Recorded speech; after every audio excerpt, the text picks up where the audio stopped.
are. Good evening, everyone. On behalf of Paterson Municipal Council, I welcome you to the regular meeting of the Municipal Council. The meeting is now called to order. Madam Clerk, could you please call the roll call? Yes, Madam President. Roll call for Municipal Council regular meeting of April 27, 2021 at 7 p.m. Councilman Abdulaziz. Councilwoman Khan. Here. Councilman Davila. Councilman Jackson. Councilman Kalik. Present.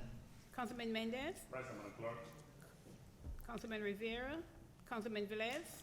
Present, Madam Clerk. Madam President. Here. Thank you, Madam Clerk. On this evening, the Honorable myself will be rendering the prayer, also followed by the flag salute by Honorable Councilwoman Cotton. Thank you, Councilman Khalik. At this time, can we all stand for prayer? Thank you.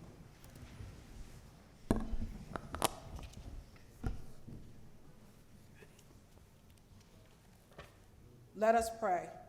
God our Father, we thank you because this is the day that you have made, and so we rejoice and we are glad in it.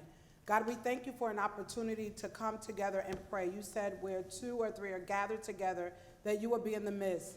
So God, lead and guide this meeting according to 1 Corinthians 14 and 10. Let everything that be done decently and in order. In Jesus' name we pray. Amen. Amen.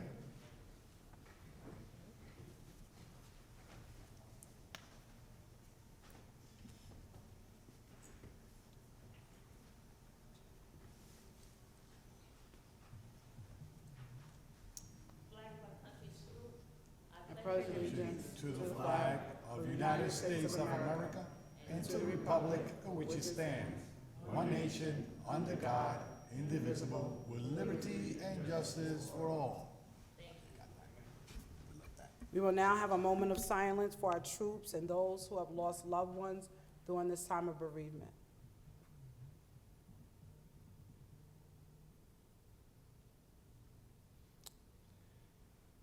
Thank you so much, everyone. Amen. Madam Clerk, can you please read the statement of compliance? Yes, Madam President. Statement of compliance with the Open Public Meetings Law 2020 to 2021, meeting date April 27, 2021, time 7 p.m. Adequate notice of this meeting was compiled and disseminated in accordance with the Open Public Meetings Law in the following manner. 1. The annual notice of regular meetings and workshop sessions of the Municipal Council was compiled for the year 2020 to 2021 on or about July 1, 2020. 2. A schedule of the regular meetings and workshop sessions of the Municipal Council for the year 2020 to 2021 was duly transmitted on or about July 1, 2020 to the North Jersey Herald News, The Record, Arabic Voice, Italian Voice, Passaic County Pulse, Dominicana News, Chris Creator International, El Especial, Paterson Press, City Post News, and Tap into Paterson, in addition to any other publication duly requesting such notices. 3.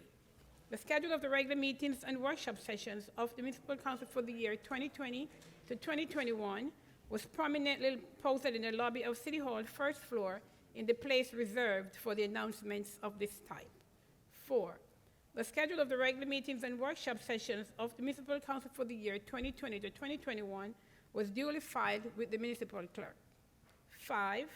A copy of the schedule of regular meetings of the Municipal Council was mailed to any person who requested and paid the fee authorized by the Open Public Records Act. Madam President. Madam Clerk, we have a presentation. Councilman Velez. Thank you, Madam President. Members of the audience, colleagues, administration, viewers at home. Around November of 2020, and I could say February 2020, when I got elected in 2016, I valued this volunteer work appointed by my colleagues, what we call constables in the city of Paterson. And I decided, took it on my hand, that it's not just naming or appointing constable and just giving him a badge and a uniform and hit the road and do your own thing. So I took initiative, and they agreed on it to get trained. For example, they got trained in lesson, classroom lesson, introduction of the law, code of ethic, introduction to training, COVID-19 procedures, chain of command, equipment and officer, report and writing, incident report, log sheet procedures, GAN awareness, radio communication, 10 codes, 24-hour clock, narcotic identification, basics first aid, chemical mace certification, use of force, basic defense training, threat, and at the end, they took an exam and they passed. So this was based in a private company. Forgot the name now. Steve Olimpio trained them in the classroom. It was an intense program, and it was paid by them, and they completed the certification and they completed the work. So that was back in November. We were supposed to do this ceremony, but because of the pandemic, we delayed it until now. So let's give a round of applause to the Passaic County Constable from Paterson, New Jersey.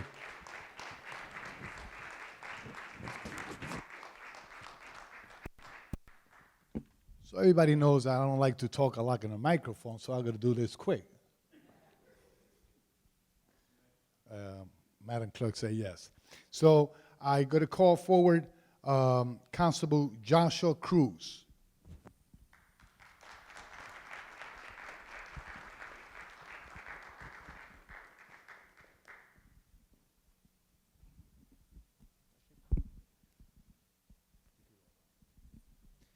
Maximo Montesino.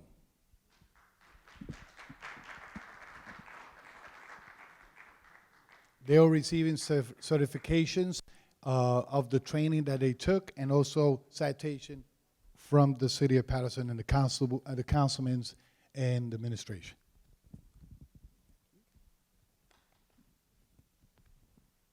Maria del Pilar Rivas.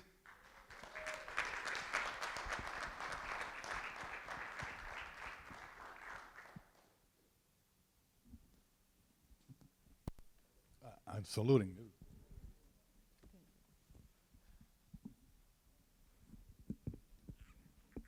Constable Jose Bermudez.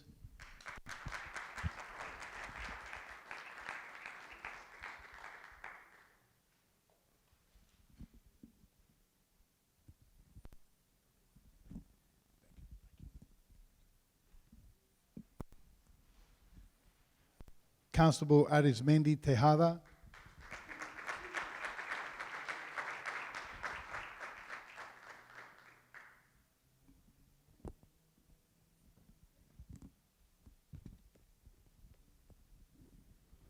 This one,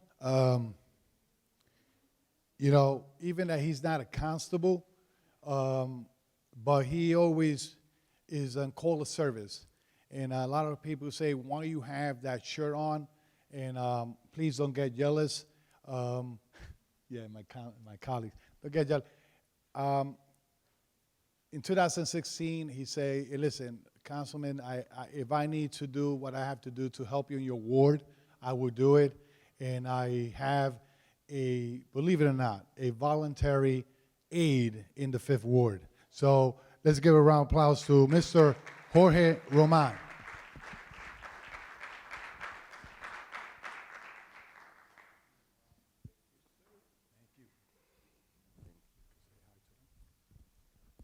Last but not least, I want to call forward this gentleman that, you know, sometimes he gave me his nerves. He's a guy that is sharp and try to do. He got passion what he do, and whatever you put in his hands, he do it with passion. So and with some 1 minute and a half remark that he's going to do in behalf of the constables. But once again, this is what Paterson wants. Administration, you know, we could look in the budget to see if we could put into work at least part-time. But this is constable that have been trained and have give back to the community as a voluntary service, constable appointed by individuals. And thank you, colleagues, for allowing me on your behalf to have them train and get the blessing from you guys as councilmen that appoint them. Okay, so I want to come forward, Mr. Deputy Chief on DPW, but at the same time, he's a constable for the city of Paterson, Mr. Daniel Vergara.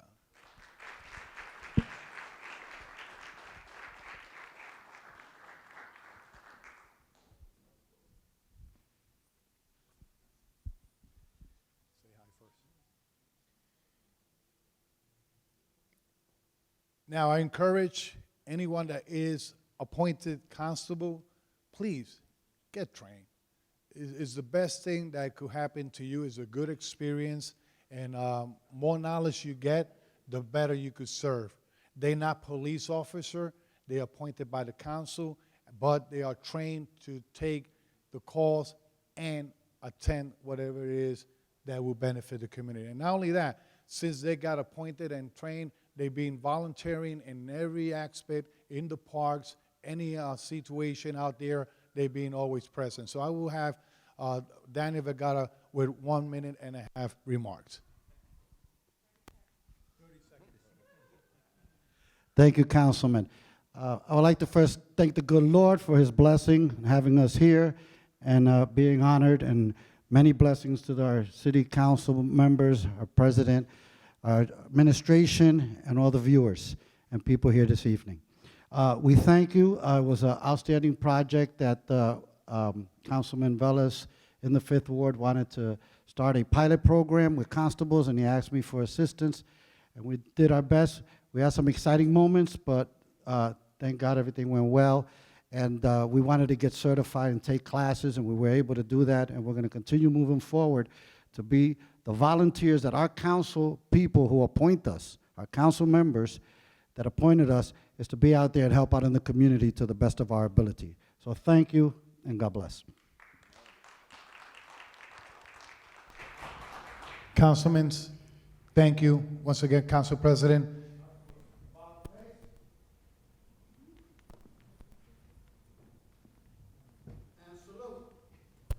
Aw. Thank you all. Thank you, Council President. You're welcome. That was awesome. Thank you so much for the great service to our great city, and you do it on a volunteer basis, so we truly appreciate it. Madam Clerk, and to this city council, we lost one of our pastors here in the great city of Paterson, Pastor Ruth Jean Thomas, from Church Made Without Hands. Her funeral service will be on Thursday, so I would like to add that resolution memorializing the life and legacy to this agenda as a sponsor, and Councilman Jackson as a co-sponsor on the request of the family. Madam Clerk, can we do a roll call to add it to the agenda? Yes, Madam President.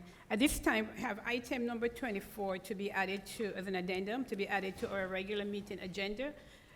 Dear Council Member, the following resolution is also scheduled for your consideration at the regular meeting of the Municipal Council to be held on Tuesday, April 27, 2021 at 7 p.m. in the Council Chambers, 155 Market Street, Paterson, New Jersey, 3rd floor.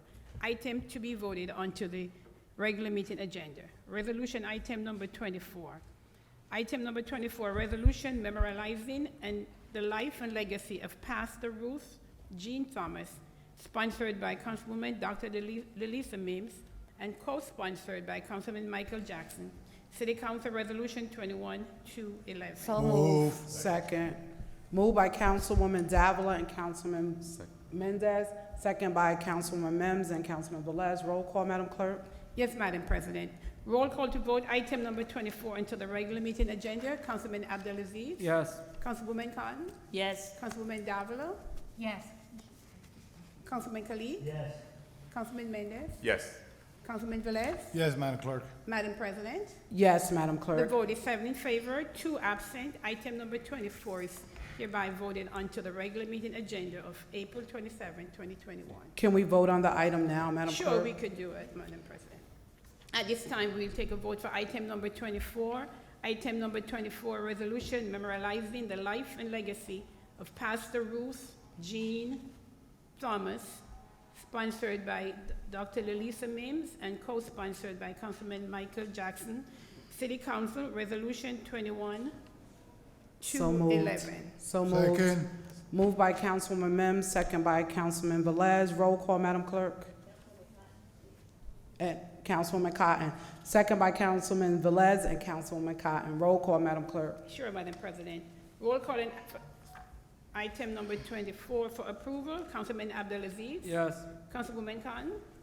Thank you, Madam Clerk. I just want to extend my condolences to the family of Pastor Ruth Jean Thomas. She's truly was an amazing woman with the church called Church Made Without Hands, and she did so many things in the community that some of us may not know, but if you're out there, you will see what she had been doing and what was doing in the community. So with that being said, Madam Clerk, my vote is yes. Thank you. Councilwoman Davila. I as well want to give my condolences, and I'm proud to be in support of this resolution memorializing the life and legacy of Pastor Ruth Jean Thomas. This goes out to you, Kamisha Jones. My vote is yes. Thank you. Councilman Khalid. Yes. Councilman Mendez.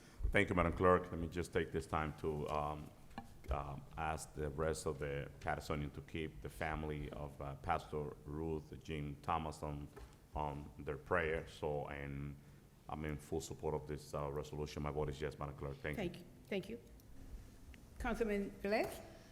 To the family and to the members of their church and to the community, you know, when we lost a person like that has served the community in that capacity, you know, it's a loss for us, but it's a gain for heaven. Hopefully that they will be praying for us and watch for us from up there. So my vote is yes. Thank you. Madam President. And so Pastor Ruth Jean Thomas, I've known for a very long time, back from a Holy Tabernacle with her bishop and so many people. She was a great leader, great pastor, great prayer warrior, pastor of Church Made Without Hands. To her daughters, Kamisha and Cammie, to the extended family, Pastor Jason, and so many others that she took as sons and daughters. She will definitely be missed, but never forgotten. My vote is yes. Thank you. The vote is 7 in favor, 2 absent. Item number 24 is hereby adopted.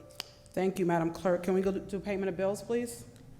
Yes, Madam President. Next item is our payment of bills. I'll make a motion for payment of bills. The bills are in $2,292,494.97. There are no payments to the county or the school district, but there are payments to waste management. I move this item. Council President? Discussion.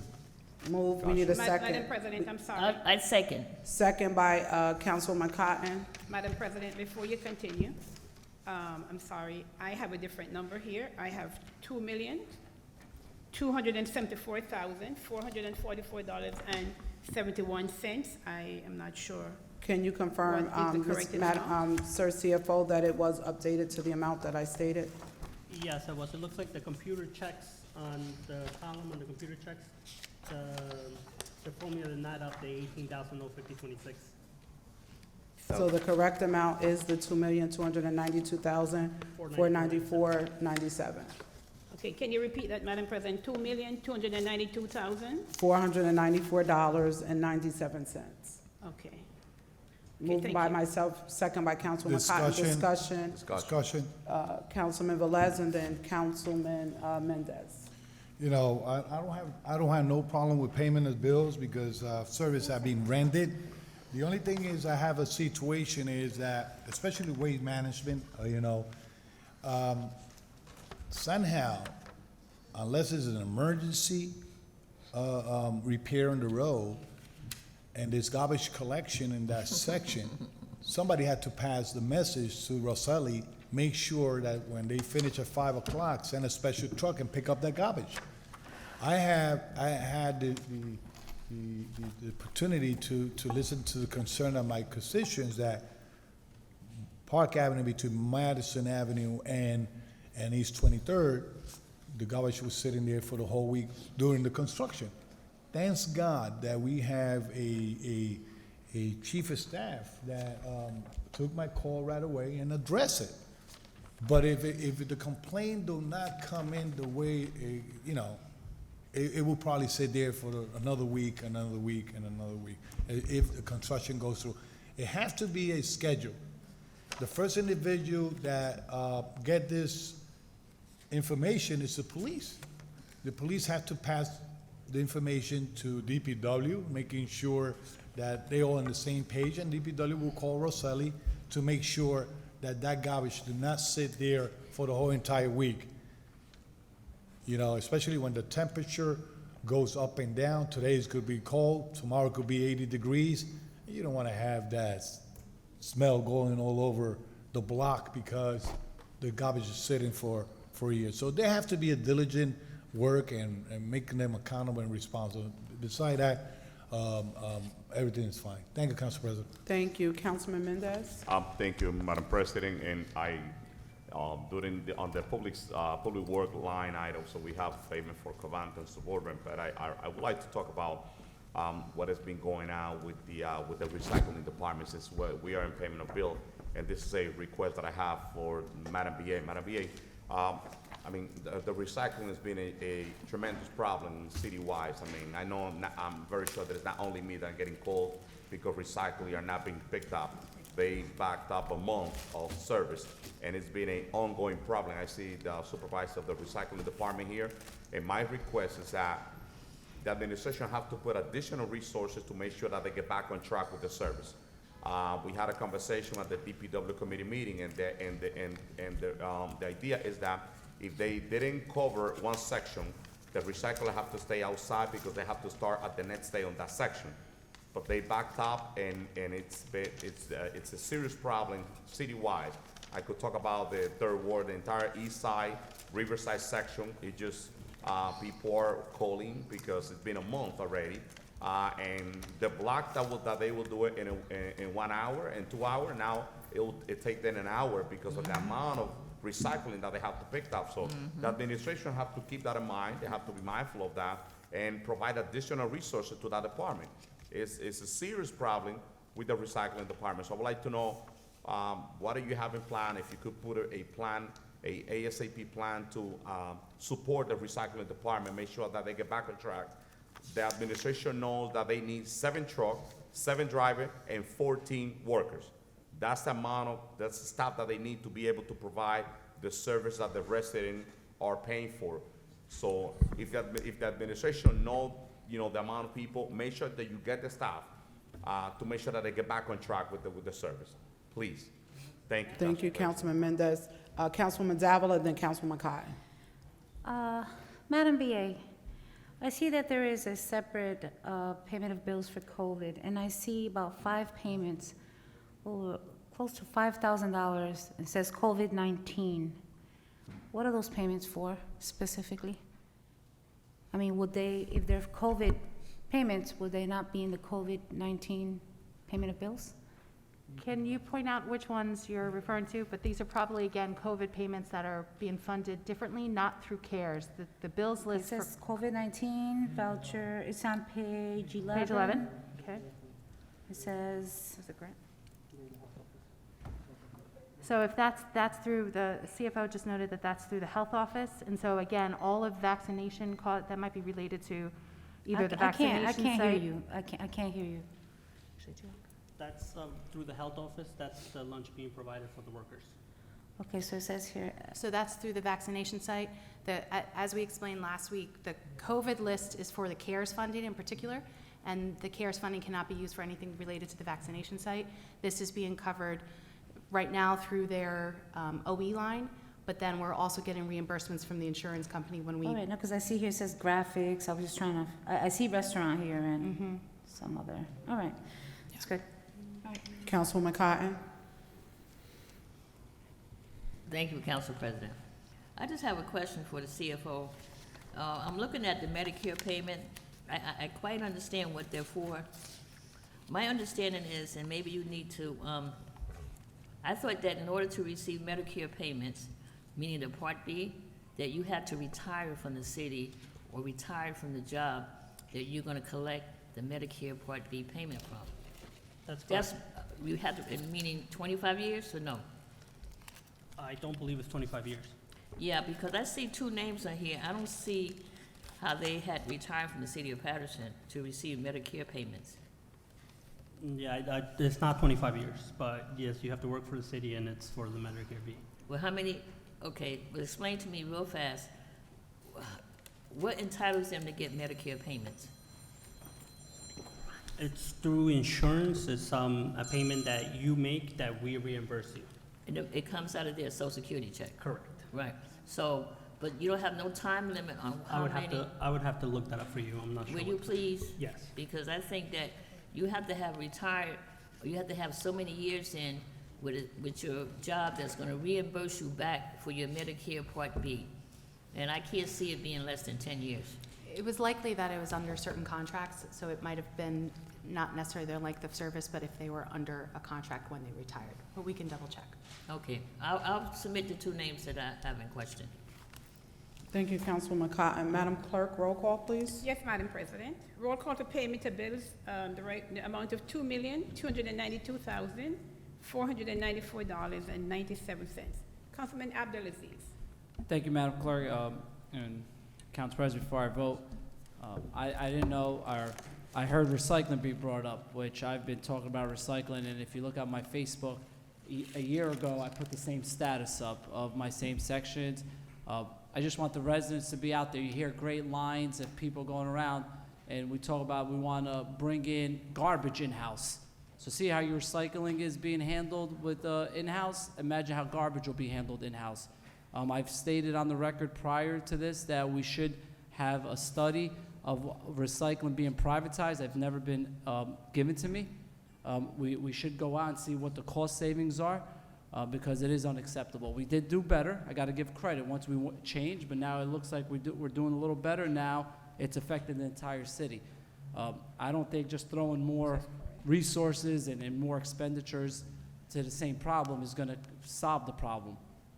I think we should see what's out there, see what it saves the city. If we have a backup company that comes in when employees call out, or do we have backup employees come in? But just want the residents to know, I've heard lately we want to bring in-house garbage collection. Let me know how it is with your recycling. It'll be 30 times worse with garbage. My vote is yes. Thank you. Thank you. Councilman Cotton. Thank you, Madam Clerk. I know that we have our director here tonight to talk about the situation because my phone been going off all day today about recycling and, and I can understand that, they're behind, so you got, instead of one can, you have 3 cans now because each house has been holding it. But there's something else that's on this payment of bills that, and I really need to find out more information on first. So with that being said, Madam Clerk, I'm going to abstain on this. Thank you. Councilman Kalik. My vote is yes. Councilman Mendez. Thank you, Madam Clerk. And before my vote, I just want to say that planning is everything, and government, there's no difference between the private sector and government. I mentioned before that the recycling department needs 7 trucks, 7 drivers, and 14 workers to complete the job. The administration knows that. Everything is about planning. Everything is about being responsible to provide the service that our residents paying for. And they know if they know there's a problem, they know that they have to cover the staff and get the job done. It's long overdue, and the administration knows this problem. So it's not that we don't know what's going on. We know the problem, and they have the way to resolve it. My vote is yes, Madam Clerk. Thank you. Councilman Velez. I like the V as the Velez because I'm the last one. We cannot compare apple with orange here.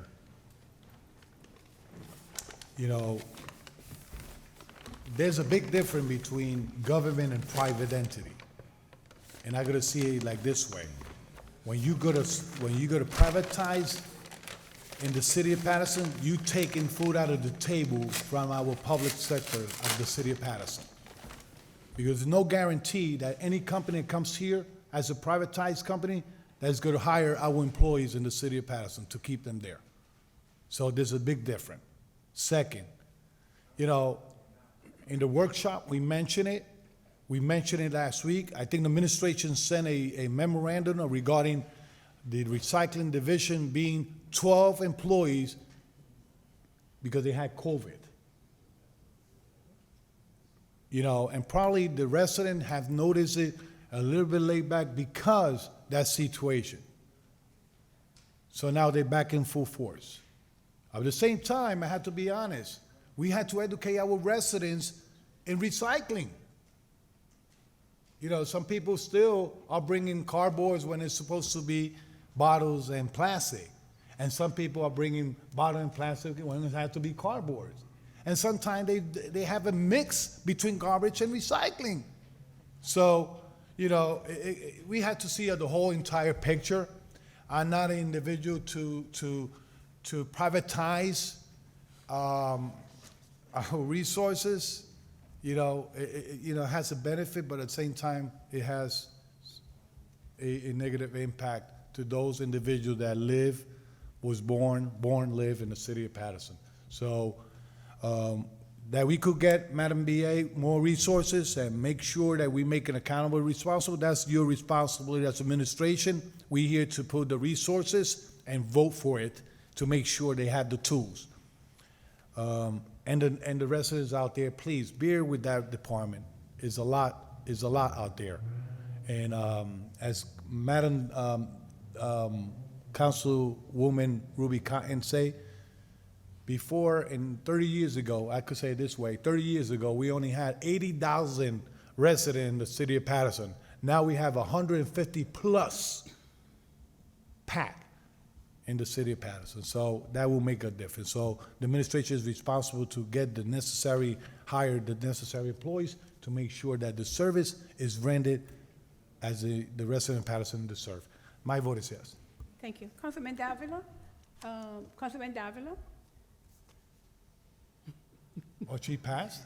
No, we are No, in- I'm sorry, Councilwoman Cotton was speaking to me. I know, we are in payment to bills. Yes, I know, you- So it's I your- only stepped out to get Right. something. So it's your turn now to vote. So, Yes, before I vote on this, something that Councilman Velez said about educating. Chief of Staff Fisher, a few weeks ago, actually, it was probably about 2 months ago, a little more, that I said in a DPW committee meeting, the importance of starting back up a campaign, okay? Because it is obvious to me that there's a lot of people that I mean, the confusion, what to recycle, when do you throw, I mean, it's sad, you know, but there are people that don't know. So we have to start it up. I told the chief of staff this to bring it to the BA, and I was told it was gonna happen. And I'm talking about every household has to get, don't send them a book, you know, a sheet that has like 1,000 words, 2,000 words, and you're saying, okay, this is confusing. It has to be simple, but it has to be done right. And we have to start educating once again. Just like when we do it at a grammar school level, kindergarten, first grade, second grade. It is unfortunate, but we're gonna have to start doing that again for those individuals that just don't know. Because just yesterday, I was driving down Broadway, going home, and I was going slow, and young lady decided I let her pass. She turned around and she tossed her garbage in the middle of the street. Okay, this is what we're seeing in this city. So we like to talk a lot about the department and what they're not doing, okay? But it's the people of Paterson. I don't think it's DPW tossing garbage all over the place. So with that said, I know we were talking about recycling, but it's all in the family. So, Madam Clerk, this week, we don't have any payment, no payroll, correct? On these bills? Okay. I'm gonna support these payment of bills. My vote is yes. Thank you. Councilman Jackson, I know you walked in. Yes, thank you, Madam Clerk. We're in payment of bills in the amount of $2,292,000. I'm aware, thank Oh, you. you have it? Okay. Yes. So, I don't know what to say. I get amazed every time I sit here and watch us pay people to crap all over us. Yesterday, the entire First Ward garbage wasn't picked up. The entire First Ward.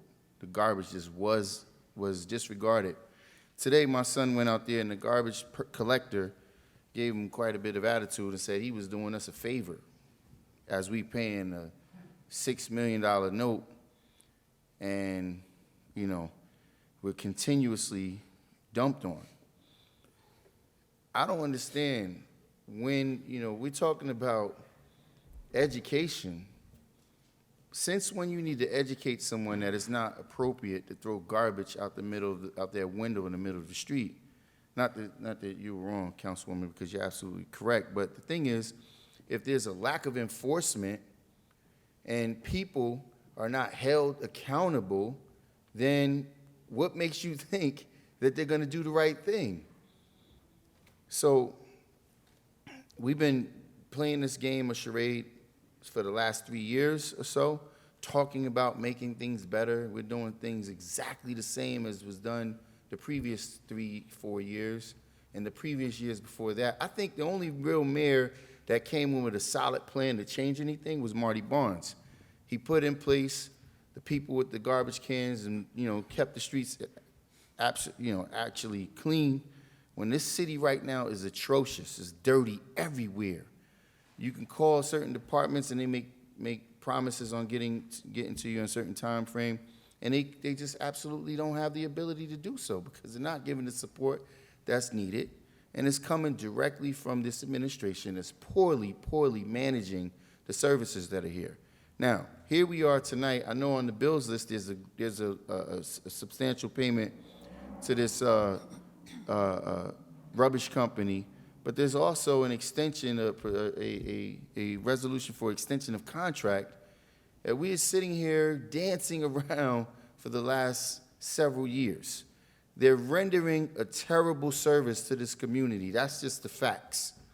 The other facts are the residents aren't doing their part in various places and putting their garbage out at the wrong time. But when you take inspectors and curb them from doing certain things, I have a photograph, Director, I see you in the background back there. I think I should send it to Director Powell because I have a photograph where the furniture store just basically set up a living room right outside in front of their place. Couch this way, that way, just couches set up. I guess you know, that's in case any of, you know, the downtown residents, you get tired, you can go over there and have a seat. I'm assuming that's what it's for.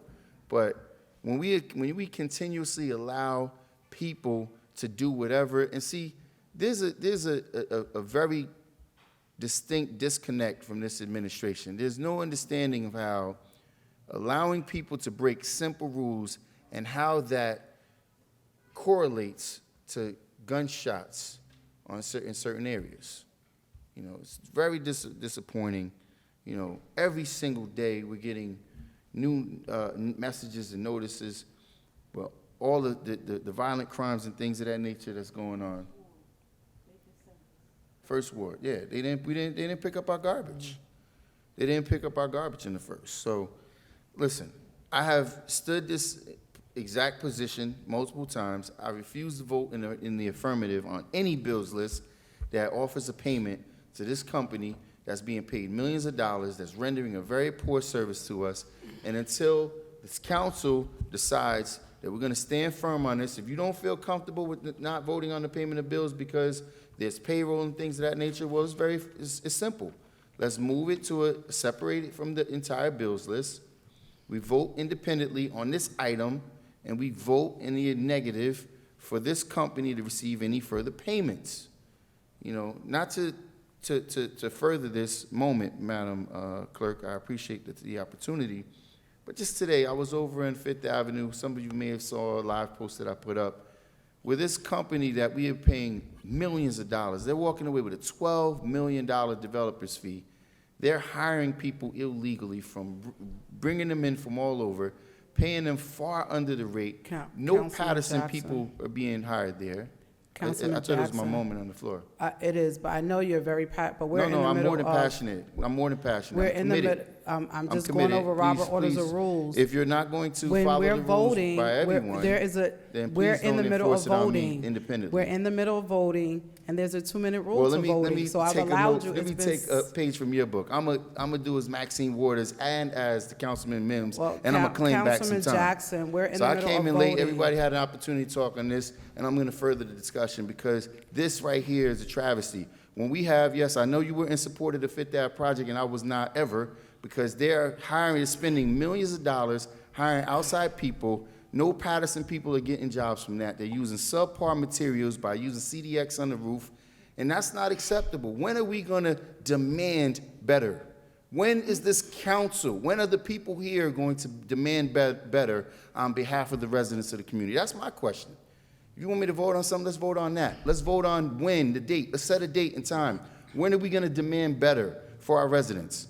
When are we gonna demand that jobs stay here? Let's take a page out of Mayor Sharp James's book. Let's make sure that these people that's coming into this community are making sure that we provide job opportunities for our residents. Councilman Jackson, we are voting on the payment of bills. You are talking about a Riverside development that's almost completed. You're talking about other items. We're in the middle of roll call on payment of bills. There's a 2-minute limitation when it comes to that. We have a full array of items on the agenda. You can talk about a whole bunch of that stuff all throughout the course of the night. I'm not trying to stop your dialogue, but right now we are closing payment of bills. We have a lot of stuff on the agenda. So I'm just asking if you can vote on payment of bills, and then we can talk about that throughout the course of the night. But right now, we're trying to close payment of bills. So to the residents, please take notice that whenever somebody else rambles about various things that have nothing to do and have a direct impact on the residents, they're never interrupted. I mean, I get what we're talking about, but just a few weeks ago, Councilwoman Mims got into a heated dispute with the council president about how she's going to go over the time frame, and yet today we're being sticklers on time. So what I'm asking for is just simply a consistency. Let's be consistent on how, when I'm not talking about anything that's concerning Mike Jackson. This is not impacting me directly. I'm talking about what we all should be talking about, on how our residents are being discounted. And if it's through this bills list, this is just an example of how we continue to pay out millions of dollars to third-party companies that come into this community, render a poor service. If I got to stand on this desktop and scream it louder, I will do that. But again, I'm voting no on a bills list because it has a payment to this vendor we're paying millions of dollars to, and they continue to render poor service, and yet I continue to stand here alone on this issue. I'm wondering why. So, Madam Clerk, with that being said, my vote is no, as it has been in the past. And my question would be, when is this council going to stand up? Because obviously the administration has no intent on doing what's right for the citizens. Thank you, Councilman. Yes. Madam President? Thank you. And so my vote is yes. We're doing payment of bills. The vote is 6 in favor, 1 against, 1 abstain, and 1 absent. Payment of bills in the amount of $2,292,494.97 is hereby adopted. Thank you, Madam Clerk. I would like to make a motion for a COVID payment of bills in the amount of $214,917. Second. Second, moved by Councilwoman Mims, second by Councilman Velez. Roll call, Madam Clerk. Yes, Madam President. Roll call for A payment. discussion, just a quick. Discussion, Yeah. Councilman Velez. Just quick, who's Vestibular Diagnostic, that company? That's a new company?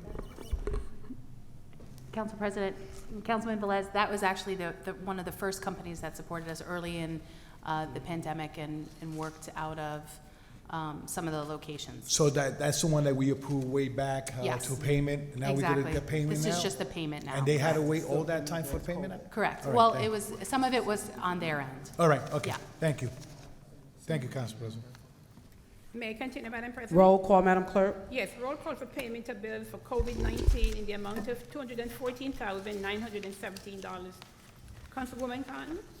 Thank you, Madam Clerk. I would just like to say to everyone out there, if you have not gotten the vaccination yet, please continue to get tested, at least every other week. Please continue, because It's still out there, it's still there, and I encourage everyone, if you're not vaccinated yet, please continue to get tested. With that being said, Madam Clerk, my vote is yes. Thank you. Councilwoman Davila? I'm with you, Councilwoman Cotton. Get tested and get vaccinated. Yep. Very important. My vote is yes. Thank you. Councilman Jackson? Pass. Councilman Mendez? Thank you, Madam Clerk. Before my vote, let that record reflect that that's what I was expecting on the past payment of bill on detail, the company that we pay for, the lab, with a separate invoice, and I have that on the last sheet. So before, also, I received a call that is gonna be vaccination at International High School tomorrow, Thursday, and Friday. I would like to continue encouraging our Patersonians to please get vaccinated, and let's fight this pandemic. My vote is yes, Madam Clerk. Thank you, Councilman. Councilman Velez? Good. Me? Okay. Yes, sir. You're right. next. So I'm just gonna make it quick. Listen, it's important, get tested, vaccinated. And now Johnson & Johnson is back in-house, so whoever want to get the first shot and let's get moving, do it, please. I always said, and you been listening to me, that people ask me which vaccination is the best one. It's the first one that you take. That's the best one. So if you think Johnson & Johnson is the best one for you, take it. If you think Moderna is 2-shot, take it. If the other one, take it. If tomorrow is another one, take it too. But make sure that you get vaccinated. Please. We want to go back to normal. And I think that we are on that route to do so. So my vote is yes. Thank you. Councilman Jackson? Thank you, Madam Clerk. So I know there's quite a few people who probably have this perception and/or impression that I'm just trying to be a stickler.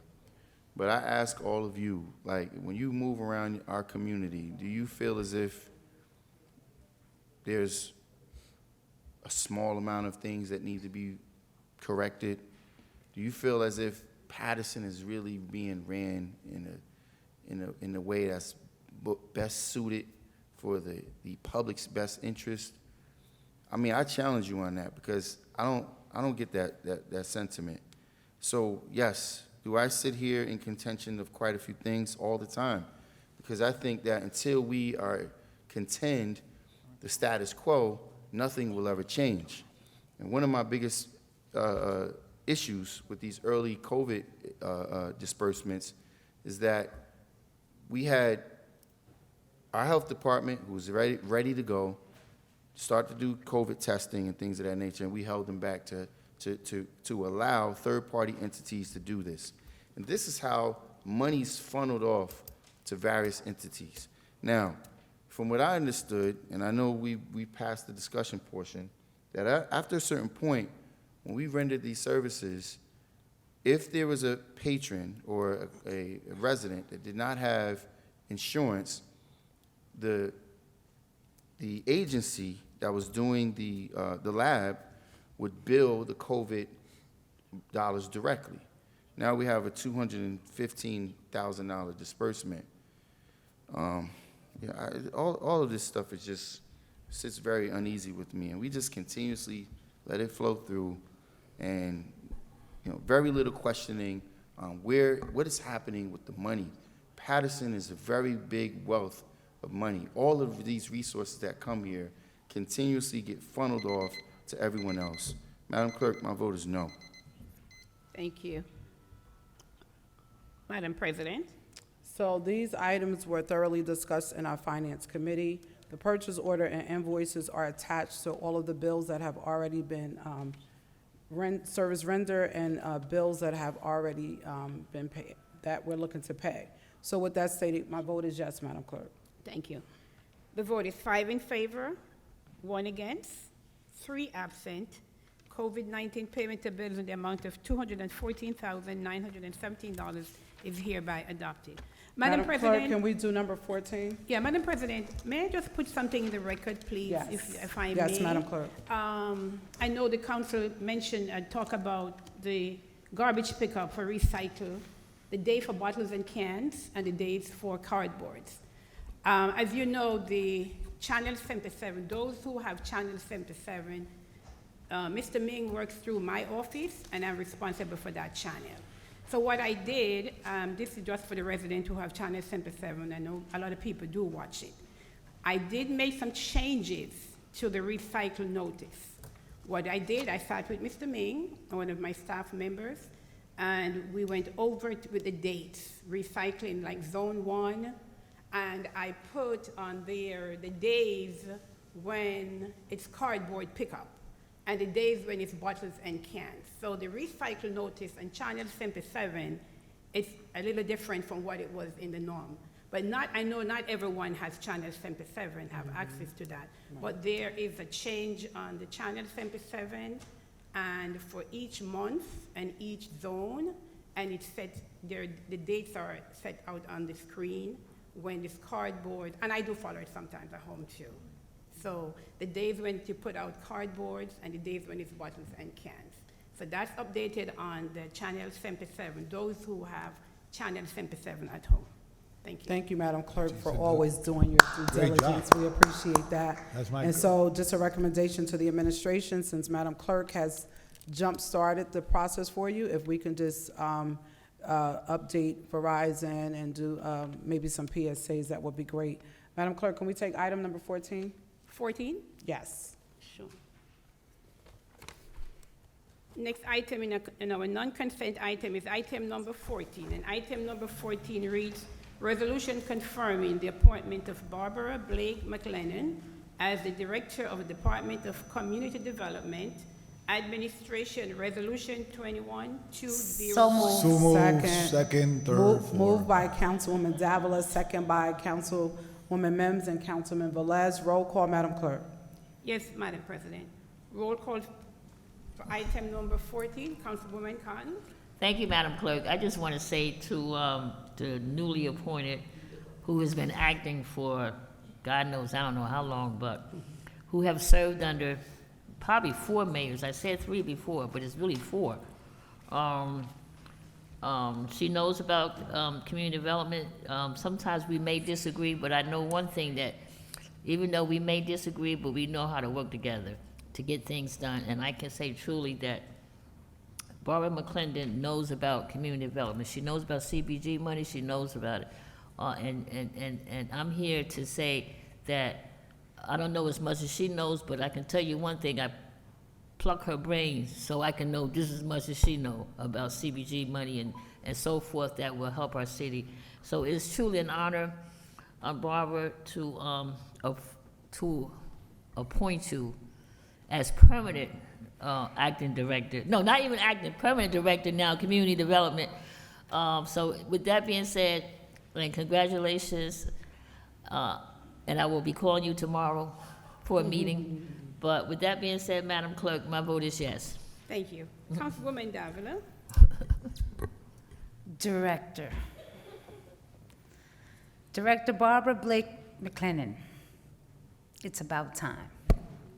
I'm very happy to support this measure. I think we've been waiting for this, all right? You've been doing a great job, and like Councilwoman Cotton says, I agree as well, that you know your job and you do it well.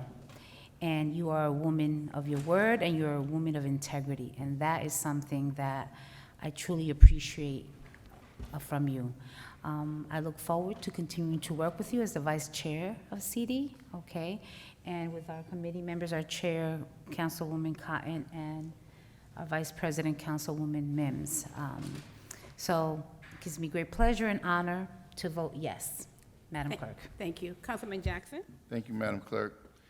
First, let me take my hat off to you, Director, for your consistency and your professionalism.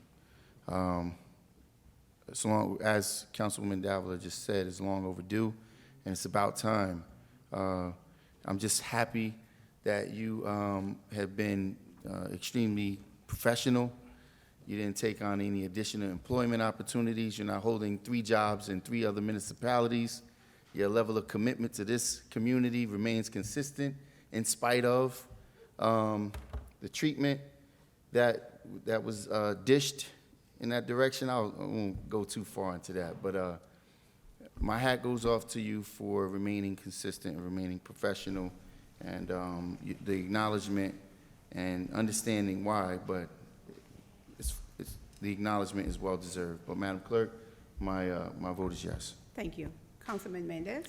My vote is yes, Madam Clerk. Councilman Velez? I would take his 2 minutes, though. Director Barbara Blake, you know, thank you for, where's she at? Oh, she was there. Thank you for your passion. You know, as an acting director, you was doing the work as a director, you know, and your passion was demonstrated in a couple meetings that we was. I was looking at your resume, and something struck me out, you know, caught my attention is that, I don't know if I could pronounce it right, but just forgive me, sometimes I talk Puerto Rican style. Analytical thinker. That's what that's what attracted me in your resume. So when we was in the meeting, I know Councilwoman Ruby Cotton is gonna agree with me that we could talk in the meetings and committee meetings, but you always looking at us and waiting to the moment to say something. So you put in practice that analytical thinker. So congratulations, and just in case to the viewers, she live in Paterson, and that's a good thing. So saying that, you know, there's a park called Roberto Clemente, and he's some CDG money. Please try to do your best for that. So, no, she's gonna call. She said she's gonna call her tomorrow. So I'm doing it in public. Just kidding. My vote is yes, Madam Director. Thank you. Madam President? And so I'm sure the director said her ears were closed to that, direct that to the administration. She doesn't want to be in trouble right as she's being confirmed as the director. She And won't. so I'm really grateful to be able to support you being the director. It's just unfortunate that you had to wait and others were confirmed, but you were patient, you stayed true to your assignment, and you were very humble. Others would have had some other things to say, and that's why last week I made the comment that it was a slap in the face to someone as good as you are, that you had to wait while others were confirmed and you were not, and then you were told you were going to be and still were not. So I'm really grateful that I'm able to put my yes to a great woman who has done a great job for not just this municipality, but even for others. But you keep us on our toes, you know your stuff. I've called you at different times to check, and you knew it. So I just want to congratulate you and thank you for continuing to put Paterson first. My vote is yes, Madam Clerk. Thank you. The vote is 6 in favor, 3 absent. Item number 14 is hereby adopted. Madam Clerk, can we do the consent agenda, please? Yes, Madam President. Next item on the agenda is our consent agenda items. All matters listed on the consent agenda are considered to be routine by the council and will be enacted by one motion. The items listed on the consent agenda are numbers 9 through 13. Any item may be removed from the consent agenda by the request of any council member, and if so removed, will be treated as a separate matter. So moved. Second. And so moved by Councilwoman Davila and Councilman Velez, second by Councilman Mendez and Councilwoman Mims. Roll call, Madam Clerk. Sure. Roll call on the consent items 9 through 13. Councilwoman Cotton? Yes. Councilwoman Davila? Yes. Councilman Jackson? Yes. Councilman Mendez? Yes, Madam Clerk. Councilman Velez?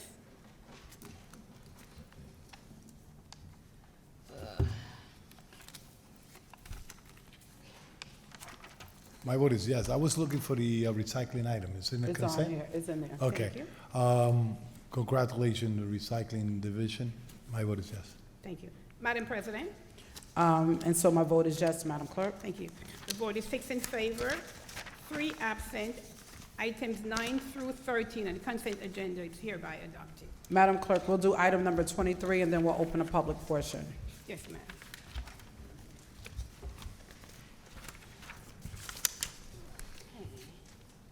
Next item is item number 23, and item number 23 reads, Resolution authorizing a grant application to the U.S. Department of Justice 2021 Blind Criminal Justice Innovations Program, Police, Resolution 21-210.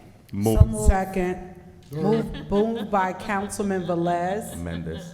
and Mendez. No, it was Second Mendez. by Councilwoman Davila and Mims. All right. That's okay. That's okay, it's fine.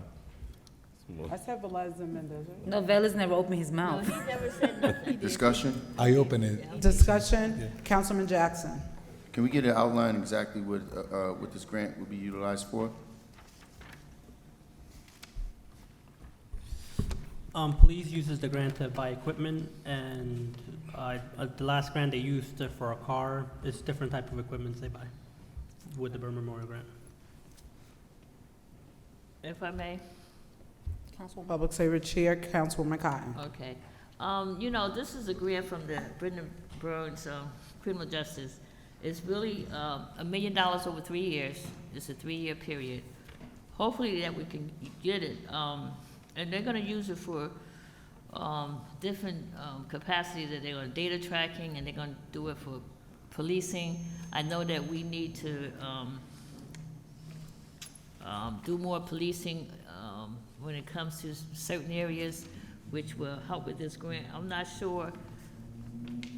The reason why we really needed to put this on the agenda tonight, because the deadline is May 8th. May 8th, so that's why we needed to put this. And this is just applying. The deadline is May 8th. I'm not quite sure when they're gonna say who they're gonna give the grant to, but the deadline is May 8th, so that's why we needed to get there. But it will be used for all different resources here in our police department. Council President. Thank you, Councilwoman Cotton. Council, you Velez. good? Velez? Yeah. Councilman Velez. Thank you, Council President. You know, it's $1 million, and the state had to step in. Listen, we have less cop in our street based on the amount of people that live in the city of Paterson.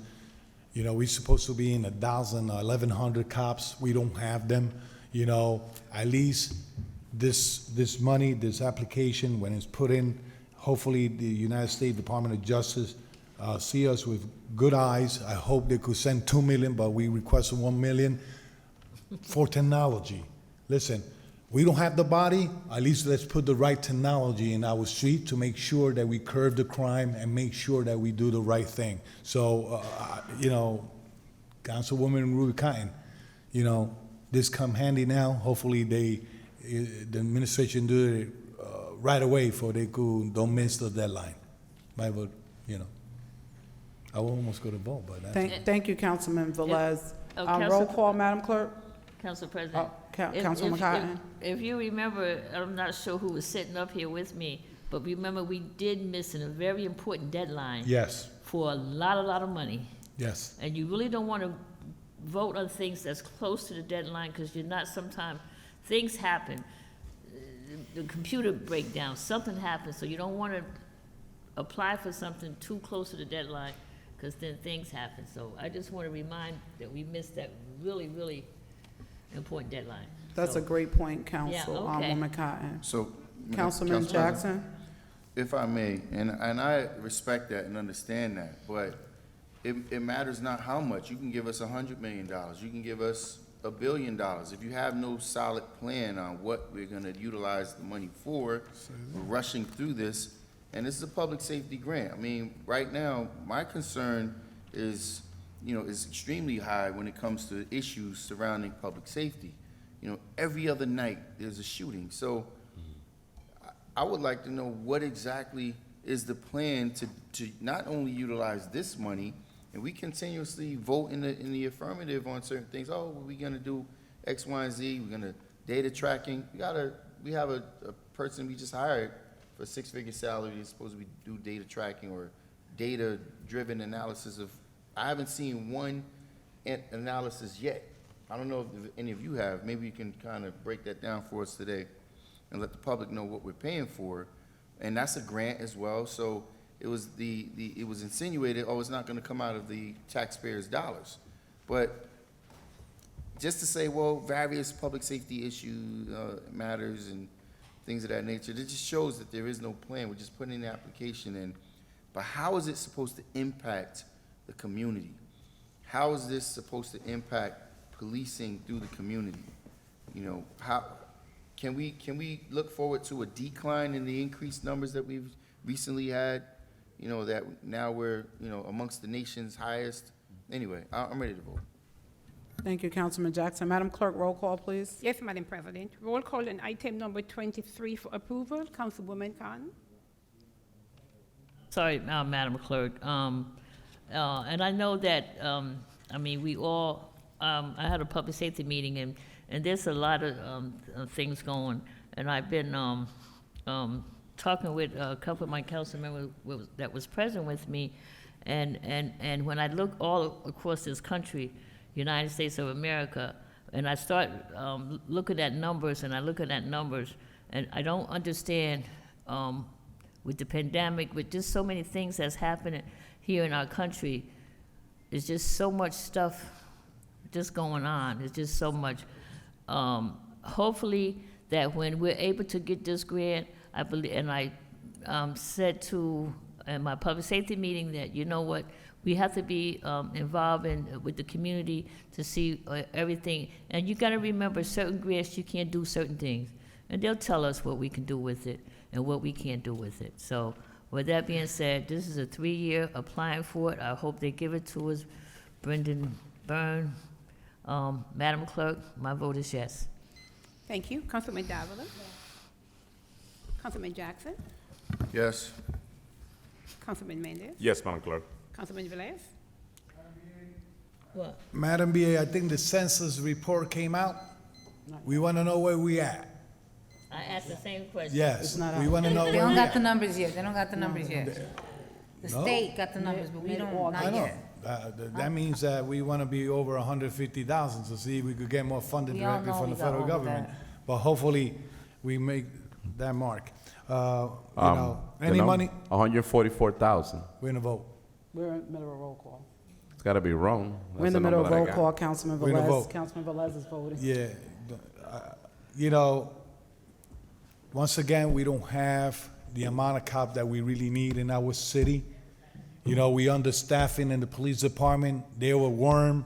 You know, it's a lot of things. You know, also with the fire department. You know, we need more personnel, first responder. If we could get more money for technology, it's a blessing. If we could get more money for cameras, it's a blessing. You know, we need to equip what we have and make sure that, you know, is utilized for get the better things to our taxpayer. My vote is yes. Madam President. So just for clarity, the census count for us will not be out until mid-August. So I know we're bracing. We saw some numbers that are alarming.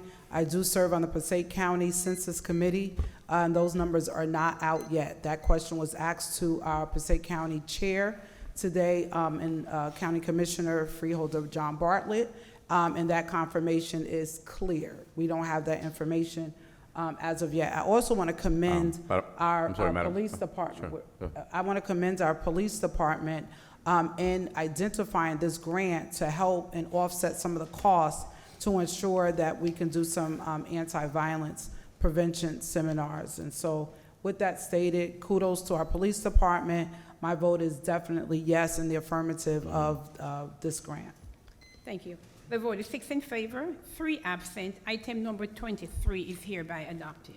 Madam Clerk, can we go to public portion, please? Yes, at this time, the public portion is now open, and I have 5 speakers. Okay. The first speaker is Mr. Edgardo Colazo. So as each speaker is coming, I just want to allow you to understand that there is a timer that is set. Each speaker has 3 minutes to speak in regards to a topic, and whatever your concerns are, we'll address them at the end. Thank you so much. Good evening, Mr. Colazo. Good. Good evening.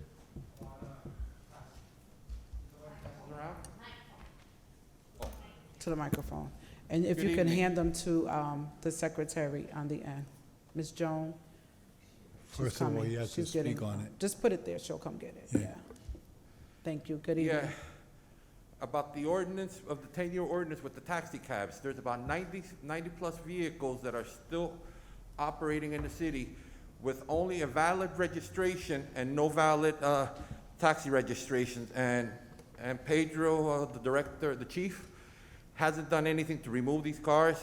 The city, if any of these cars get into an accident and a lawyer finds out that there was no license, the city's gonna be liable, because I notified everybody. I also notified Public Integrity, and there's a couple of companies. One that has an address of a vacant lot as their office, and there's another one that, if you see the pictures, you can't fit the amount of vehicles in there. There's multiple COs operating out of some of those locations. And I don't know what's the problem with taxi enforcement. I send multiple emails and it goes to deaf ears. Are you finished, Mr. Yes. Palazzo? Thank you so much. I know you're talking about item 17, and then we'll address that when we get to item 17. Thank you for that information.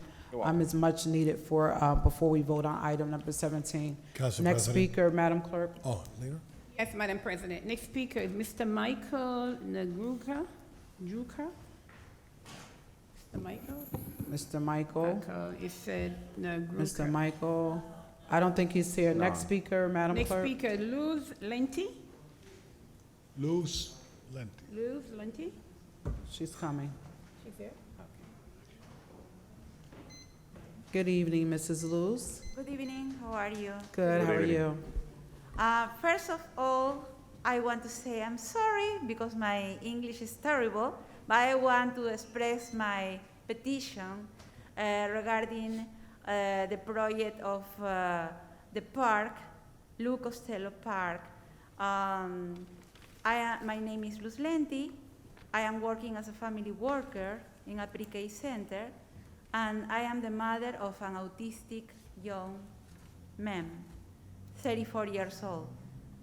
And at this time, I am not talking for my son. I am talking for the children with autism who needs recreation, who needs a place, a playground with security. In the park, Lou Costello Park.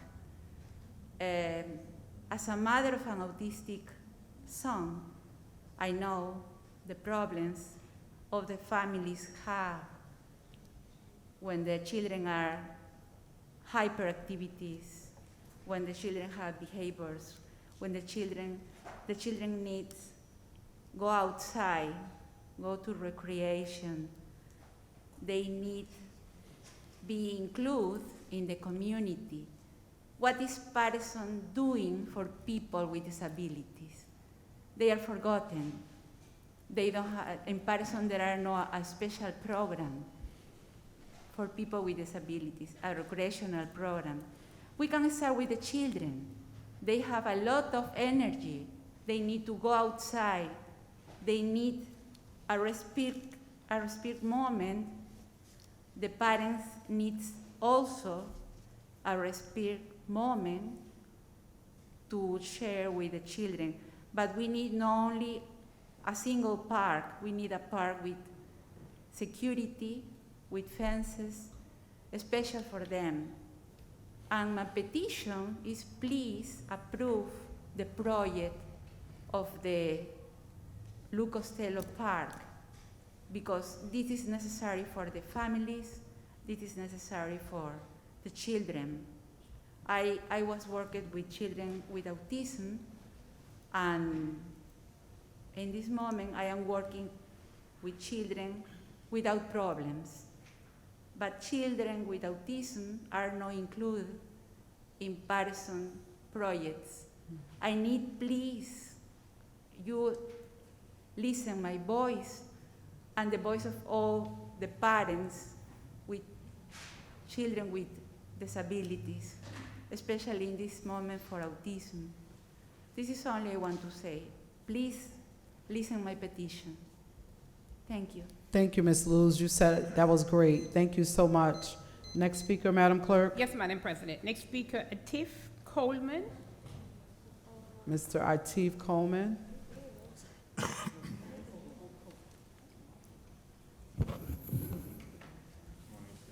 One second. Were they on the, are you on the list to speak? Were you with Ms. Luz? Yeah, Are you with? They not aware, that's why. Usted, Okay, so what I'll do, we will allow you, just can you sign Sure. up and we'll go to the next speaker and then we'll have you come on after, okay? let's do it now. Good evening, Mr. Coleman. Good evening, Council President Mims and fellow council people.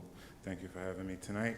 I just wanted to come tonight to say thank you to the mayor and to the BA and to Javier from Constituent Services for removing the yellow trailer that majority of First Ward has been complaining about at Holzman and South Street. So I just want to say thank you guys for finally getting that trailer out. It was really good to see a lot of the council people at the events this weekend. The artistic event was awesome. It was good to see Councilwoman Dalvia and Cotton. You guys were great. The energy was awesome. So it was really good to see you guys there. And also at the ward cleanup, I believe some people were there as well.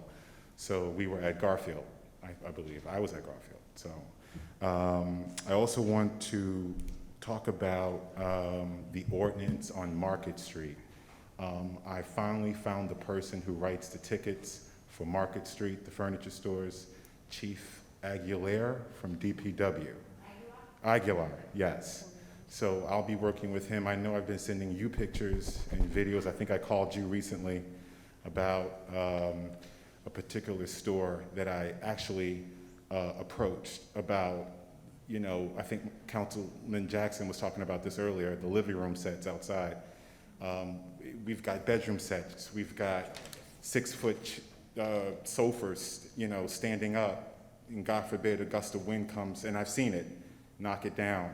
But there is a furniture store next to Classic Furniture Store that I approached, and I said to them, you know, this is a fire hazard. This is not legal. This is not kosher for you guys to be setting up and putting together furniture in the middle of the sidewalk.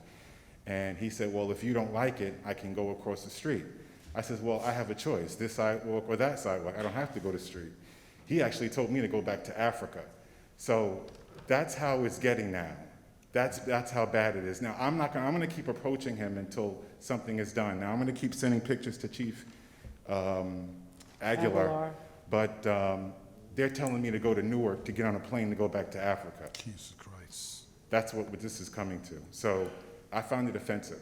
We have got to stay on these businesses that are taking over our sidewalks and turning them into docks and to platforms to build their furniture. Thank you.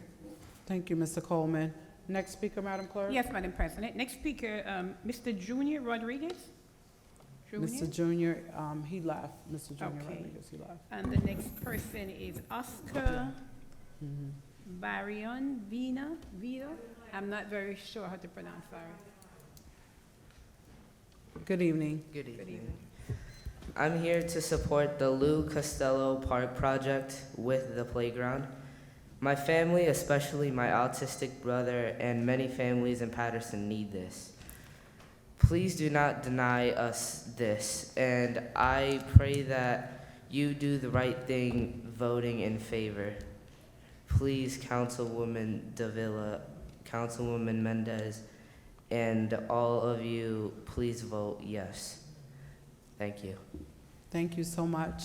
I like your shirt. Can I borrow it? I love it. Thank you so much. Yes, Councilman Velez first, and then Councilman Davila, and then Councilman Mendez. Thank you, Council. Are we gonna close the public portion first? Lucero, don't leave yet. Madam VP, No te can we vayas. close can we close? If Yeah. there's Close someone- and then come back. Let's close, and then we'll do that, and then we're After gonna that, go we into address it executive more session. quick. Close, Okay. move to close. Second.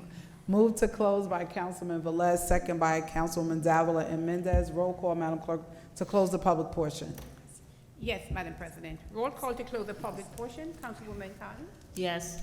Councilman Davila? Before I vote, I just wanted to approach, I was actually looking, Councilwoman Cotton says to me, do you know why those people over there are standing? And I, obviously with the masks and all, and this young man I've known since he was so little, and, I only when you started walking is that I realized who it was, and I just have to say this, since you mentioned me by name, I don't know what impression there is that I am not in support of Lou Costello and the Autistic Park, because at any point I am in total support. What I'm not in support is about other things, but we'll get there. But, this project is a project that has been approved already. What we are going to be voting on today is some additional monies that is being requested that was not part of the plan. So just so you understand, that project has been approved, okay? But anyway, Madam Clerk, to close the public portion, my vote is yes. Thank you. Councilman Jackson? Thank you, Madam Clerk. First, to the first young lady who spoke, I think it's admirable that you came forward and to express yourself, but I don't think it's necessary for you to ever have to apologize for not being able, for other people not to understand you, because we should exactly, you spoke extremely well. So because of how well you spoke, I'm gonna put it all out there on the line, because forgive me, but my Spanish isn't the greatest, right? Pero todos los concejales quieren apoyo este parque. Pero usted no quiere venir para el supermercado y pagar $100 para un soda. Y el parque es mejor. Me gusta el parque, todos los concejales me gusta el parque, pero el precio es muy caro, Ese es porque los concejales que tenemos un problema con eso. No quiere venir para un supermercado para comprar un pan para $100. Ese es mucho dinero para eso, ¿tú entiendes? So, to some of the non-Spanish speaking viewers, we don't want to go to the supermarket and pay $100 for a can of soda or pay $100 for a loaf of bread. We understand bread is good. Some of us like bread more than others, especially potato bread. It's my favorite. But I won't pay $100 for it. And that's my issue. The price that we pay for everything in the city is way too high. And as well, we pay for things, and then the job is never done properly, and people who work for the city sign off on it, and other people continue to get paid. Contractors get paid for jobs that they never complete. We can't win in this community if we continue to do that. Cuando usted viene para el supermercado y paga $100 para un soda, no tiene dinero para las otras cosas que necesitar. El leche y el carne y los pollos, las cosas que la familia que te gusta, tú sabes, tú entiendes. But we are in full support. I can say I am in full support, especially of our special needs children that need a park, all of our children. And I commend the efforts to get the parks done. But at what cost? How can we be smart about this? Should we spend $100 million on a stadium that should only cost $25 million? Should we spend $75 or $100 million on the Falls Overview that should only cost maybe $15 million? If Passaic did their stadium for $19 million, why is our stadium costing $100 million? Because la gente viene para traer el dinero. The people care to come and take the money from Paterson. But I rested there, and I think I did fairly well with my Spanish. You're learning. I see some hate coming from Councilman Velez down there. All right, but Madam Clerk, my vote is yes. Thank you. Councilman Mendez? Thank you. Councilman Jackson, definitely we have to continue the class. You're making a lot of improvement, Councilman Jackson. No tengo un clase, no tengo un clase. I love the accents. You're doing extremely well. But, before my vote, I know the lady, Ms. Luz, Señora Lucero, she addressed, called my name during the public portion, and I would like to answer her. Y me voy a tomar un momentito para hablarle en español, señora. Y la realidad es que yo he cuestionado el proyecto por las mismas razones que el concejal Jackson está hablando, pero aún más allá, yo quisiera que cuando haya un parque y cuando nosotros renovemos ese parque, que usted pueda ir libremente con sus niños y no se encuentre con la situación que tenemos ahora, que tenemos todo tipo de homeless, personas consumiendo drogas, un área totalmente insegura, donde usted no puede llevar sus niños. Qué bueno es tener un parque nuevo cuando no hay seguridad y usted no puede llevar un niño.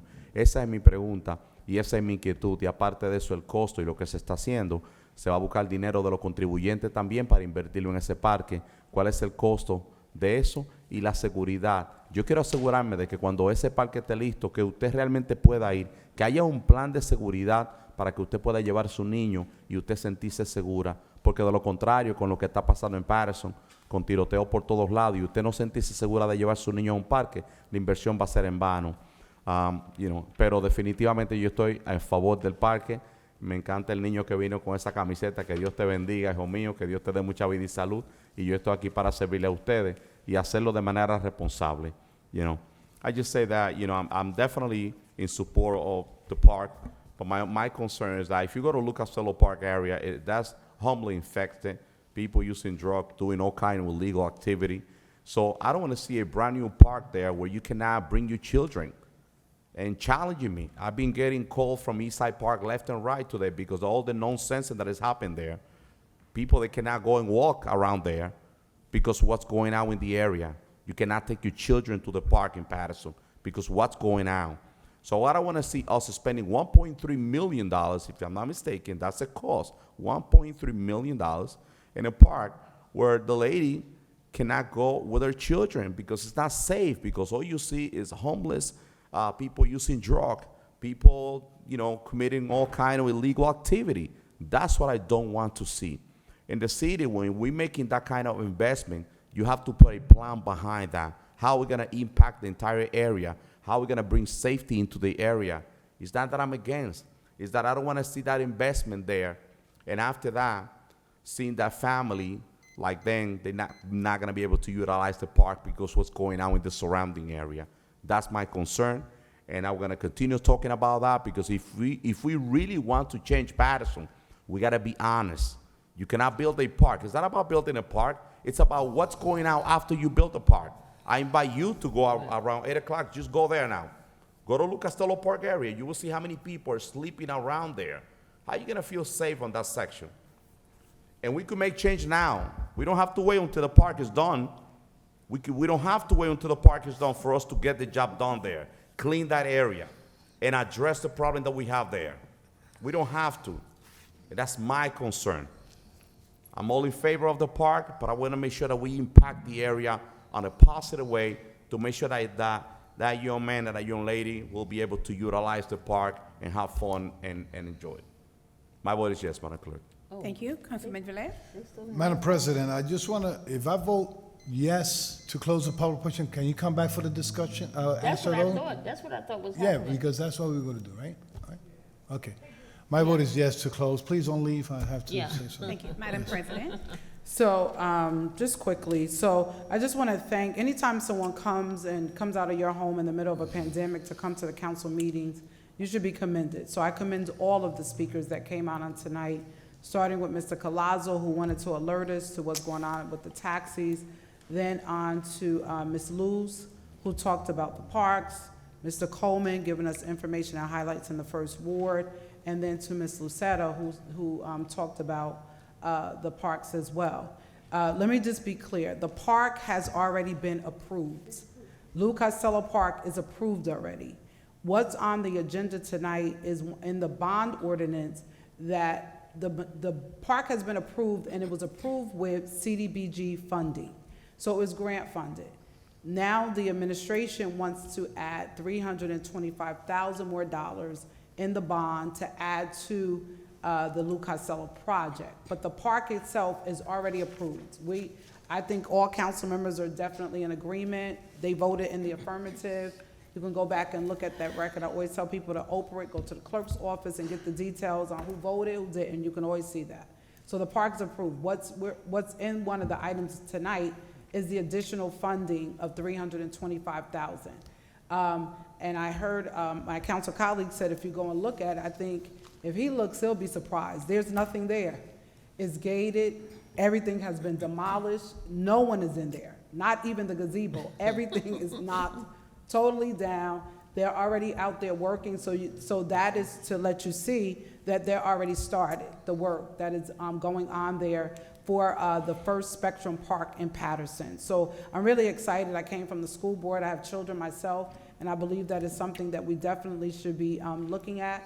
Parks and recreational opportunities, especially since 1% of our budget, only 1% goes to recreation, that we definitely should make sure we have those opportunities. So we'll vote on that item a little later, but I just wanted to let you know that Lou Costello Park was already approved. What is in the agenda tonight is the additional $325,000 that they want to add on to because the other part was granted. This will be a part of a bond ordinance. So just to be clear, not sure who gave you to come and then only mention 2 council members' names. I'm not sure why that is, but I'm glad that they clarified it for themselves. We work as a body here, so it's already been approved tonight. That's just for the additional money, and we'll talk about that later on tonight. Madam Clerk, my vote is yes. Thank you. The vote is 6 in favor, 3 absent. The public portion for the regular meeting is hereby closed. Council President. Councilman Velez and Councilwoman Cotton, Thank and then you. we're going to go into executive session. Thank you. The reason, I let my comments now because I went to the order of closing the public session and going forward. And I could address Mr. Collazo.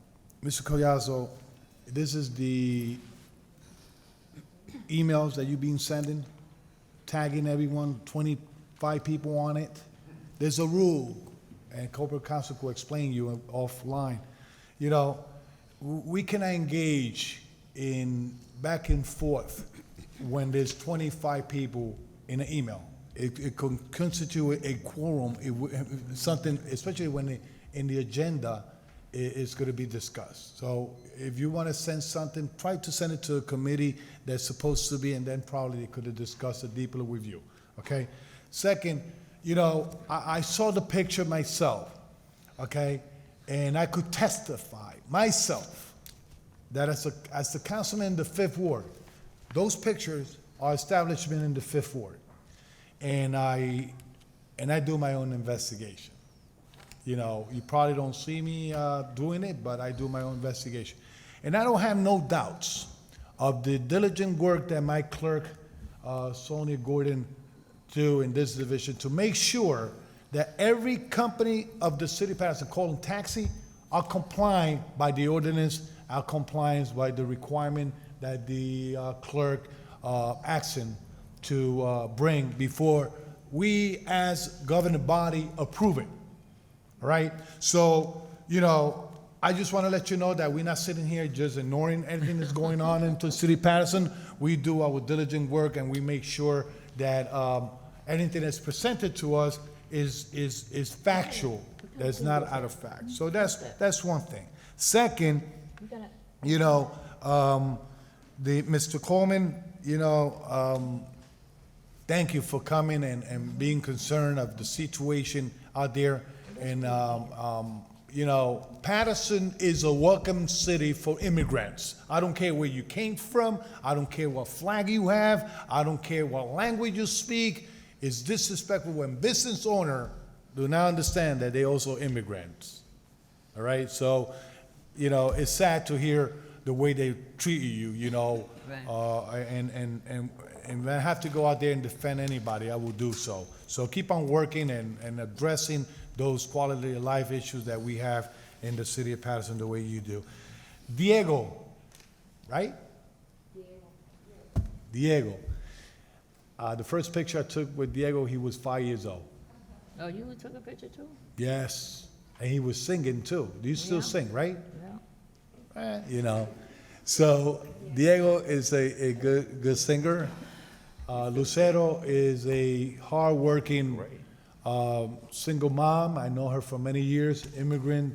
And they know I'm the godfather from Yo Soy Así, a 60 child organization that works hard to make sure to create awareness in autistic children. Councilwoman Lissaman brought up in a good initiative, posting the big signs of autistic zone, you know, and that's a blessing. And when it comes to approval, you know, we are going to be there for them and for every child.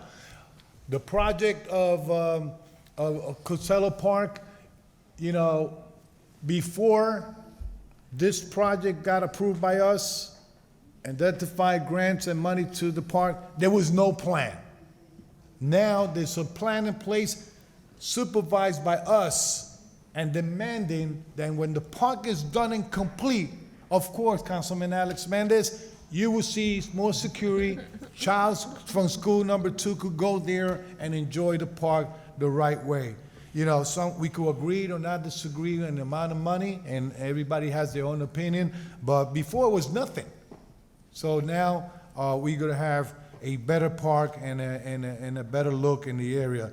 And I know and be lobbying for the second park, that is Roberto Clemente, to be make sure that it's ADA use. And Madam BA could testify that will be the second park that is going to be upgraded for people like Diego brother and other kids in the city of Paterson use. So saying that, Madam President, you know, thank you for the opportunity to address the resident concern, and thank you. This platform is for the residents. You could come here and we address it accordingly on the needs of the city of Paterson. So my vote is, I already voted. Thank you. Thank you, Councilman Velez. I know. Councilwoman Cotton. Kim, you forgot the roll call, you just forgot, right? You know, I it's don't know. so long sometimes. I know. All right. I just want to say that, you know, before I became a council person, I was so really involved with schools. And I worked with some young men who had children that were autistic. And I can remember working holidays for them, like Christmas and Thanksgiving, because at that time my kids were already big, and I felt they needed to be home, you know, with their children. But I had a wonderful time in front of the police station Saturday, and there was a kid there that loved dancing, and I said to the mother, why don't you enroll him, find a dance school for him? And she said, I did find something. But I just want to take it back for a minute. Back in 1999, when my child went to Eastside High School, and sometimes the people itself takes things the wrong way. And I remember being in Eastside, and it took me like 3 years. And what they would do is that they would put the special needs kids in the basement. So if you was on the first, second, and third floor, you already knew if you was in the basement that you were special needs, or you were special ed. I never would say special ed, I would say special need. So sometimes you gotta change the concept of how people think about people and about children. And I gotta say, and I'm gonna give her a shout out today, my Jamie Bland, in 1999, when there was nothing for our special needs children, and she started with the Jump Start program with dancing and art and drama. And what I say to parents, try to find as many activities that you can, because they are out there. It's just a matter of searching. They are out there. Get around people who can understand what you go through too. Sometimes society don't accept stuff the right way, and you can't figure out why, but just make sure you get around people that will make them understand. And then when Eastside finally realized that they needed to mingle everyone together, and they understood that they needed to do that, because it now makes a child feel totally different, and because they are still all our children, regardless, and you don't need to make them feel like they're not better than the kids that you would say average. But you know what, we're all the same, we're all special, you know, we're all by God, so we need to, and so society, sometimes you have to help. And sitting in the park, I have Barber Park.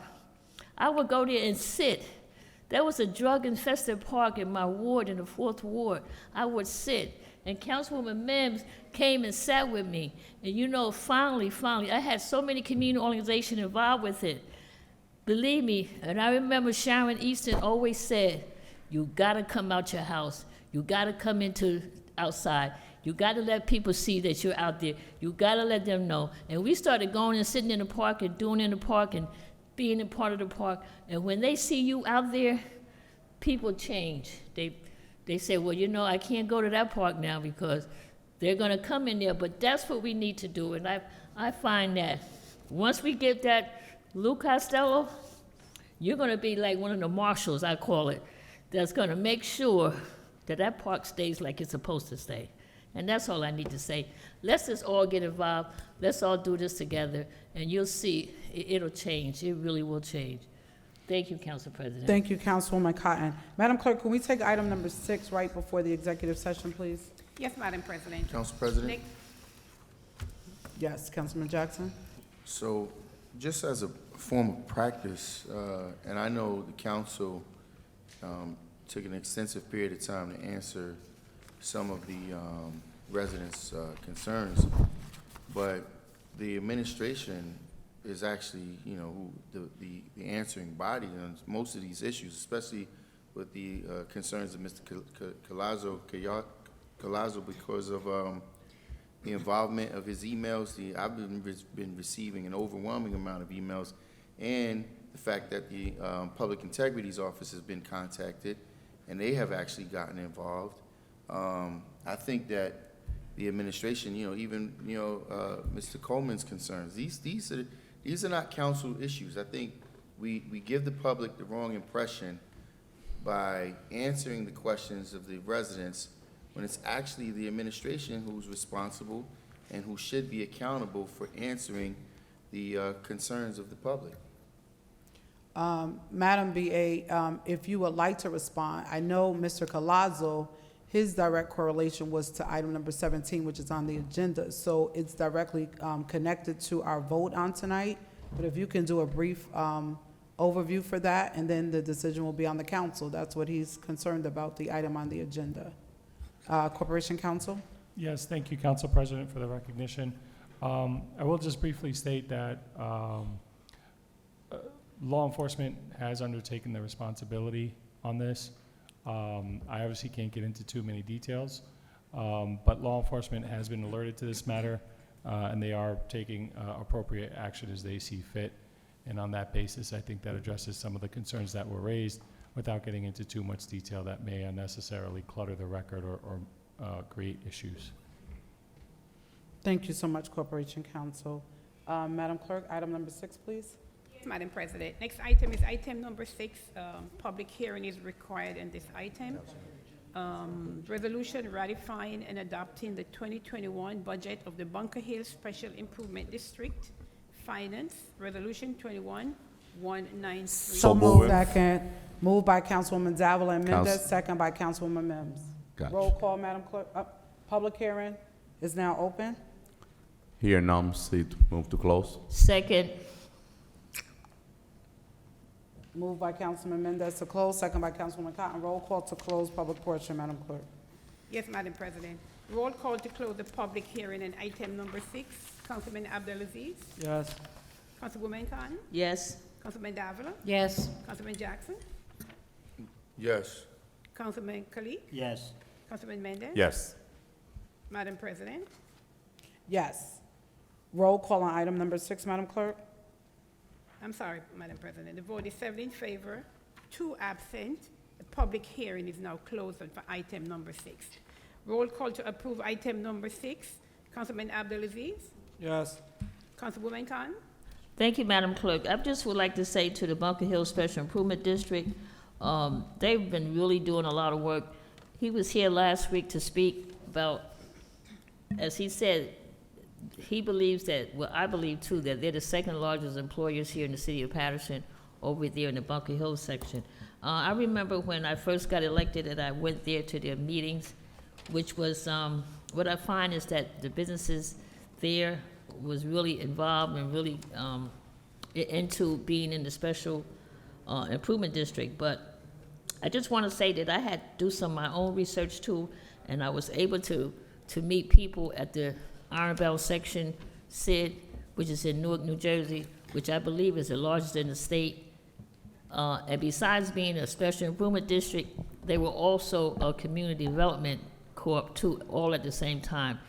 So if you put your effort and work into it, I see that good things can come out of having a special improvement district. Really, really good things can come out of it, especially if you have business-minded people who knows who wants to keep that business in there, and especially when you have employment for the residents in the city of Paterson. With that being said, Madam Clerk, my vote is yes. Thank you. Councilwoman Davila? Yes. Councilman Jackson? Yes. Councilman Kalik? Yes. Councilman Mendez? Thank you, Madam Clerk. And before my vote, I definitely have to acknowledge the outstanding job that this improvement district has been doing in Bunking Hill. And if you look at the budget, the total budget, which is $170,250, out of that, most of their budget goes to security and maintenance. $65,000 for security and maintenance, $81,000, and only $4,000 in salary. They definitely doing an outstanding job, and because of that, my vote is yes, Madam Clerk. Thank you. Madam President? Before I vote, Madam BA, I think she's in the sidebar. Could you just take a note?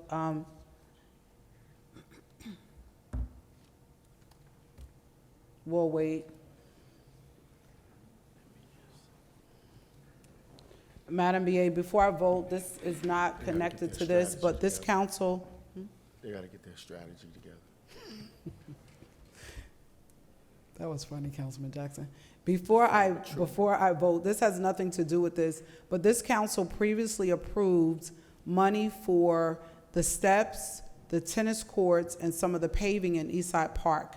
Can you provide an update on where we stand with that? I asked last week as well, as it relates to the gate at Tyrone Collins Park and the gate at Cobb's Park. Could you also provide updates on all of that information? My vote is yes. Thank you. The vote is 7 in favor, 2 absent. Item number 6 is hereby adopted. Thank you. At this time, residents and viewers will proceed with an executive session and will resume our regular meeting after the session. So all of the great people in the audience, if you could just go into the hallway until we're done, and then we will make sure that you come back in when we're ready to take action. Yes, no. At this time, we're going to discuss giving away some of your money for some reason that should not have been. Madam President, in the meantime, before we're off the air, I can read these 2 items into the record, take a roll call. Yes, Madam Clerk. Now, the next items on the agenda is items number 7 and 8 for executive session. Item number 7 read resolution authorizing a municipal council executive or closed session in or adjoining the city council chambers, 155 Market Street, to discuss pending litigation in the matter of Larry Bowie versus City of Paterson Law, Resolution 21194. And item number 7 reads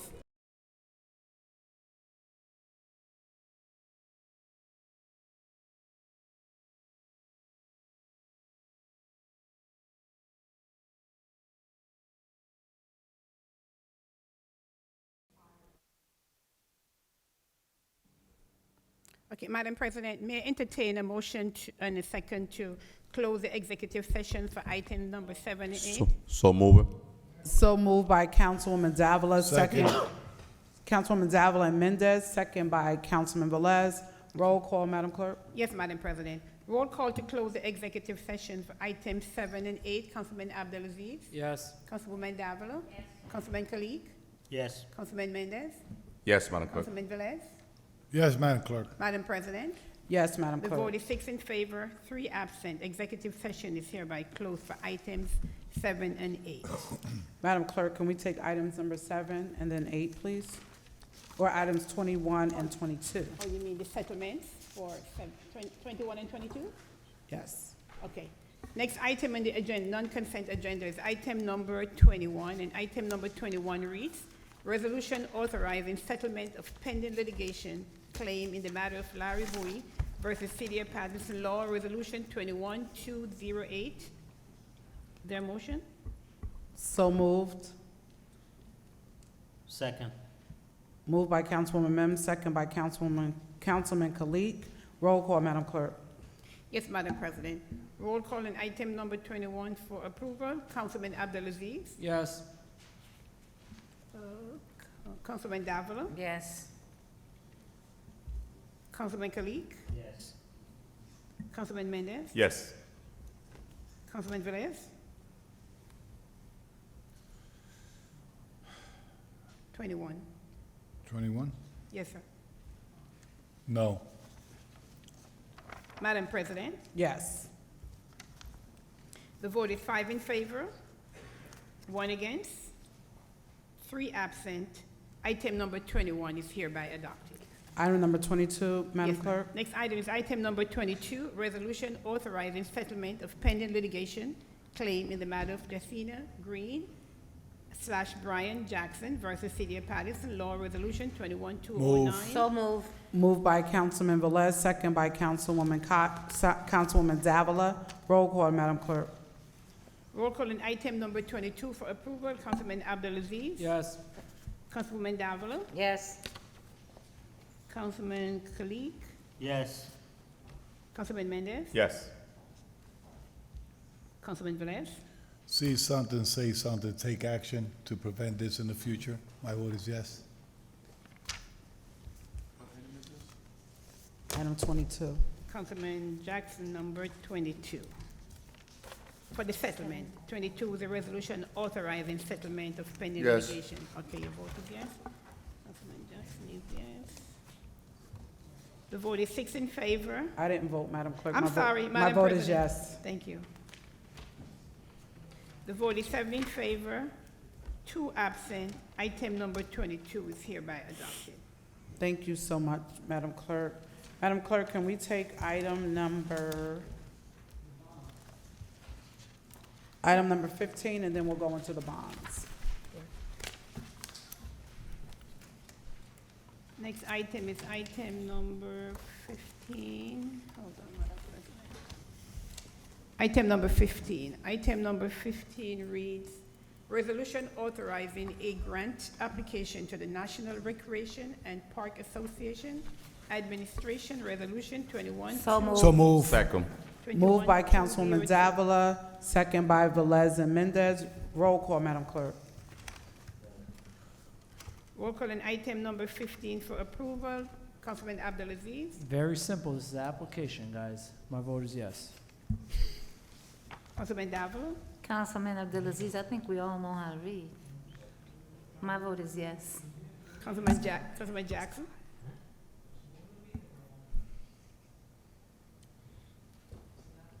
This city business is not a process that should be rushed. It's part of the reason why so many poor decisions are made, but, you know, with that being said, Madam Clerk, my vote is yes. Councilman Kalik. Yes. Councilman Mendez.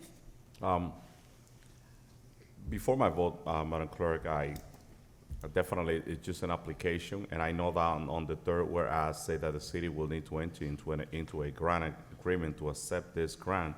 And when I got into this position, the first conversation that I had with the administration was about Eastside Park and the condition of the park, Madam BA, the dilapidation of the park, and all the angle and all the term. Eastside Park is one of the largest one, historical park that we have in Paterson and in Passaic County, but the condition is very serious about the repair that need to be done in this other park. Before my vote, I would like to please ask you again, go back to the mayor, talk to the administration. We have this conversation before. We gotta invest money into Eastside Park. Let's not wait. I don't believe that giving the park to the county is a choice. I definitely believe that we could definitely keep the park, improve the park. There's a lot of open space money. There's money coming into the city. Let's invest those resources in the right location, which is Eastside Park. My vote is yes, Madam Clerk. Thank you. Councilman Velez. Let's not lose the opportunity to put application and then moving forward to invest it in recreation parks and all the above. My vote is yes. Madam President. This is a grant application. Grants we don't pay back. My vote is yes. The vote is 7 in favor, 2 absent. Item number 15 is hereby adopted. Madam Clerk, can we do item number 1, please? Yes. Council President, Councilman. the request of, Oh, we want to do bonds. 'Cause Okay. Bond ordinance requires 6 votes, so we want to make sure we have oh, okay. a Gotcha. full council here. Madam Clerk, item Yes. number 1, please. Yes, Madam President. Our next item on the agenda is our second reading ordinances. Public hearing is required. Item number 1, bond ordinance providing for various public works improvements by and in the city of Paterson, the county of Passaic, state of New Jersey. A, reappropriating excess bond proceeds in the amount of $940,177 therefore, and B, appropriating $2,176,860 therefore, and authorizing the issuance of $2,073,199 bonds or notes to provide for part of the cost thereof. Finance ordinance number 21009. So moved. Second. Moved by Councilman Velez and Abdelaziz, second by Councilwoman Mims. Roll call, Madam Clerk. Roll call on item number 1 for second, I'm sorry, we need a public hearing. Public Sorry. hearing. Yes. Seeing no one, move Seeing to none, close. move to Seeing close. none, move to close. Moved by Councilwoman Davila, second by Councilman Velez. Roll call to close public hearing. Roll call to close the public hearing on item number 1, Councilman Abdelaziz. Yes. Councilman Khan. Councilman Davila. Yes. Councilman Jackson. Yes. Councilman Kalik. Yes. Councilman Mendez. Yes. Yes. Councilman Velez. Madam President, Yes. the vote is 8 in favor, 1 absent. Public hearing is hereby closed on item number 1. Roll call, Okay, Madam Clerk. Discussion? Roll call? Roll call. I'm sorry. Discussion? Discussion, Councilman Abdelaziz. Thank you, Council President. I just want to highlight some of the things for the public and with my colleagues. I know this first one, the reason I'm having discussion, Council President, the first time we had this item come in front of us, it didn't get 6 votes that's going to need now. And I want to bring this up because if it doesn't get 6 votes, it'll delay many projects and items are in this item. It'll delay it for months ahead.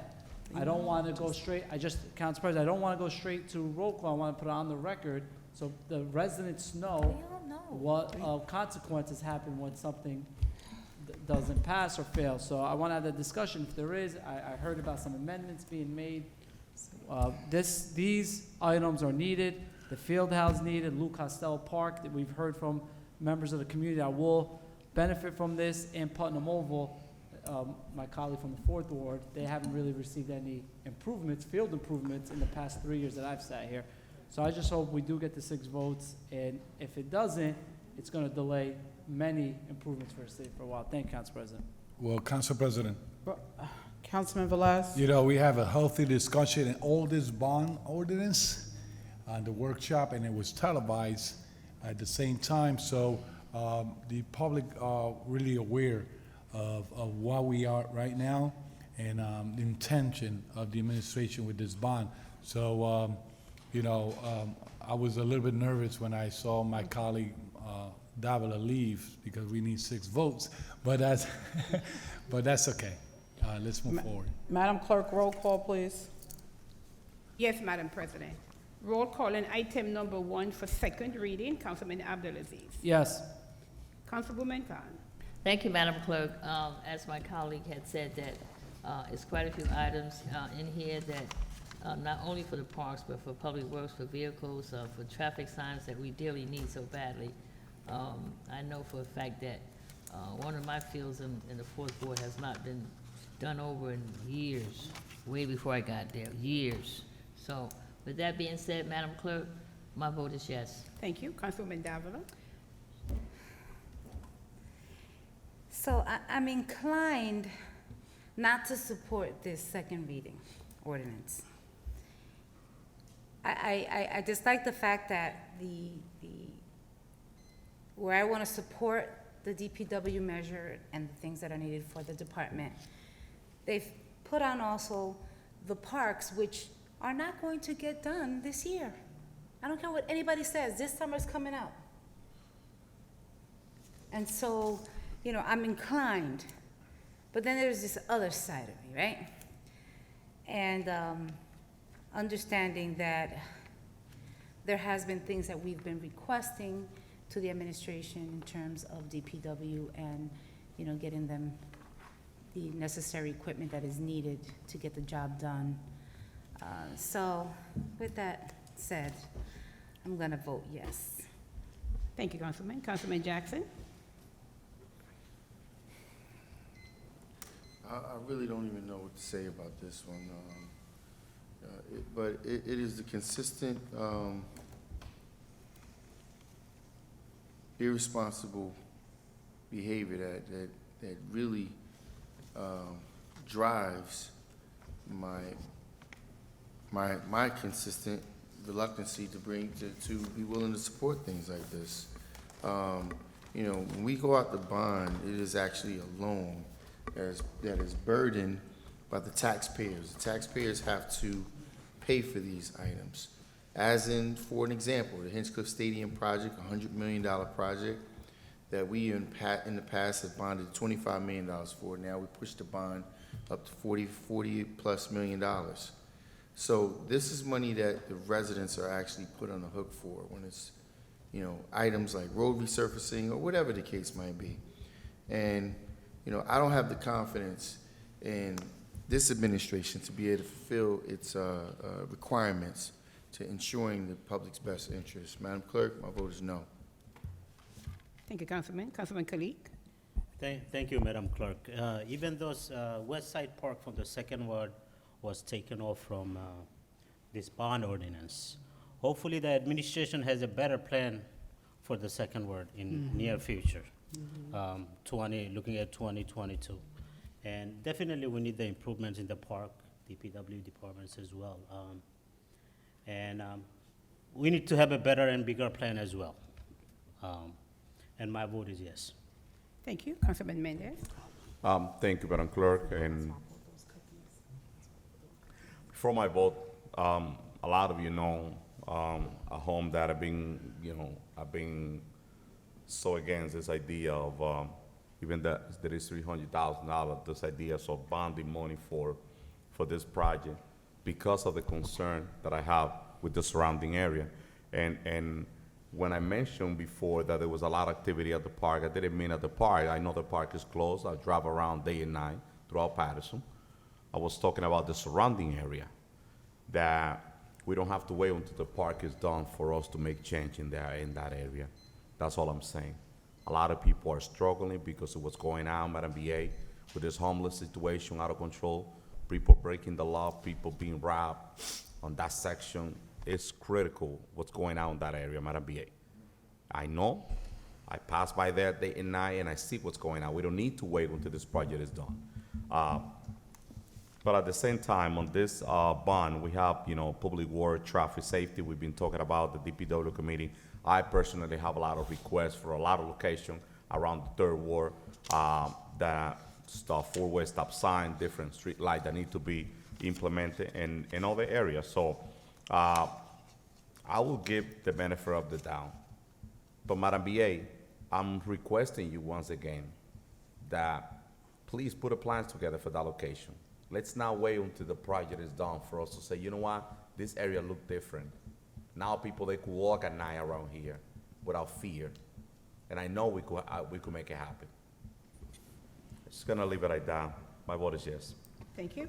Council President, I know that we're in roll call, but I just got a text message that we're not live. Oh, we are live but not live. Come on, Mr. Ming. We're not live on YouTube. So, Ming, can you check that while Councilman, No, I want my statement Velez. live. I want You're my live, statement we're live. watching Can we stop this for a That's minute? what I'm getting here.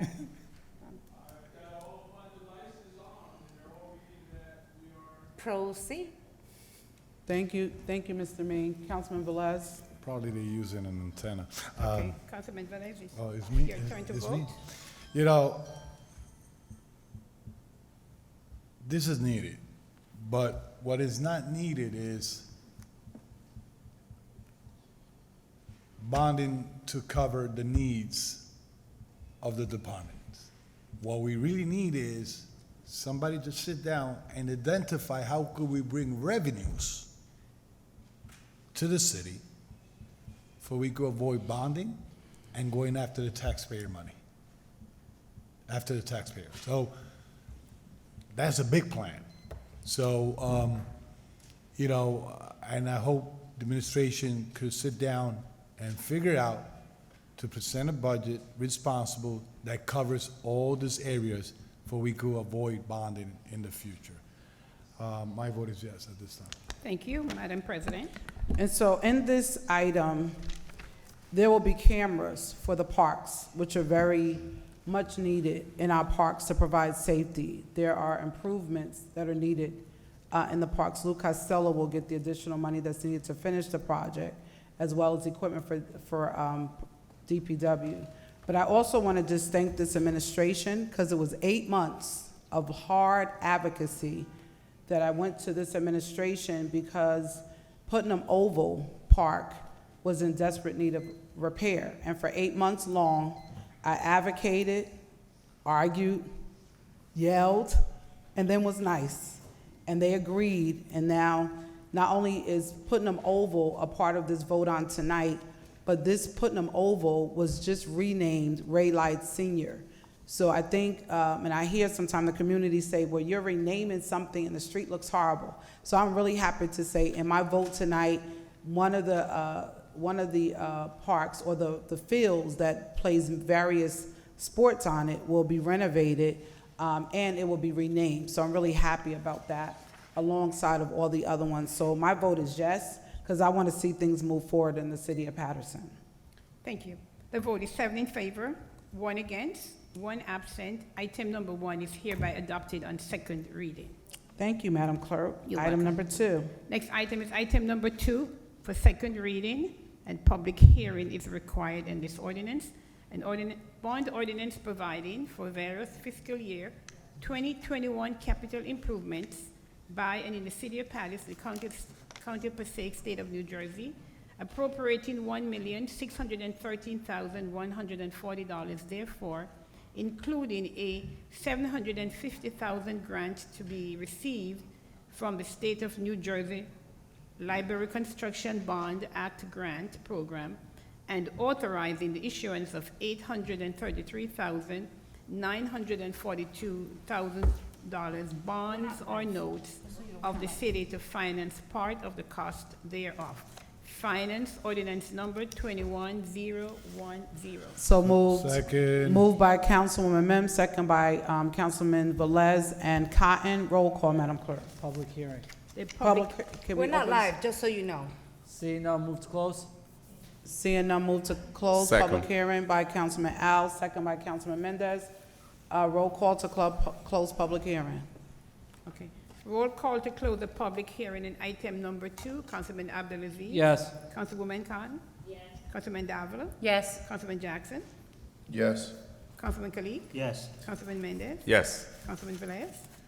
Before I vote, this screen back here is live from the cable. I'm letting you know, we're not. I just went out there and they logged into YouTube. I had my aide do it as well. I'm getting constituent complaints that we're not live. No. My question is, because this is not directly to the TV, so it have to go through cable to come through there. So that's why, if I see it there, probably, I don't know. My vote is yes. Thank you, Madam President. Yes. The vote is 8 in favor, 1 absent. Public hearing is now closed for item number 2. Roll call on number 2, Madam Clerk. Yes, roll call on item number 2 for second reading. Councilman Abdelaziz? Yes. Councilwoman Cotton? Thank you, Madam Clerk. I just want to say that this bond is for our library. Our director is here, Corey Flemings. He has been doing outstanding work at the library. He has opened it up to so many community events that go on in the parking lot, and this is so dearly needed. I would say that if you have not visited, well, we're not open yet, but I know when we were there inside, our director and his staff was doing more than what the average librarians or library do in the community, and I gotta say that to you, our director, you're doing an outstanding job, and I truly, truly appreciate all the work that you do. So with this being said, we have part of this money as a grant, and then we're putting the other money in it. So, Madam Clerk, with that being said, my vote is yes. Thank you. Councilman Davila? Director, I think it's really important that when there are items that are pertaining to your area, your division, that, you come forward, you call us up, I know you've reached out to me a few times. I appreciate you, I appreciate what you're doing, and I look forward, to supporting this measure, Madam Clerk. My vote is yes. Thank you. Councilman Jackson? So I agree with my colleagues, and I commend the work that's being done. I'm a true believer that in order for our community to see some substantial changes, it's going to be through the vehicle of education. So, the fact that we're giving some attention to the library, much needed attention, and obviously is not enough, but definitely happy to support what we are trying to do, and I will continue to advocate for more. So, Madam Clerk, my vote is yes. Thank you. Councilman Kalik? My vote is yes, Madam Clerk. Thanks. Councilman Mendez?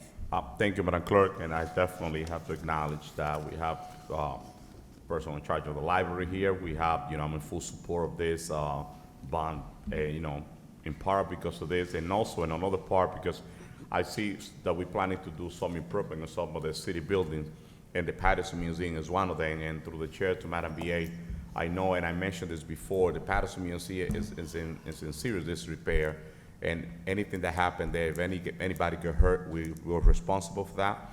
I know we are in litigation. I don't know at what stage we are in that, but I would like to know, what happened with the Paterson Museum, and if there's a light at the end of the tunnel, when we're gonna be able to have full access to that, because the history of the city of Paterson, it's right there at the Paterson Museum, and the condition, it's not the best.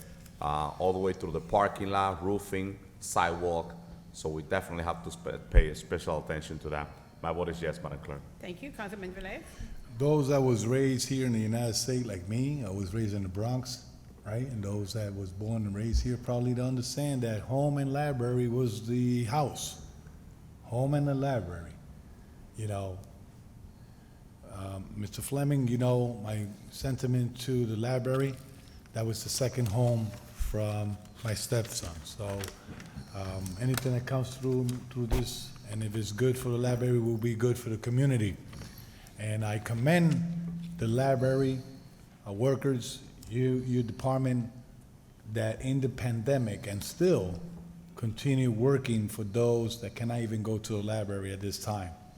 And you have stepped up to the plate to do that with your leadership. So,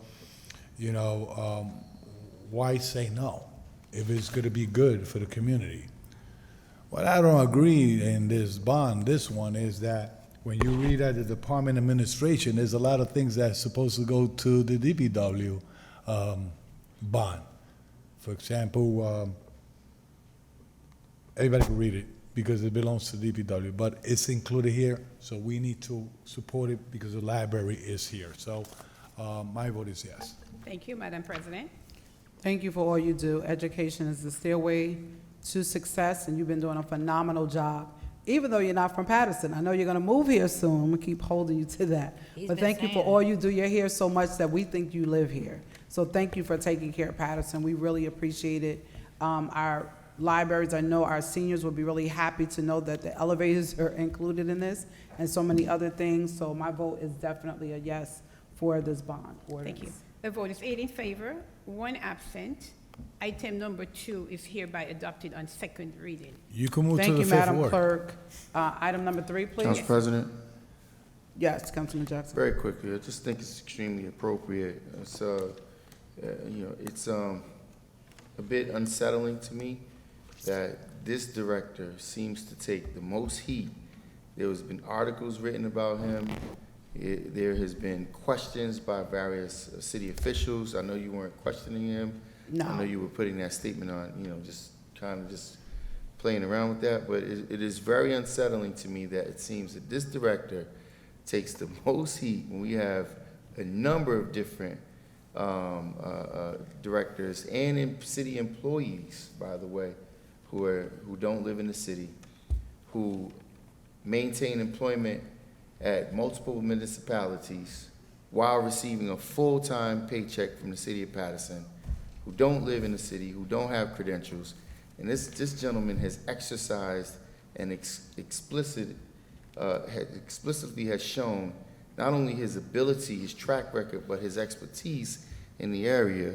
And I'm in favor of hiring people who live in the city as well. But I just think it's for me, it's unsettling. I'm wondering why does this particular person seems to be criticized when others are not even, it's not even mentioned. So I just want to put that on record for the public, because we have people who've never held positions before, who have never been the directors of various positions that they're holding. They've never done it for another municipality. They don't live here. They don't take heat. This person has done this job before, has proven, his track record is proven, but yet he's the only one that's being questioned. And that's extremely unfortunate. Thank you, Councilman Jackson. And so just to put it on record, I'm not questioning, and I was not a part of who has questioned. Mine was more of sarcasm, and he knows it was a playful joke. I really respect the work he does, so I have not been a part of that category that Councilman Jackson is referring to. I respect all of our people that work in the city of Paterson, whether they're in Paterson or not out of Paterson, because as long as you come here and do your job and you help move our city forward, you always have my support. Thank you, Director, and I appreciate my library card. Council President. Item number 3, Madam Clerk, please. Council President. Item number 3, Madam Clerk. Yes, Madam President. Next item is item number 3 for second reading. Public hearing is required. And bond ordinance providing for various improvements for the Fire Department, Office of Emergency Management, and the Police Department by and in the city of Paterson, the county of Passaic, state of New Jersey, appropriating $2,415,000 therefore, and authorizing the issuance of $2,299,999 bonds or notes of the city to finance part of the cost thereof. Finance ordinance number 21011. So moved. Second. So move. Moved by Councilwoman Davila, second by Councilwoman Mims and Velez. Can we open public hearing, Madam See Clerk? no one. See no, move to close. Haven't opened it yet. Move to close public hearing by Councilman Mendez, second by Councilman Davila and Velez. Roll call to close public hearing, Madam Clerk. Roll call to close the public hearing and for item number 3, Councilman Abdelaziz. Yes. Councilwoman Cotton. Yes. Councilman Davila. Yes. Councilman Jackson. Yes. Councilman Kalik. Yes. Councilman Mendez. Yes. Councilman Velez. Before I vote, I just want to say to Mr. Fleming, if you're looking for a great apartment, a great ward, Fifth Ward has a lot, just in case, my vote is yes.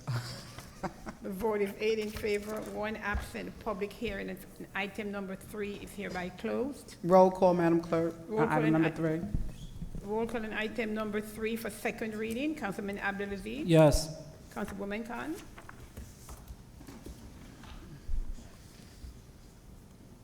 Sorry about that, Madam Clerk. My vote is yes. Councilman Davila. I needed to say something.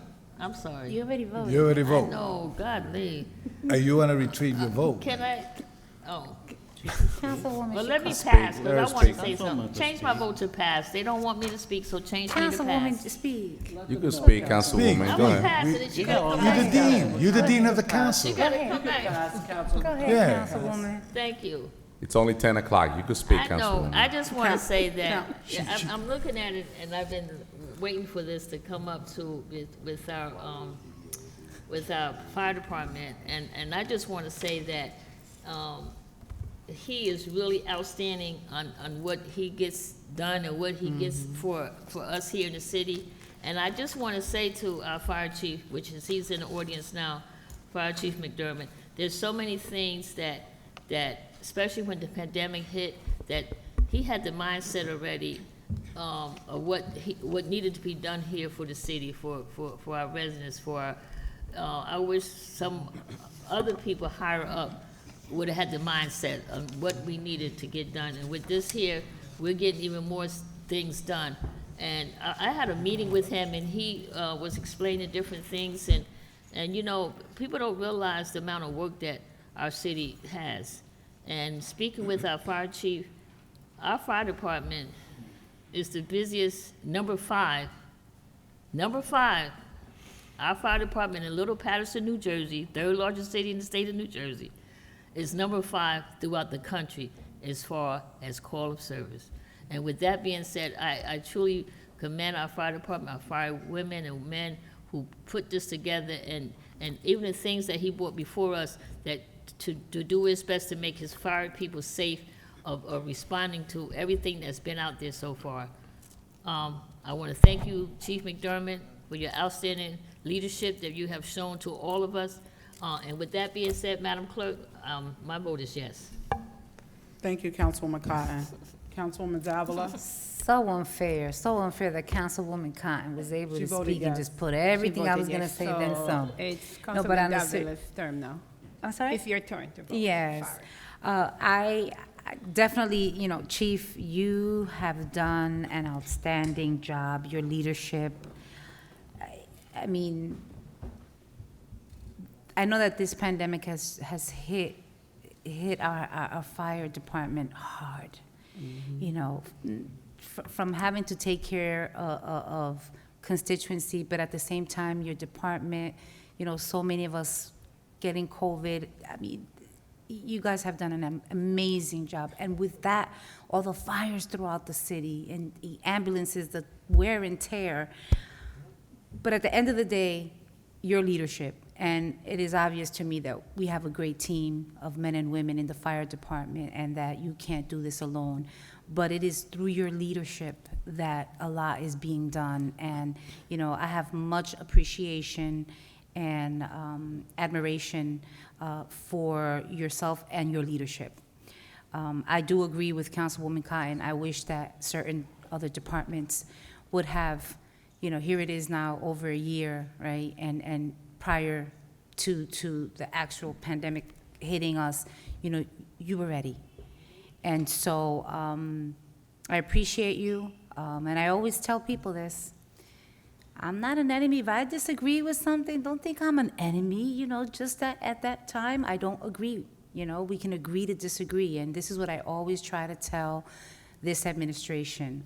But with that said, and moving forward, Chief, I'm happy that you're getting, I'm happy in approving, this second reading today, this bond ordinance. Madam Clerk, my vote is yes for item number 3, for second Thank you. reading. Councilman Jackson?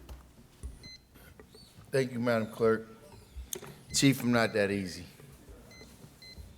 But I would also have to commend the work that you do, and the work that you've done on this, because you're putting a Band-Aid on a war wound.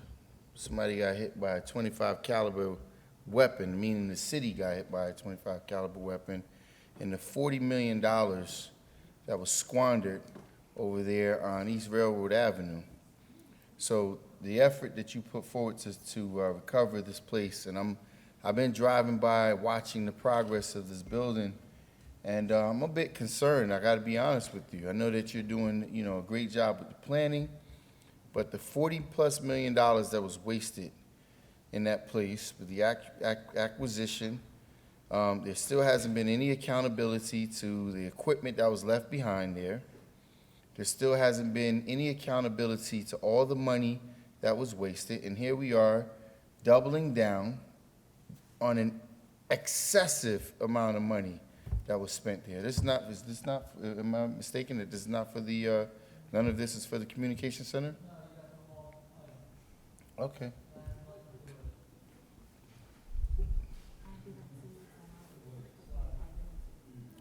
No, listen.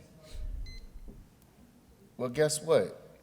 This may not have anything to do with it, but it's always an appropriate time to educate the public on the money that's being wasted in this community. It just baffles me how people have something to say all the time when all my efforts are just to educate the public.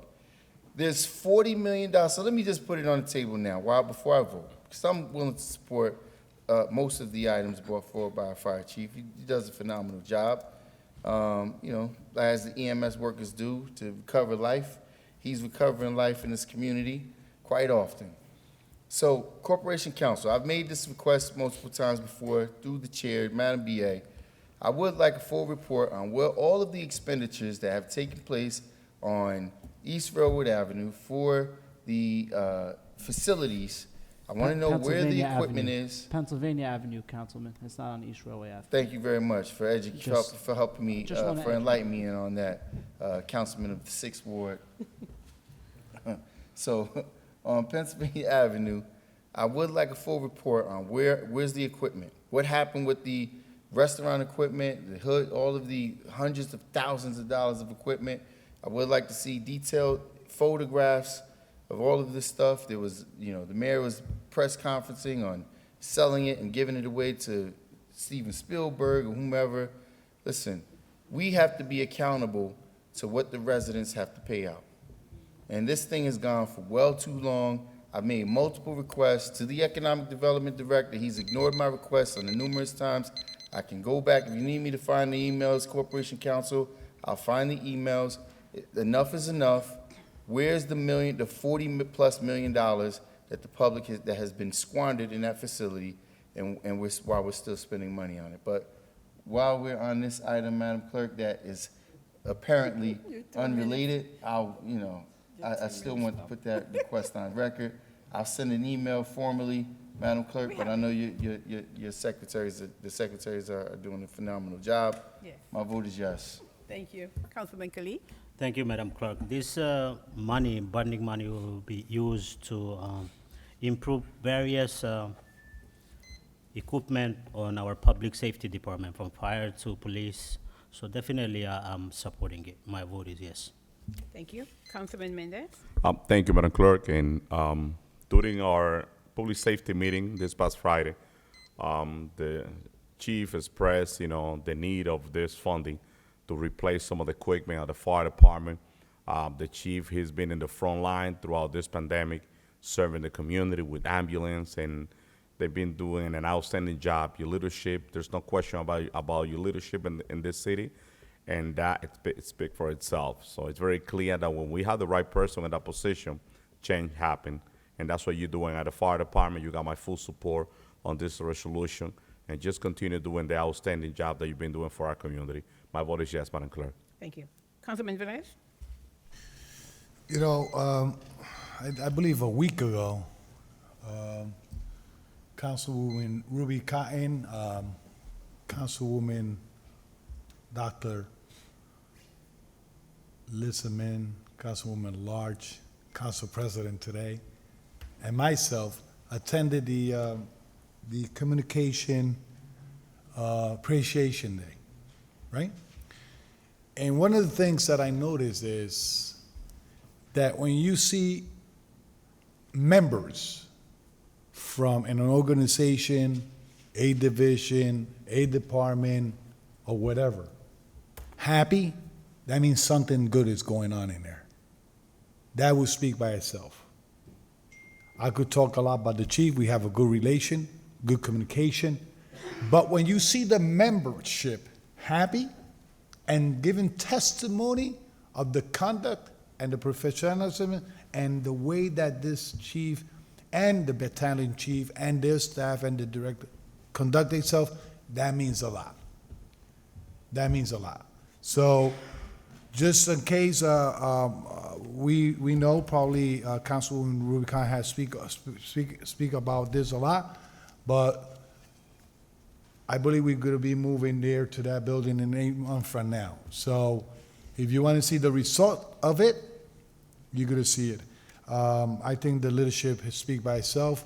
And Chief, thank you. On behalf of myself, the council, please relay the message. This fire department is not an I, it's a we thing, and you are the good leader to move forward this department, to take it at the level, at the national, and probably overseas, because people watch TV too. So I will always support public safety, the men and women from the fire department, also from the police department, OEM, and my behalf say thank you to them for the service they give. And once again, I did it public, and I'm gonna make it public now. Madam BA, in that day, in that meeting, I advise the mayor in front of everyone, please identify a good bargain when you have to sit down with these unions to make sure our employees get the right and correct salary and the proper bargaining from the city. And I will agree that if it's good, we probably approve it better. So my vote is yes. Thank you, Councilman. Madam President? So since I'm operating a level of sarcasm, I'm not really sure where our chief lives, because when we're on virtual, he has the palm trees in the back when we're talking. So to our chief, well, this is for OEM, so it's for fire and police combined. The work that you do speaks for itself, Paterson's finest and Paterson's bravest. And what's needed here, and I'm sure you can add a lot of stuff.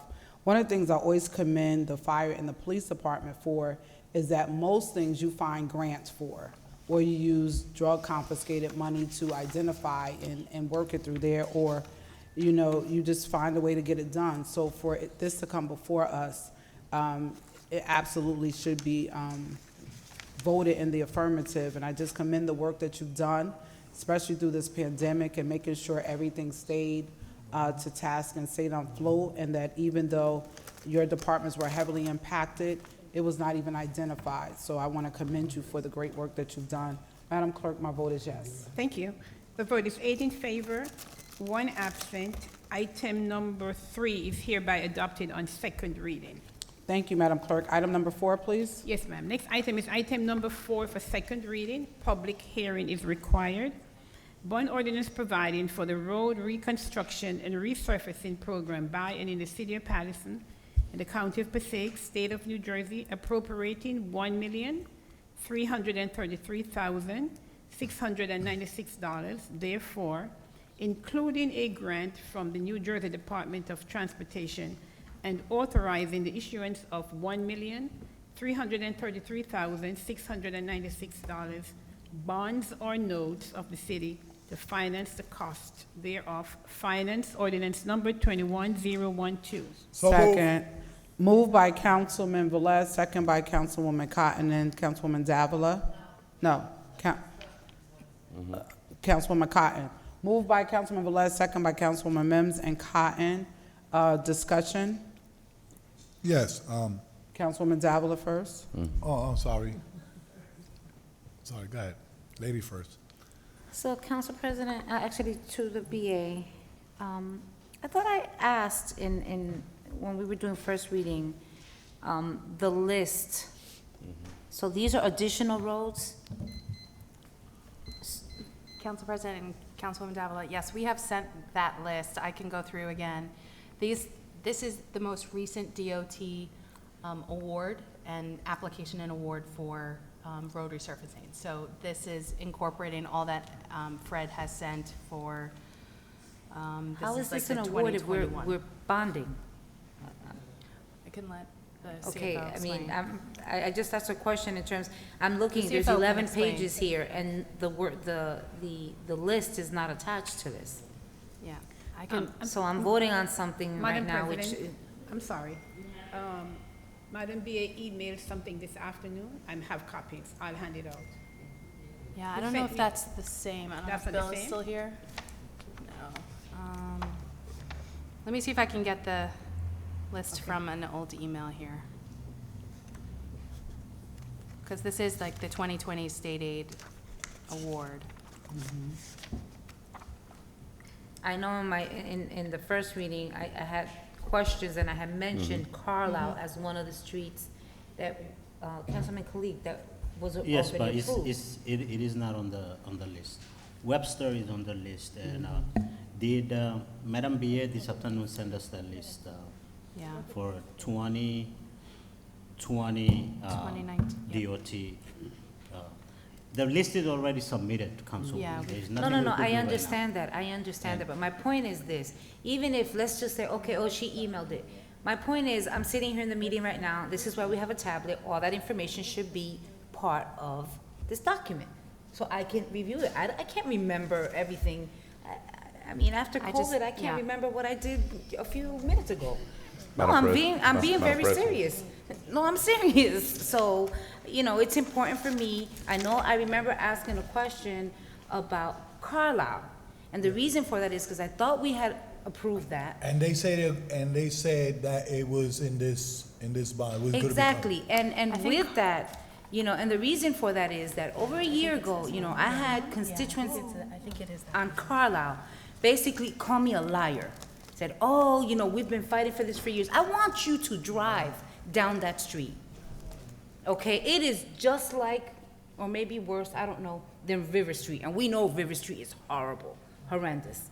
Okay, and so, you know, I'm getting text messages. I could show my text messages of, you know, the constituency in the 2nd Ward reaching out to me, you know, and I'm saying, oh, we approved this, we've approved this, we've approved, and then they're like, here it is, a year, 2 years in, what happened?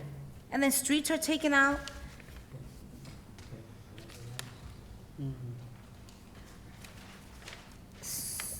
So this is the list that was submitted for number 4. Yes. Yes. It's the 2020 state aid list. 2019. No, the 2020, if you look, is it the next page? So why is there a 2019 here? 2019 is the year before, but Oh, that's some of because what I is asked being. in the Yeah. last meeting, I asked for the status wanted of to see the 2019, update. 2020, 2021, and she submitted it now. Council Yeah. President? 1 second, there's a couple people before you, Councilman Abdulaziz. All right, Are you thank finished? you very much, Councilman. I still don't see Carla here, which means, Thank you, Councilman Did we Khalid move and it? Councilman Mendez. I would have to check with our director about, because I think it's a different list. This is not the list, that's what Council. Yeah, this is the state resurfacing, and then there's one locally. But that, But 1 second, Councilman Al. all right, thank you, Council President. You're welcome. Councilman Khalid. Madam BA, for last couple of years, I have been, I brought this idea to the Finance Committee of unused or close to $5 million from the road resurfacing project under previous administration, the $38 Yeah. million.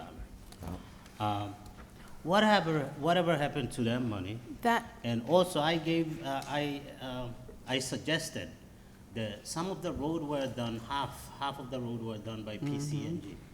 And we should do the other half, so that the road is completely completed. I asked the administration to drive by, I'll list you a couple of streets in the 2nd Ward. For example, Henry Street. One side is perfectly perfect, because the PCNG did that already like last year or a year before. The other side is horrible. We could have done it like 1 for 2, 2 for 1 deal right there. You know, so what are we doing with that money for road resurfacing? so. Madam BA. Council President, the road resurfacing that was on the original bond, that, it was all identified by street. Some of the streets that remain, that haven't been done yet, are related to, that there's sewer work connected to it. So some of that is River Street and so on, that they were earmarked in a way on that bond.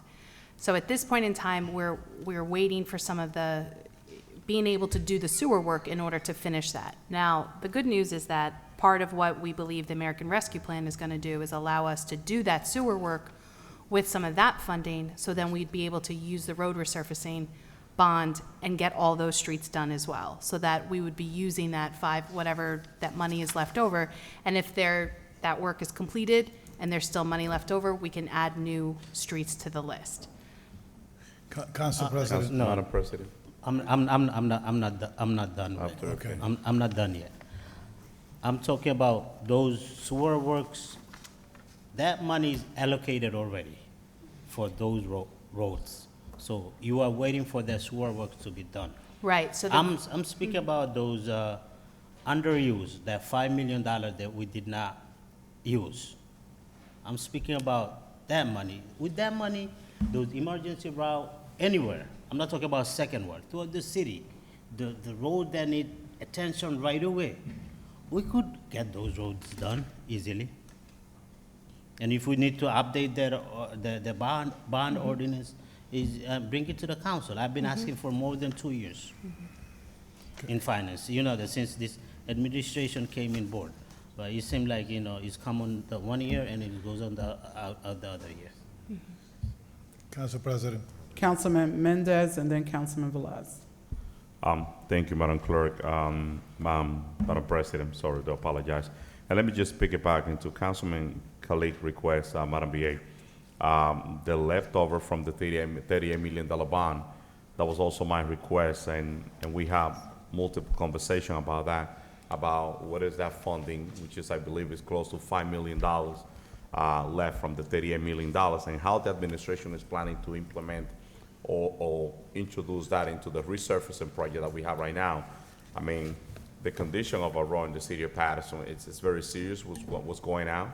I know we're patching some potholes, but this is a 911 situation citywide that I would like to know, you know, what's gonna happen with that funding. So if you could bring that information to the next workshop, that will be a very healthy discussion, Madam BA. You think that we could get that? But I will give you the list. That's exactly what I'm saying right now, is that list is what was approved by ordinance, that certain streets. And those streets, if we end up wanting to change the streets, but we've already committed to that work, that work is important. And this was passed by the council, you know, priors. And the only reason why it hasn't been done is because there's also sewer work connected to it that hasn't been funded, that we're still waiting to get to the point of being able to do that work. So Okay. I understand. I think at this point in time, part of the reason why we're waiting to see these Treasury guidelines is really to see, is road resurfacing one of the infrastructure items that can be included? Because then it can all be done in one fell swoop in addition. But we're also waiting to see if it's not, then we will use that bonding money to do the road resurfacing part while we do with the sewer infrastructure. So we're at this moment in time where we're just waiting for a little more information, and then if that means we can make changes to the ordinance, add more streets, do different things, then we'll be able to work collaboratively to do that. Okay, but in my case, Madam BA, what I will feel comfortable by knowing, at least on the next workshop, listen, those are the streets that are pending, this was the left, and this is the amount of money. All of that until we wait for the final. Right now, we don't have anything. Yep. So at least if we could get the list of the roads that are designated for that funding, that will be important. And knowing that, we will wait, so we will know where we are. So the next question, Madam BA, that I have the East 31st was on this list on the 2020, from Broadway to all the way to School 26, and I don't see that over here, Madam BA. For which one, I'm sorry? On the For the 2020 2020 State Aid Resurfacing Program, yes. Because I see East 42nd, all the way from the dead end to 20 is here. But East 31st was here, and I don't see this, East 31st Park Ave? He's there, yeah. Okay, I see all that right. there. On the 2019 one? I'm getting so many calls, it's on the bottom, yes, thank you. Now, Yeah. the request that I have from you have East 22nd Street from 2nd Avenue to 3rd Avenue. If you look at that area, there's most factory, there's not that many residential there. Can we change that block to cover East 22nd from 5th Avenue to 6th Avenue? It's just horrible, Madam BA. I invite you to pass by there tomorrow, and you will see that specific block is non-drivable. So if we're gonna invest the money into East 22nd between 2nd Avenue and 3rd Avenue, let's invest the same amount of money on East 22nd between 5th Avenue and 6th Avenue. That's my request, and I would like to know if we could get it done.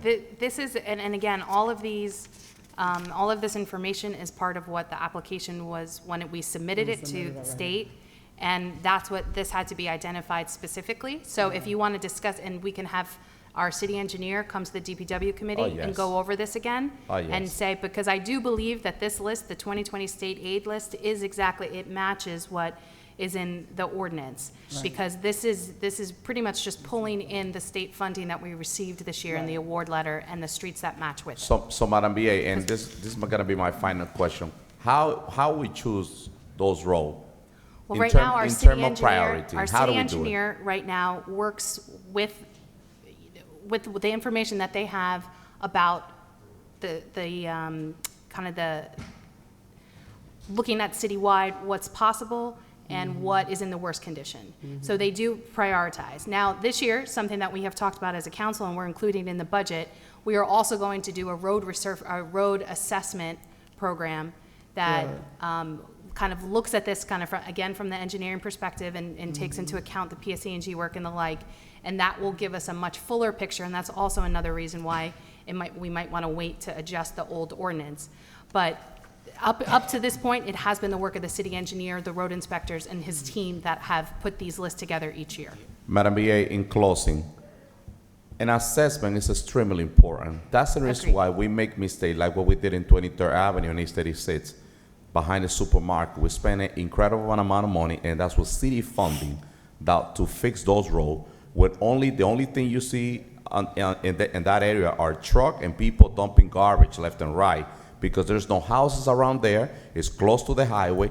So you have East 17, you have East 22nd, you have East 23rd, you have all those roads that need to be fixed. So look at my assessment that I did, that I provided to you from the third ward. I give you in terms of priority all the roads that need to be fixed in the third ward. All the yellow one, they are the critical condition, and the rest is for the future. And something like that, you could do something like that city-wise, and it's not impossible. It took me a week and a half to get it done. You have enough people in this administration to go out and say, wait, you know what? Let's see what PNC&G is doing, what Passaic Valley Water Commission is doing. Let's do our own assessment. Correct. Yep, and that's part of the reason why I asked the city engineer to give us that update about the challenges we've been having with PSE&G, because I do know that has slowed down some of the work that has already been set in motion from last year's grants. So that's what the information that you have today.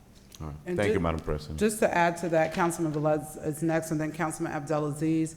That is one of the advantages of having an in-house engineering department, which has happened within the last year, that has happened, so that we can do that type of work. So I'm really grateful that we were a part of those recommendations and that it's in place to make that happen. Councilman Velez, and then Councilman Abdelaziz, and then Councilwoman Kai. Just, we have an engineering department. What we don't have it is an engineer in the department, right? No, we have an engineer, yes. Oh, we hiring? Okay, that's fine. Okay, thank you. All right. So I gotta make it simple, Madam BA. You know, from 2016 up to 2020, a lot of my roads, streets was paved. New asphalt. They did new resurfacing. And I just gotta tell you this one. Park Avenue, from East 31st Street all the way down to Strait Street was paved on September 2019. On November 2019, PCNG came and ripped it off. And not only that one, that's the simple one, Park Avenue. Now, if you go all the way around the Fifth Ward, a lot of those streets that was paved, okay, there was work was done through PCNG. Now, from November 2019 up to 2021 right now, okay, 2021 up today, they already completed the work. So if they already did the test of the new line that they put or whatever, we need to put pressure for them to come out and pave curb to curb. Is it not acceptable, the amount of money they spent on paving Park Avenue, Market Street, and Rosa Park, and then a month after they rip it off, you know, they do the construction, and they still continue. Can you please get me, because I see your report, I understand, because it's the same days or whatever I have in my mind that happened, but I just need to hear from PCNG, yes, we're gonna take advantage of the good weather of spring, summer, and falls to make sure the Fifth Ward is complete paved, curve to curve, when it was already spent a lot of money on it, and then after, you know. My condition, you know, my front end on my car is bad. You know, the patch truck cannot do all of it at the same time, you know, and also the residents of Paterson is, you know, they come after us. They say, what are you guys doing? Like, we have a paving company, we don't, but, you know, you need to look into, put some pressure into PCNG. And making sure the county responsibility of paving their roads like they do up county, they do it also here in Patterson. So I Thank just you, want to have that Councilman. request. Thank Thank you, Council President. Thank you, Councilman Velez. What was that? Councilman Abdelaziz, Councilwoman Cotton. Thank you, Council President. So I just want to clarify some things that I heard, and to the B, I think there's some confusion going on. So I heard about the $5 million bond from 2014. This council approved that on April 28, 2020, where we approved 18 roads from that additional bond. I'm looking at the email right here with the list of the streets, the 18 roads from that $5 million bond that we voted. The work has not been done. I've spoken to the engineer because there are some roads in the 6th Ward from this bond. Some were done, and he stated to me, due to COVID, the contractor, when they do resurfacing, they come one shot and they want to do 10 or 15 roads because they bring in the heavy machinery. So with the And is that what was Carlisle on that list? Or- I'm looking at it here. There's Because I have heard, I just don't know if it was on that Wayne Ave, citywide. Edmund Ave. I don't see Carlisle on here. So 'Cause I'll I can get that forward it to the information. council from April 6, 2020. I think we voted on it April 28, 2020 for the $5 million bond. So for the council members that weren't on the council, and that bond has been approved, streets have been paved, some haven't, and hopefully, when I spoke to the engineer, he said that the vendor, when they come to the city, they bring in the heavy equipment, and they don't just come do one road. They come do the entire city, the 18, 20, because they won't, and as you can see in his memo, same thing happened. Yep. With PSE&G, I had a great relationship and a working relationship with PSE&G. Fortunately, 80% of the roads that got repaved in the 6th Ward were not from taxpayers' expenses, were from PSE&G. I urge my colleagues to reach out to them, sit with them prior to resurfacing. That's what we did, and 80% of the roads you see in South Paterson, People's Park, and Lakeview that got resurfaced was from PSE&G. Madam BA, this bond, and what I'm looking at this bond, I think, and I think my council colleagues are right, this is not tied in with the state aid. I think it's in addition to state aid. No, it's not in case we add more streets onto the list. No, we didn't do that with this because we were so backlogged on so many of the other items. There's only so much you can get through on any given year without causing tremendous traffic challenges. So for this application, because we were funded slightly lower than what we had applied for. So if you look at, an early list of this exact 2020 state aid, you might have seen one or two other streets on it, and it's because we were funded at the 1.3 million instead of the 1.6 million. But that is, that's why we were doing it this way. In part because we know that we're still working off the citywide as well as the 2019 state aid. So, just for clarity, the 1.3 million, the state gave us the grant. Obviously, the grant money that we received from the NJDOT will not pay for 1 through 10 on the state aid list that we have in front of us. I believe it does.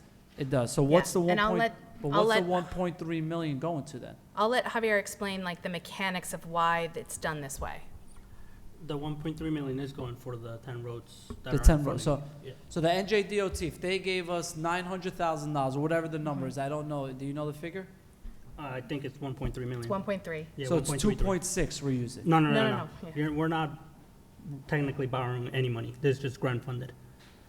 So The what are reason we it goes through bonding for? the reason it goes through the capital ordinance is because it's road resurfacing and it's 30 years of.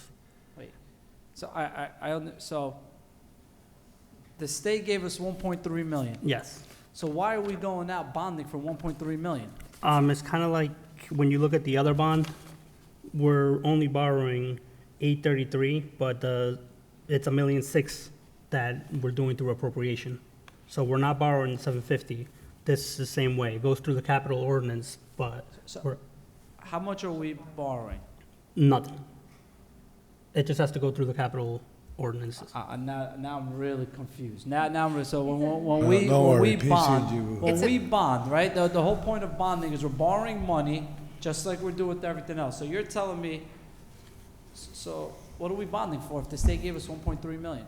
We're not. When you look at 2, right, we're appropriating 1.6 million out of the capital bond. We're only borrowing 833. This is kind of the same way. It's a mechanism, Mr. yeah. CFO. We're not- We're not getting any cash No, from this bond. no. It's a grant going through the capital ordinance. It's a grant, so shouldn't it be, we're accepting the money? Oh, so what you said, we're gonna bond and then the grant's gonna pay it off? Yes. Okay, that makes more sense. Okay, there we go. So we're bonding, we're taking the 1.3, the city's gonna give, and then we're gonna pay the credit card. Correct. And then the list is the 2020. Correct. Thank you, That makes Councilman. more sense on that. Thank you, Council President. Long as you're happy, Councilman Abdelaziz. Councilwoman Cotton? Thank you. I'm not going to be long, but I just want to say to the BA, 2019, I have Godwin Avenue on here. This is from 2019. Godwin Avenue had just got paid probably 2 months ago. They just did it. Councilman Mendez, I tried to get them not to pave Godwin Avenue because Godwin Avenue did not need paving. But they're telling me, Corporation Council, everyone's telling me, Director, that once these streets are on these lists, that we cannot change. So to me, something got to be changed with that because I know for a fact that Godwin Avenue is going to get cut up within the next year with new development. Why pave a street that you know is going to get developed with a new development that's going to cut up with the public service, cut up with the water company, cover up with Verizon? And so something has to be done, BA, Finance, Chief Finance, that if we submit these streets to the state of New Jersey, they grant us, they give us the money, but when you realize that these streets need to be changed, why we cannot change them?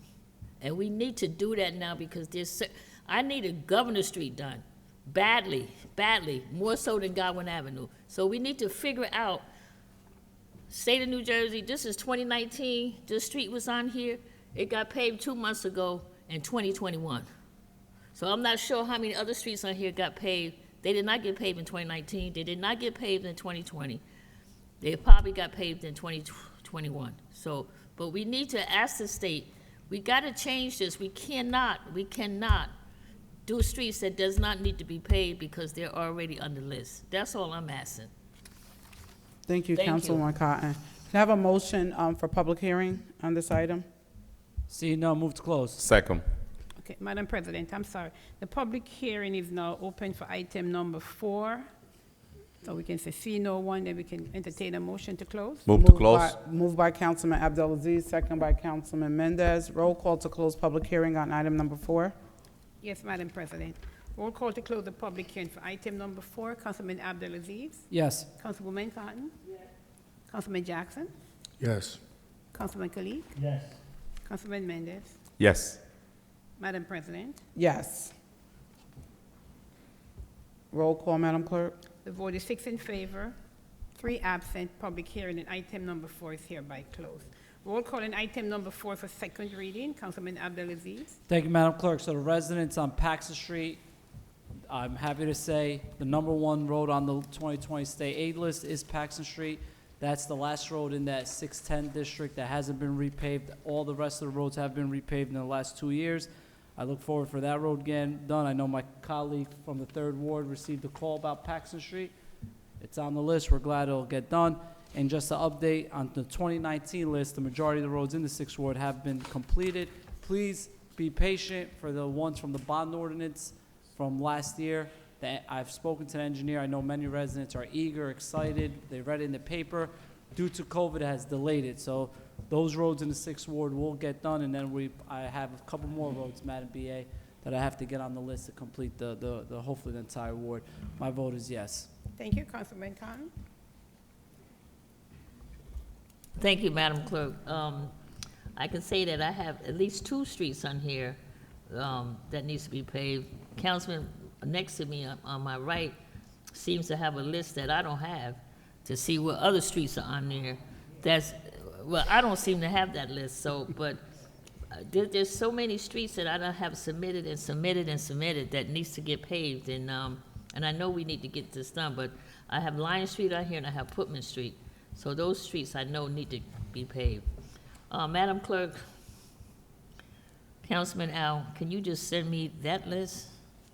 So this I'm on way it. I can see what else is in there, but still, I'm still saying to the city, some of these streets, as Councilman Mendez said, does not need to be paved. There's other streets that's in worse conditions that need to be paved. They gotta get paved.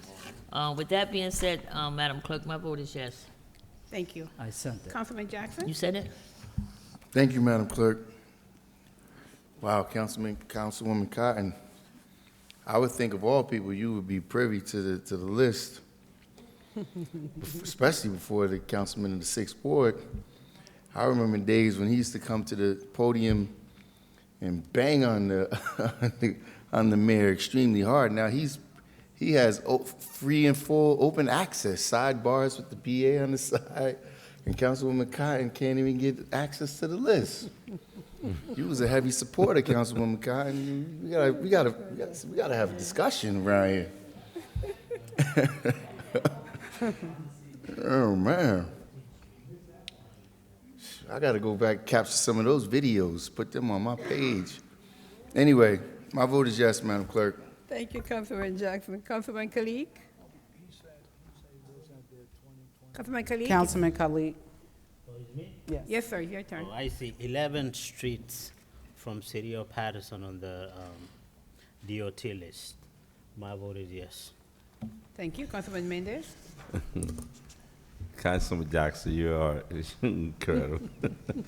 So, Madam Clerk, before my vote, I definitely, to all my 3rd Ward residents, I'm very satisfied to see East 42nd Street from the dead end all the way to 20 is on my list on the assessment that I conduct about all the roads that need to be fixed in the 3rd Ward. Also, East 31st Street from Broadway to School 26. To all my 3rd Ward residents, that's on the way. And East 22nd from 2nd Avenue to 3rd Avenue, that was a bad choice. I think that if you pass by East 22nd, you definitely will invest the money on East 22nd, at least between 5th Avenue and 6th Avenue. That is the reason why I'm insisting into this assessment. The city need to do a whole assessment of the need of the road. That way they don't make this mistake, and that way they don't make the mistake that they make on 23rd Avenue and East 36th, investing money there instead of fixing all the roads. But also at least East 17th Street from 3rd Avenue to Putnam is going to be fixed. And that's one of the roads that I have on my list, and it's on the way. But also before my vote, I think that it's extremely important, Madam BA, that now that we have an engineer in-house, we have to protect our investment. How we protect our investment? By making sure that we supervise this work, the quality of this work, and also by making sure that our utility company holding our utility company accountable, that if they open those roads for any emergency, they have to fix it curb to curb. We have a legislation in place. It's already in the book. It's just the enforcement part is what we need right now. And having an engineer in-house now, we're gonna have somebody who's gonna be able to watch the job that they're doing to protect our taxpayer dollars. So my vote is yes, Madam Clerk. Thank you. Councilman Velez? I can mention all the streets that we are having a list here. We know in the 5th Ward we're a little bit behind because of the PCG situation, but I just want to call the attention of one of the whereas here says that the repairing and installation of curbs, sidewalks, and driveway aprons, installation of curb ramps, et cetera, et cetera. So, you could request this, but I mean, noticing that they be paving curb to curb, but they're not replacing the curb, and they pave up to the grass or whatever, and there's a lot of streets that are missing the curb, and that's the responsibility of the city to put the curb on it. So take note on that, because sometimes they resurfacing and they're not putting the curb, and the curb is responsibility of the city when it says here that they had to replace those curbs if they don't see them. I just want to leave the moon that we have around the city, because we got holes more than the moon, but and start repaving and resurfacing it again. So, You know, I'm glad that a lot of the streets are in other wards, and when I sit here and make decision, I'm not just thinking in the 5th ward. And just sending a message to my colleague, Abdulaziz, that he says to approach PC&G because he has a good relation with PC&G. Please be my messenger. Tell them that come to the 5th ward and do what they have to do with PC&G. I will appreciate that from you, Councilman, when we are a we body. So thank you. My vote is yes. Thank you. Councilman Davila? Madam BA, do you have an answer for me about Carlisle? I texted Fred, but I believe he's probably already asleep, so I do not have the answer on this list. I do believe it might be on that 2018 citywide, but I can't confirm right now.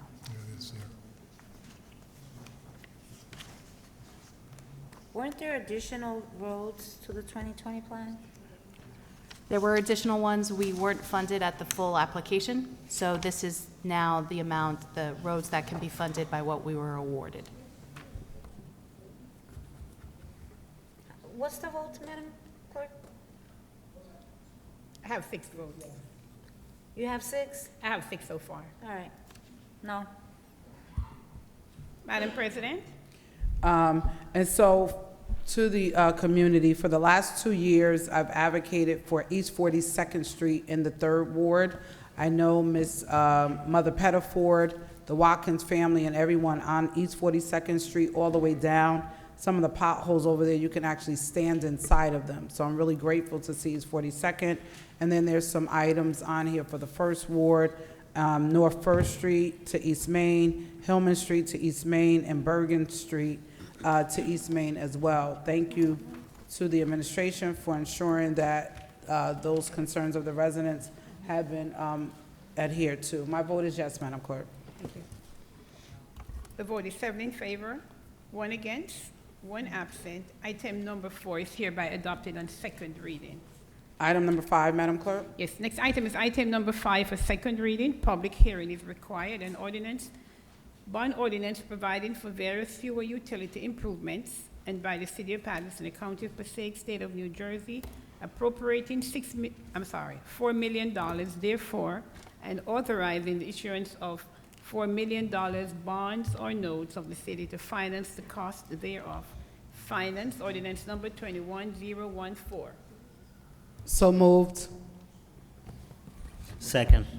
Moved by Councilwoman Mem, second by Councilman Khalik. Can we have can you open public hearing, please? Yes, Seeing no, move to close.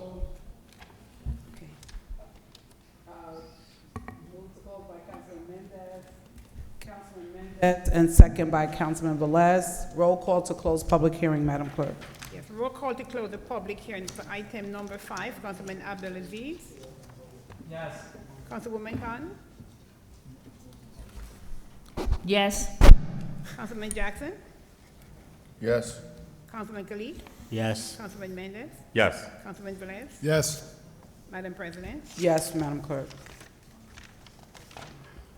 The vote is 7 in favor, 2 absent. Public hearing is now closed for item number 5.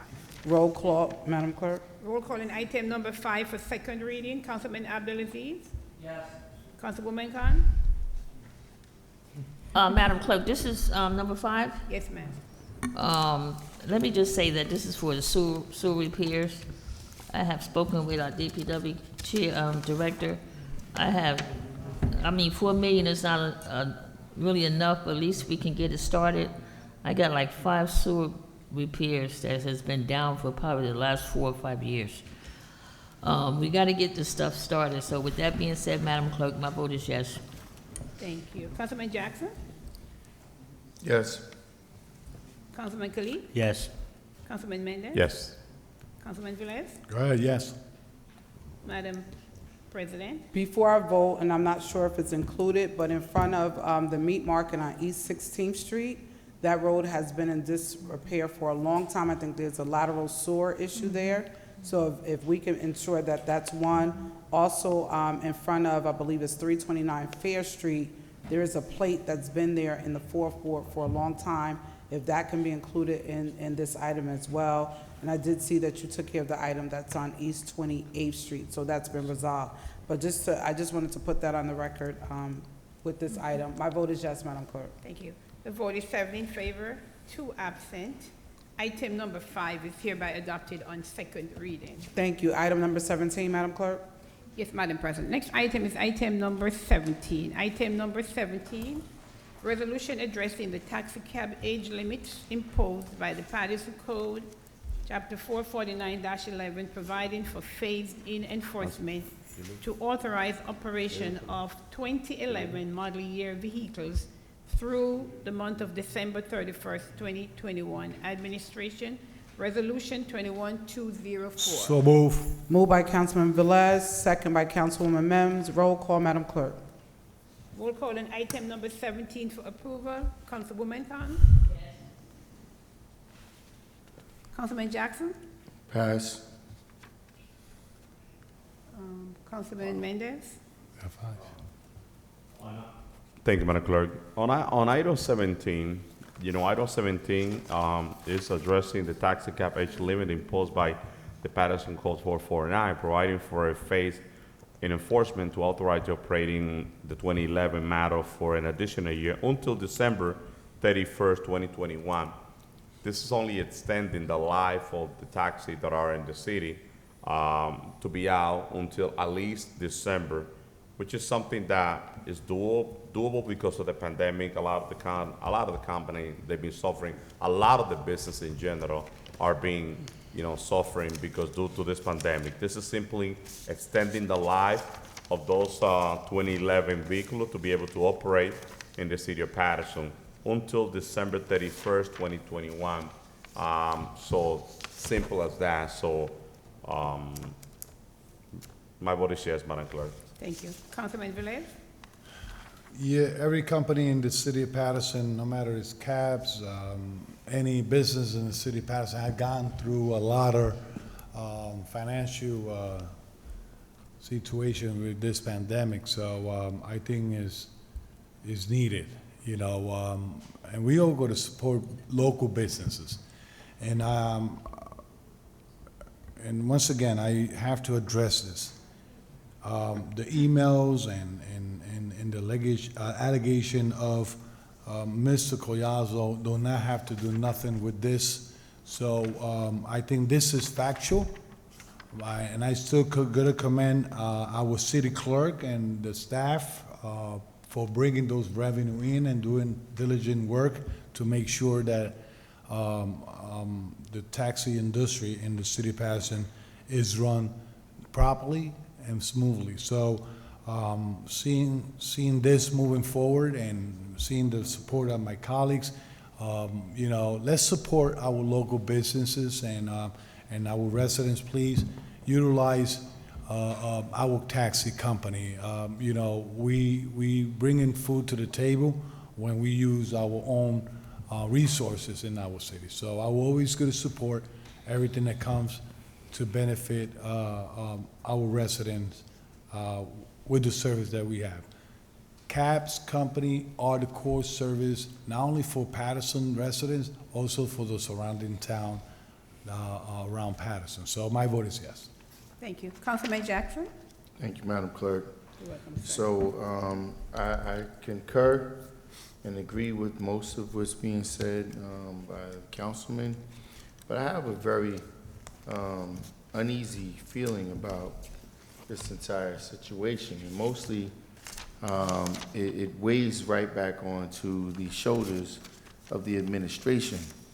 This is just yet another example of how the lack of enforcement and the lack of the due diligence on the part of the administration allows for rogue activity to take place. Now, with that being said, it is imperative, especially in this current climate, that we give an allowance to businesses that need to continue to do business, but at the same time, there's been absolutely no intent on obeying the current legislation. Every night, I have cabs that are being parked throughout the entire city. And, you know, considering all of the emails and things of that nature that I've been getting back and forth, I can't in clear conscience support this item, knowing that there has been a lack of enforcement on the part of the administration to ensure that everybody does what they have to do. And I gotta hold everybody equally accountable, as I do myself for my own business. My vote is no, Madam Clerk. Thank you. Madam President? And so this was a recommendation by a council member, she's not here. She made this recommendation to do this because there were concerns with some of the owners not bringing in their stuff and having everything on time.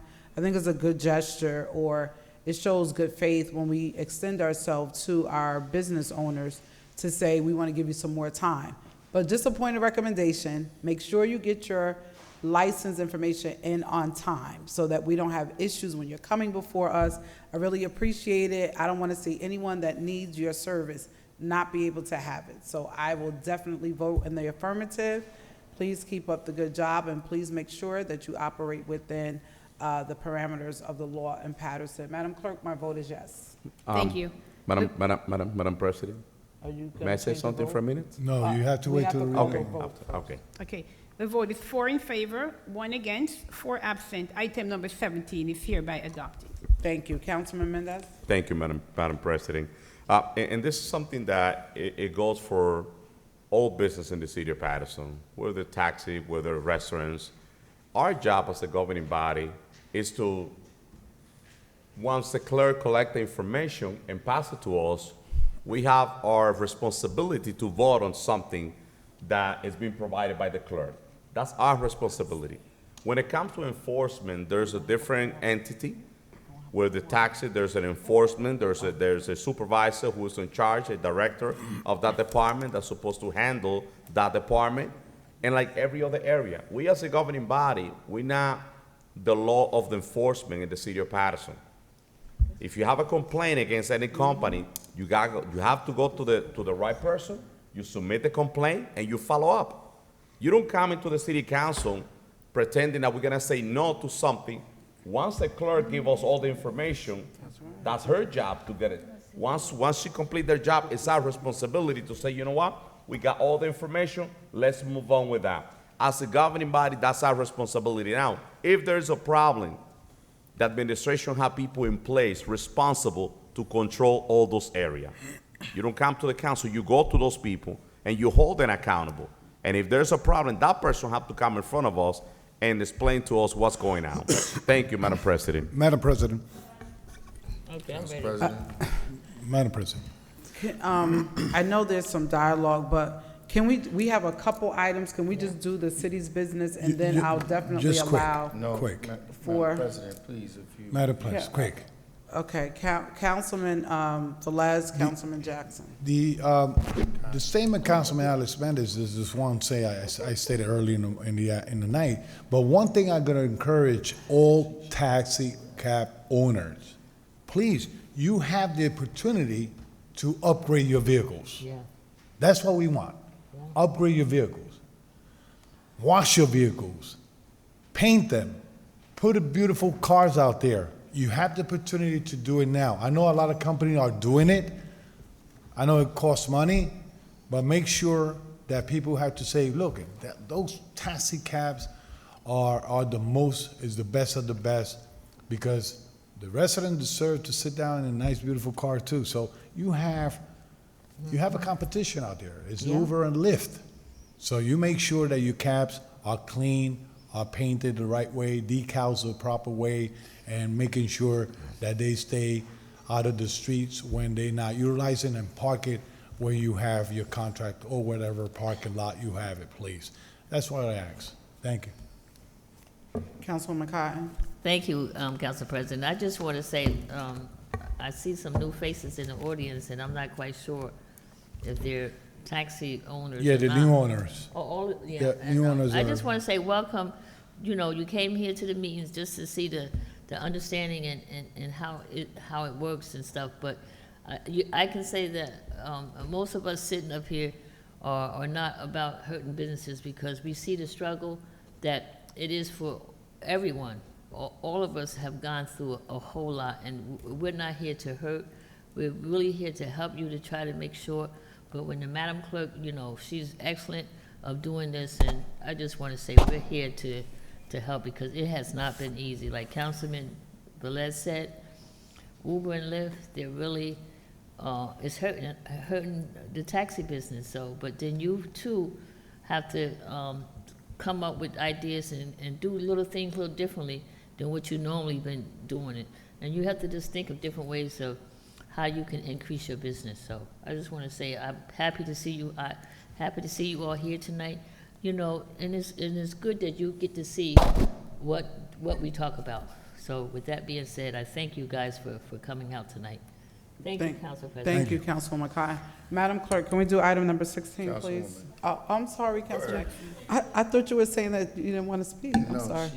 she asked. I apologize, Councilman Jackson. It was So, the cookies. Yeah, no, I appreciate the cookies. They were very good. I was commenting on them. Anyway,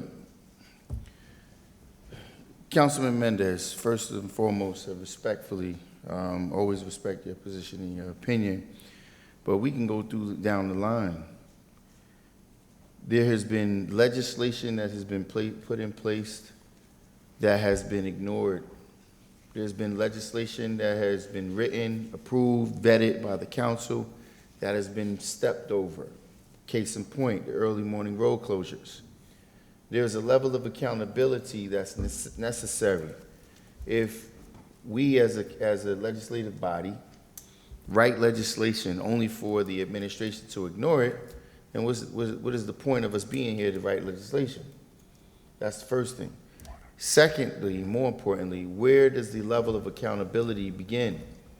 As a council, we can't be the doormat of this administration to allow them to just continuously move business forward and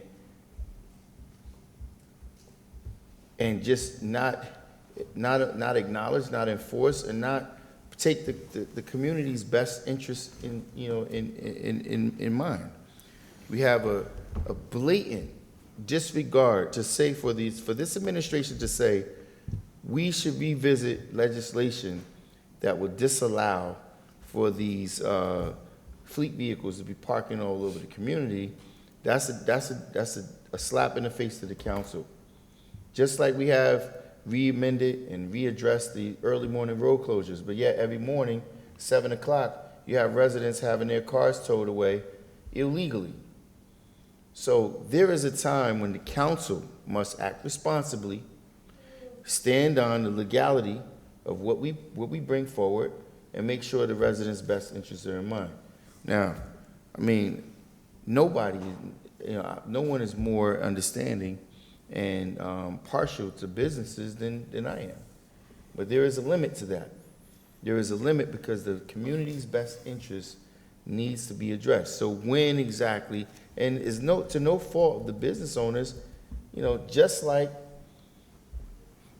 individuals ride around the community without helmets on motorbikes, ride up one-ways, run red lights, this community has such a sense of lawlessness, and it, in many occasions, it falls right on the shoulders of this legislative body. But what it is a blatant disregard of the laws that are in place by this administration. That's clear. That's what it is. So until the council stands forward and collectively makes an effort holding this administration accountable, there's never going to be a level of accountability in the streets. Never. You can just do whatever you want. You can park your vehicles on the roadway. You can let your employees take them home and do whatever they want to do. You cannot register your vehicles and all of these things. There is a certain level of accountability. When you're in business, you know what your business obligations are, and you make sure that you fulfill those obligations so you can continue to do business. When you know that you have an inside connect and you can say, hey, well, we don't have to worry about that because we can get this done. And that's to the public, because I can't, I'm not going to sit here and try to hold accountable other elected officials. But I'm talking about the realities of what we're dealing with here. And the general public does not need to be subjected to things that are on the books that are just being ignored. And it's not this issue, this item. My vote in protest is in the overall perspective of how things are being done here. If you want to make a commitment to change, you have to start moving differently. You cannot go along with the status quo as we continue. We did this last year. We did it the year before. We'll do it again the following year, I'm sure. But when is there going to be a level of accountability? Thank you, Council President. Thank you, Councilman Jackson. Item number 16, Madam Clerk. Yes, Madam President. Next item on the agenda is item number 16, resolution authorizing an application to the Sustainable Jersey Small Grants Program, Administration Resolution 21203. So moved. Second. Moved by Councilman Mendez, second by Councilwoman Mims and Velez. Roll call, Madam Clerk. Roll call on item number 16 for approval. Councilwoman Cotton? Yes. Councilman Jackson? Number 16.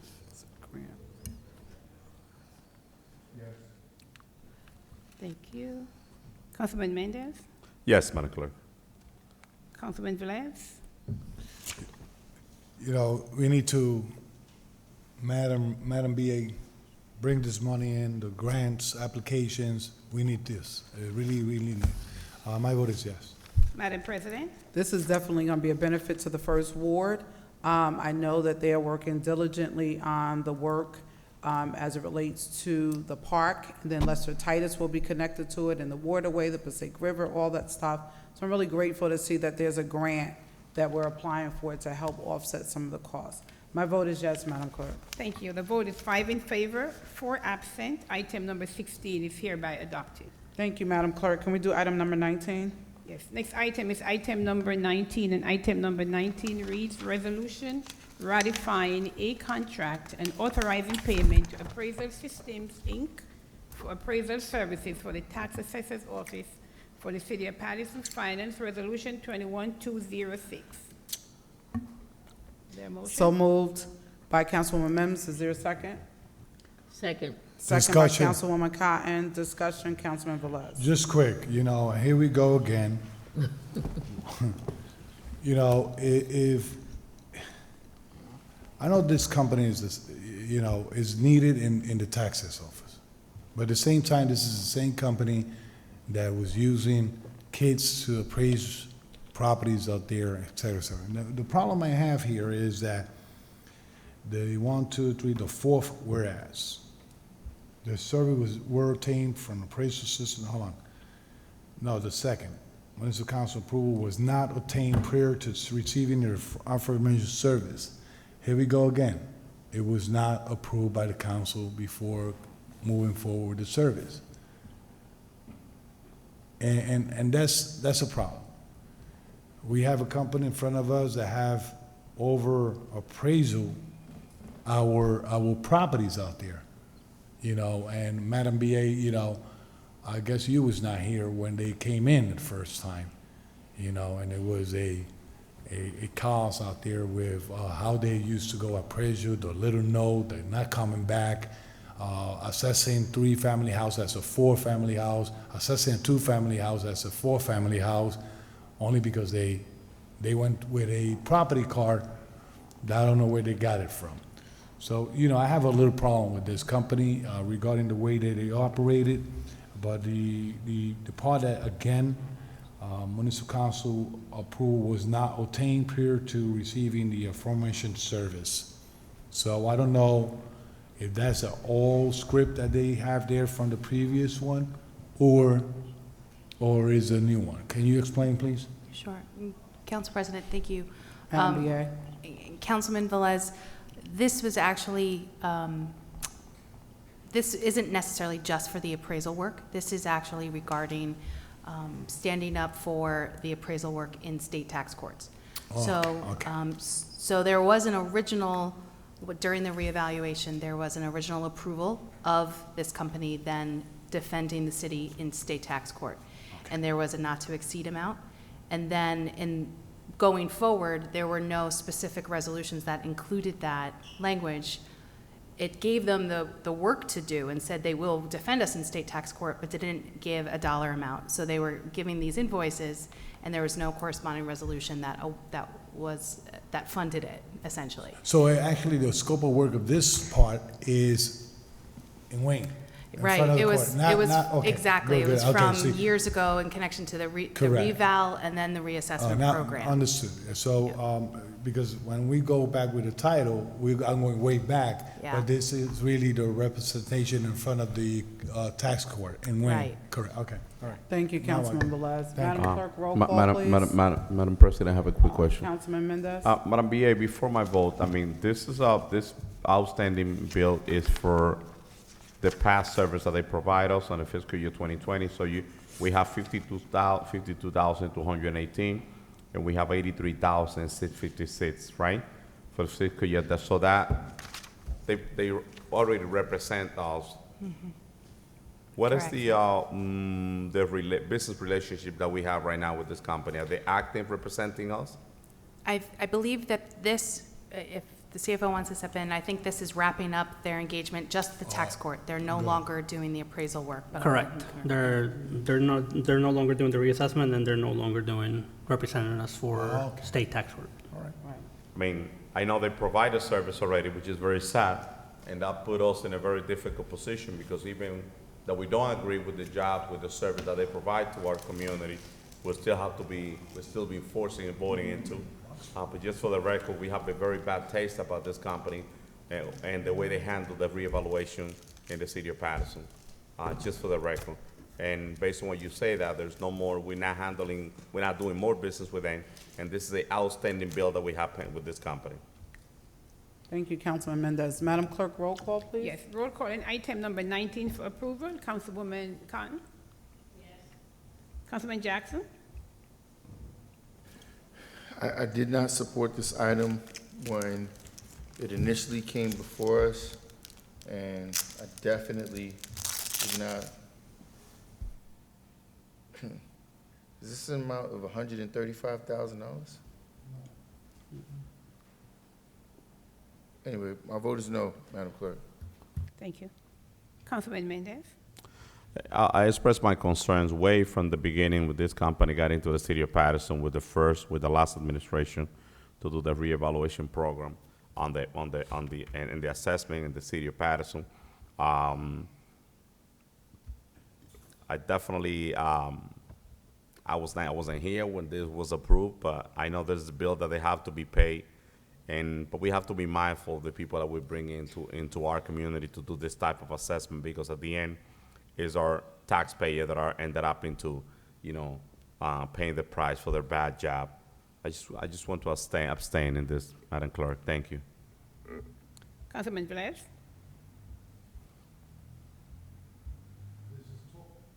It's totally different walking around doing appraisal. This is the work that they did in front of the fighting and defending those tax appeal, correct? At the Wayne facility, so tax court. So I know based on that, we need to fulfill the payment. And you heard in the record that what's the name again? Javier stated that this company no longer with us and is not conducting no service with us, so we need to fulfill the payment, so my vote is yes. Madam President? My vote is yes, Madam Clerk. The vote is 3 in favor, 1 against, 1 abstain, 4 absent.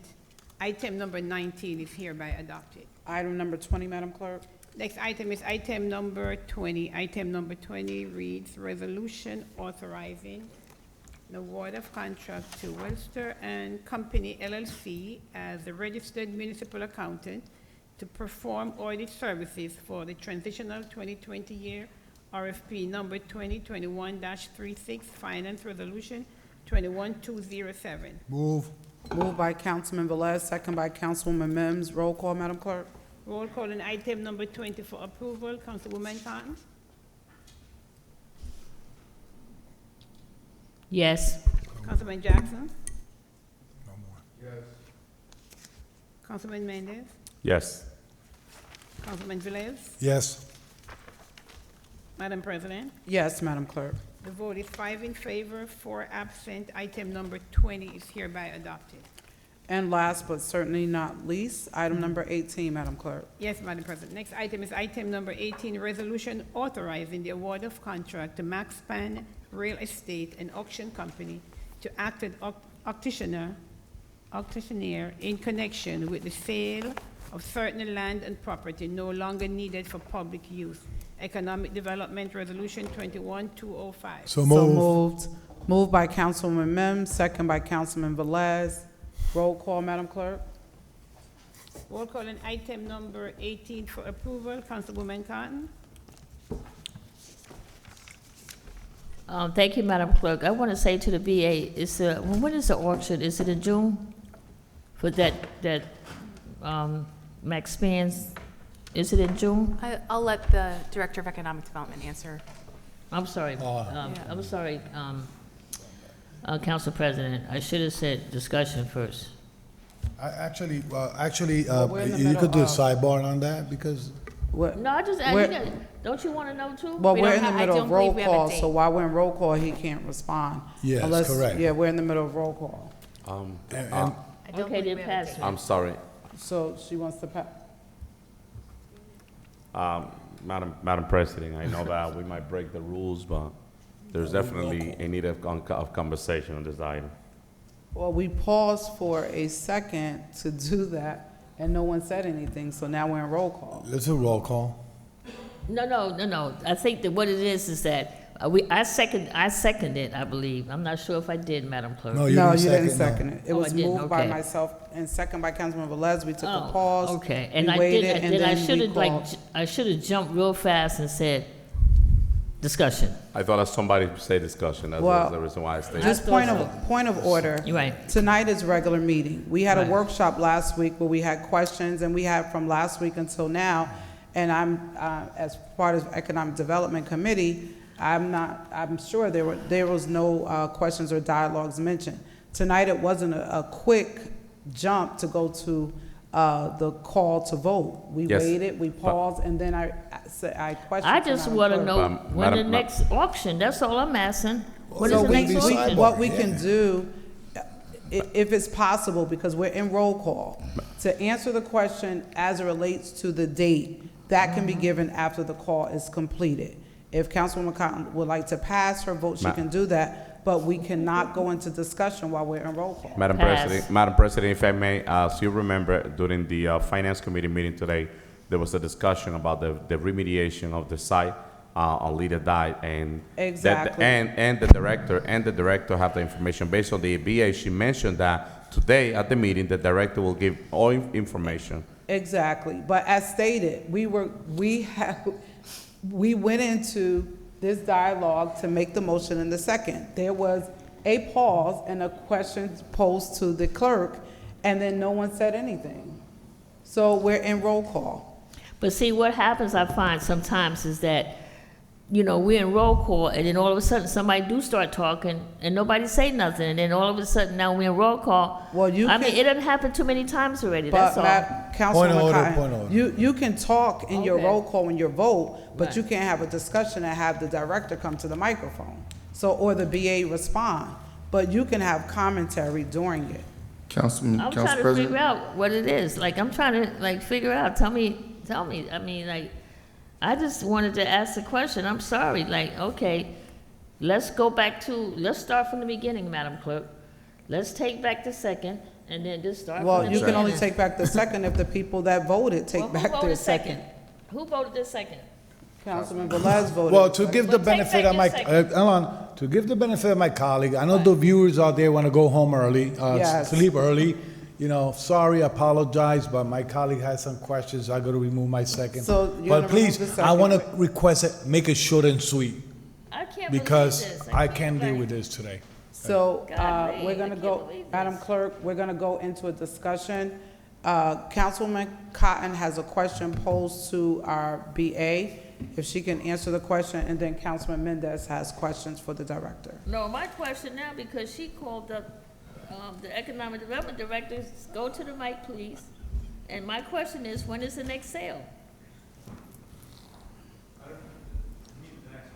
Yeah, I mean auction. I said sale. We can't hear you. Turn on your microphone. Not you. Microphone check. Okay. Yeah, you did good. I don't know the answer to that. So as soon as the council acts tonight, if in the affirmative, then I will get with Max Span and we'll map out the most expeditious way to get it done possible. Okay. He has mentioned that the end of May is a good time to do this type of public auction, so I think that would be probably the goal. Have you submitted the list to him yet, or you gotta put the list together? That's a different issue than what's before you. This is just solely for the lead or die auction. So this Okay. is just gonna be for one property, which is Okay. one of the larger properties left in the city. Okay. Madam President. Thank you. Councilman Mendez? Director, and the question that I have for you, Director, is that as you recall, my last request about Lead or Die and the remediation process, you know that I was here when the last administration took the decision, and I voted on the bond for that administration to demolish the Lead or Die and then go ahead and do the remediation. But it is my understanding that there's still contamination on Lead or Die. There was a company that was paid for to do the job. So I would like to know, can you bring light into that situation? Is the property contaminated? How much it will cost? What information do you have for us and the viewer at home? Since it was a company that was paid to do that job. Okay, so a couple of points. Thank you, Councilman. It's a good question and a good point. So I'm going to clarify a few things. The contract that the council approved was for $1.1 million and 33,000. Okay, and that was to demo the property. That was not to remediate. Okay, so that contract went to an entity to do the demolition, and my predecessors felt that because there's opportunities to get state funding to do a site investigation, which is how you can go after state funds to remediate, that they should do such. So the contract was modified so that they could do borings in the remaining footings and the basement of what's left at the Lead or Die site. And that was completed during this administration in January of 2020. So in January of 2020, right before COVID, we got the large report that we gave to council as well, which I have here, which lays out all the environmental elements that remain. And what remains, in the humble opinion of the licensed site remediation professionals, or like the environmental science folks that did the investigation, is that they have enough of a handle on the site that it's probably in the best interest of the city to go to public auction. Because again, it's been such an eyesore for so long, it's been such a derelict land, that we're probably in the better interest of the city, in the better interest of your ward, sir, if I could be so humble, is to move forward. Do we know how much it will cost to just remove the contamination of the site? Yeah, we have preliminary estimates at about $800,000. $800,000? Yeah. So the plan for the administration is not to incur into the looking for funding to remediate the site. It's just to put an option, to put it in the market for the best bidder. It's a great question, and I think that because the idea is to move ahead on a commercially viable project, that the hazardous discharge site remediation fund that's at DEP, that's with the state, we wouldn't get a higher percentage rate. Like in a perfect world, what we would do is get 75% of the remediation costs back. We would have to pay for 25% of it to do it. But the reality is, because it's going to be we can only really do that for like a park or something that's in the public good. But because we want to do something good for the neighborhood, which would be like commercial, residential development, something that's context sensitive, as you were saying last week, in terms of the fact that there's a nearby school and lots of things happening near Lakeview, and you also have the Route 20 corridor, that there's an opportunity to develop it from a commercial rateable perspective. And so that's the avenue to go. And because it doesn't seem to be uber complicated with regards to what's remaining, that's why we're here where we are. And Director, and this is going to be my last comment on this, or my last question. I know that based on the way the real estate market is, this is a hot, area for redevelopment, commercial, Yes. for mixed use, commercial and residential. My concern with that area of the third ward is, and I mentioned in the last meeting, I want to get very involved because that's going to impact the whole area tremendously, my concern when it comes to the residential part is that School 18 is way overcrowded. So the capacity for School 18 is about 800 students. I believe School 18 has around 1,100.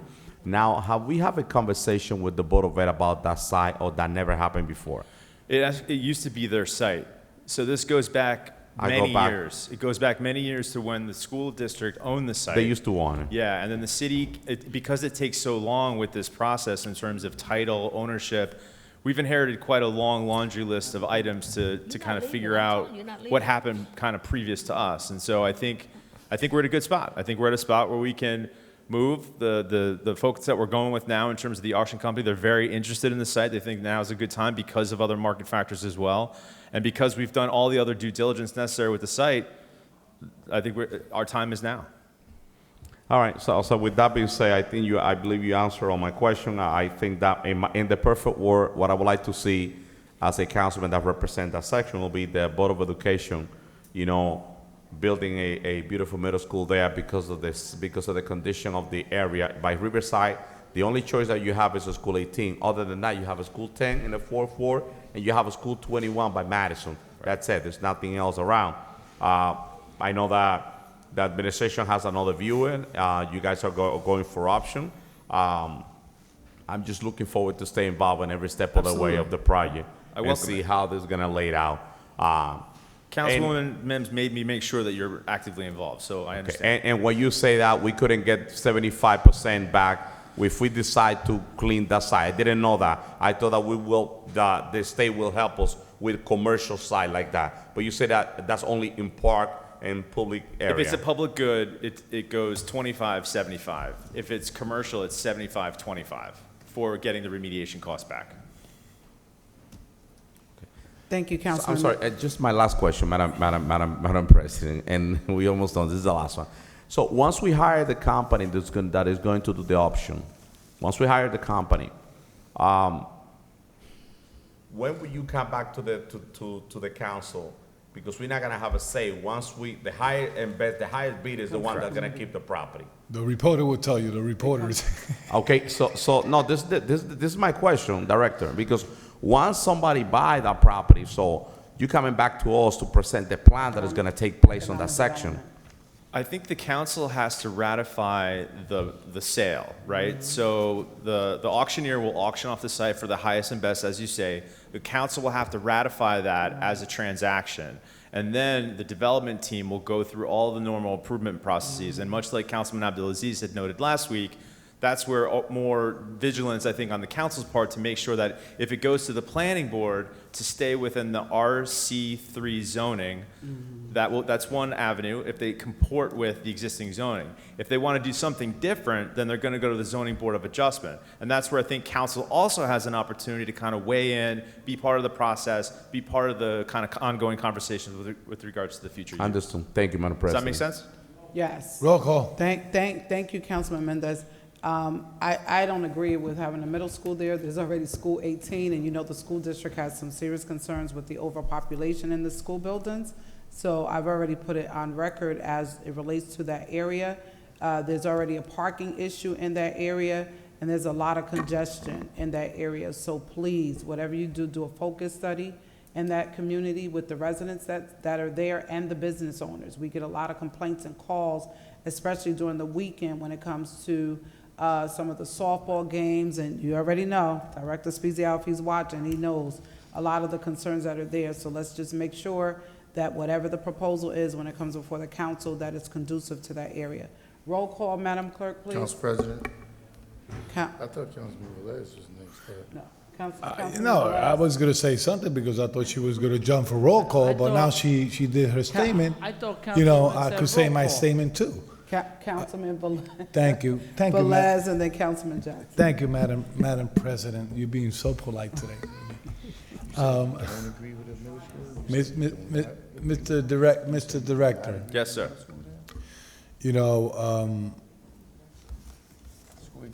our responsibility is to make sure that everything's done properly. The administration is accountable and responsible. The company is responsible to probably repeat the numbers real fast so people get attracted.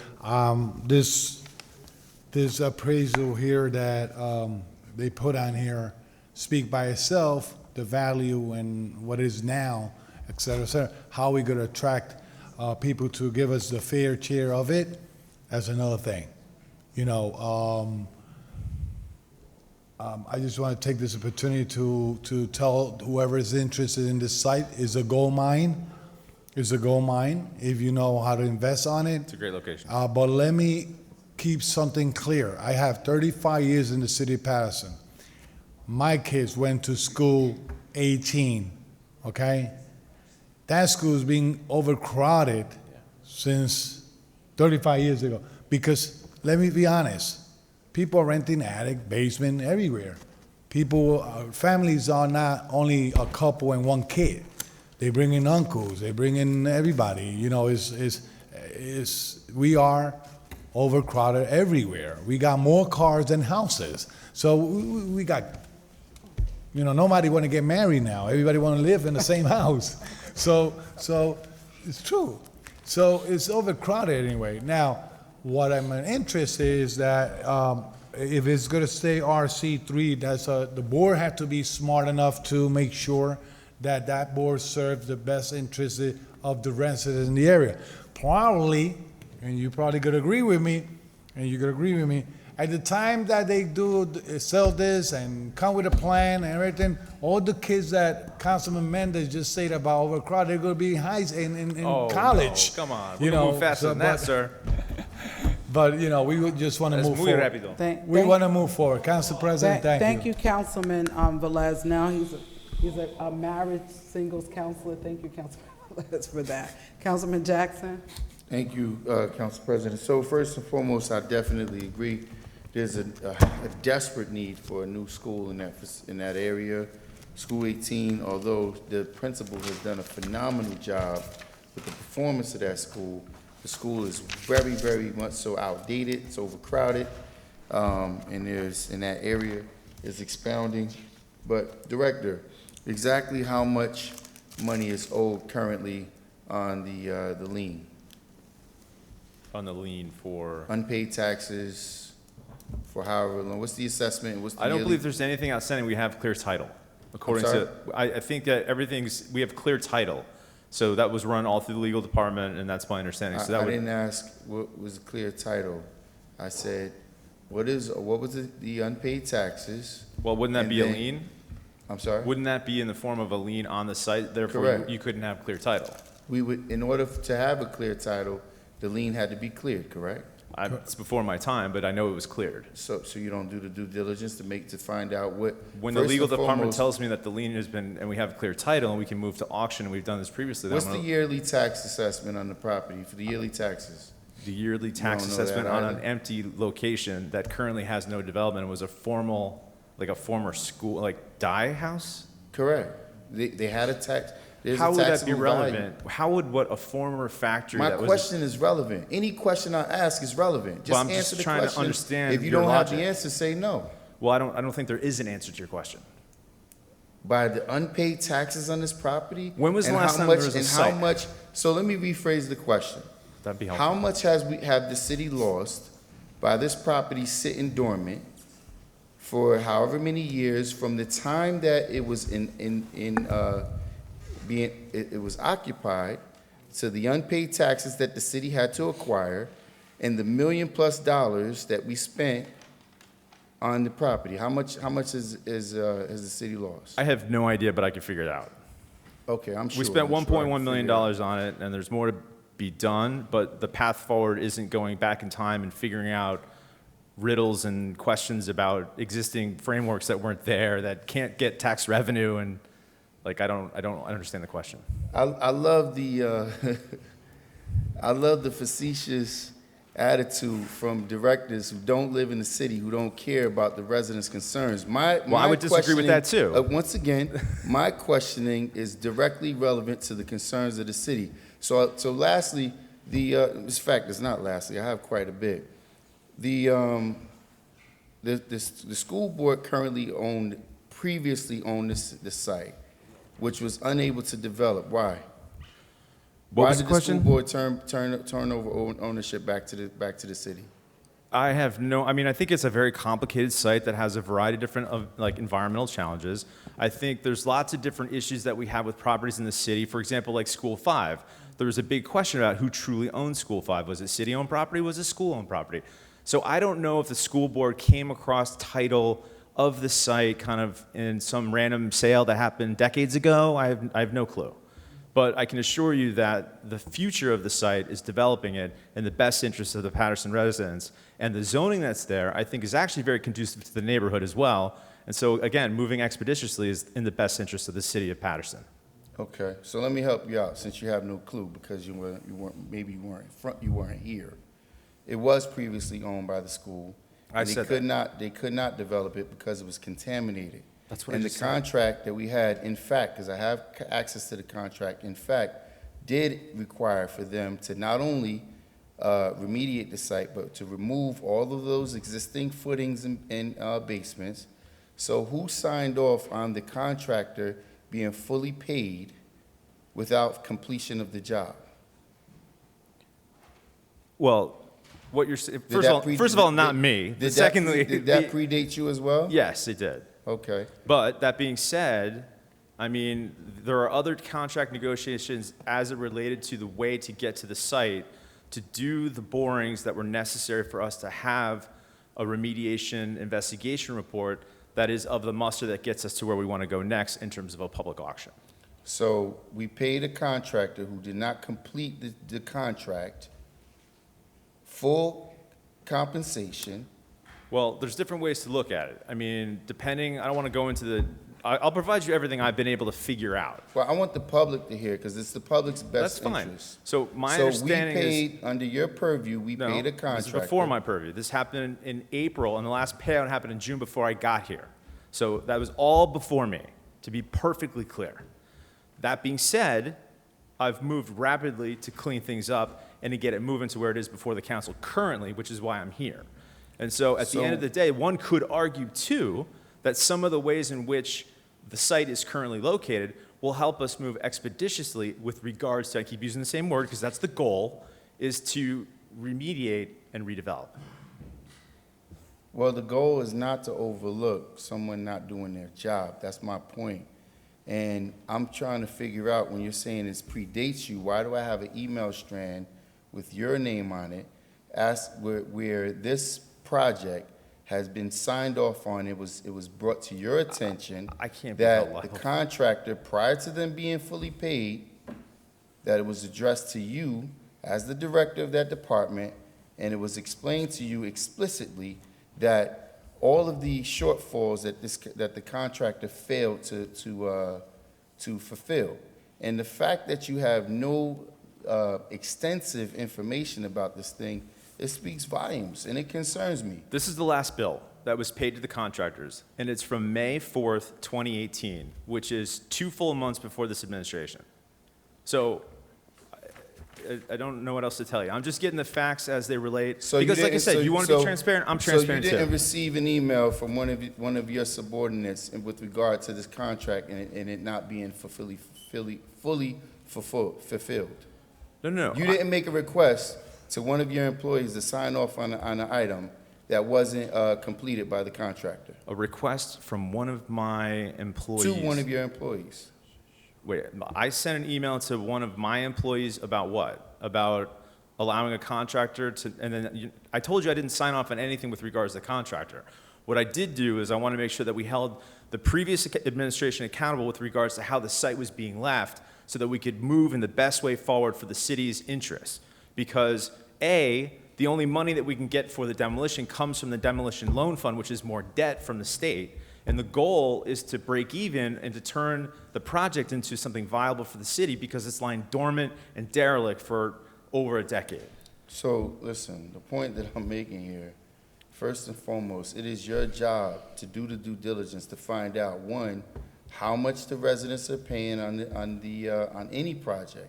This is one of your projects that you're overseeing. We don't know, one, how much we spent, how much was lost. And then to add insult to injury, we paid contractors that did not complete the job. So ultimately, where's the benefit going to be to the city? Well, if we don't know what we're spending or what liabilities we had, how can we justify what the benefit is gonna be? The reason I'm asking this to my council colleagues, because we have mirroring sites, of which one of them that I brought to I've been fighting for in the first ward, where you've been pushing for us to do the same thing, to do a demolition and or go out for funding to remediate the site, when we don't even know what the cost for remediation is gonna be.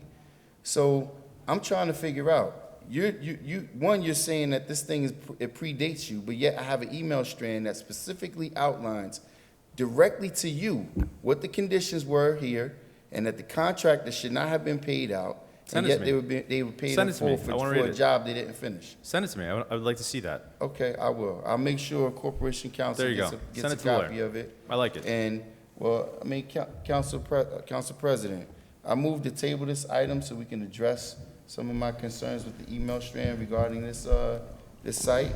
And I don't think it's responsible for this council to move forward on millions of dollars of the public's money without fully vetting it and fully understanding all of the details. Okay, so there's a motion on the floor to table. Can we get a second on that motion? Madam President, if I may, since the motion and the second was withdrawn, I would have to read the item to the agenda again and have another motion and a second, because both motions was withdrawn. No, I didn't withdraw my motion. He withdrew his second, but I never withdraw my motion for Second. first. So we have a second from the So- beginning, so now we have a motion that In the overrode beginning- no, in the beginning, we had a motion by you. by myself President. and a second by Councilman Velez. He withdrew because Councilman So Cotton the and discussion was Councilman. discussed with our Right. motion removed. That was So easy. there was a discussion. So now we have a motion on the floor by myself, Councilman Abdelaziz made a second. Councilman Jackson is overriding that. He wants to table. Does he have a second to table? Let's do a roll call vote for majority. If we have a majority to table, then we'll table. If not, we'll go to the first motion. Madam Clerk, roll call to table. Is an indefinite date, I need to have a date A date for what? to table. table To it. table this ordinance too. this Next resolution. regular meeting. For the next regular meeting, which will be May 11th, I believe. May 11th, the next one? Why you want to table The it? regular. Just vote, guys. Come There's on, let's motion to vote. table, just Okay. vote. We just debated, there's a vote to table. Because I have let other the democracy- information with regard to the site, on money that was Let's- spent on it, that needs to be, Let's let I feel it needs to be democracy, discussed and vetted. Yeah. Well, Oh. listen, vote the way you guys want to. yes, please. Are we ready for the table? Yes, we're ready, Madam Clerk. Roll call to table item number 18 to the next regular meeting of May 11th. No. What did you say? Councilman My Abdelaziz vote is said Okay, no. no. Councilman Abdelaziz, no, not to table. Okay, Councilman Khan? No. No, not to table. Councilman Yes. Jackson? Councilman Mendez? Yes. Councilman Velez? I know how to count, no. Madam President? This has been properly vetted in economic development. My vote is no to table. Okay, so there are four in favor to, no, 3 in favor to table, no, 2. Only two. 2 to table, 4 against, and 3 absent. The table failed. Yes. Madam Clerk, can we make a motion to No, vote for this item Okay, on we the already had agenda? the main motion is on the floor already by you, and second by Councilman Yes, Abdelaziz. roll, So And at this myself. point now, roll call to to vote on the adopt item. item number 18. Yes, roll So call, Madam call Clerk. to approve item number 18, Councilman Yes. Abdelaziz. So, thank you, Madam Clerk. So I did my due diligence and I looked up for some of the information prior to me voting.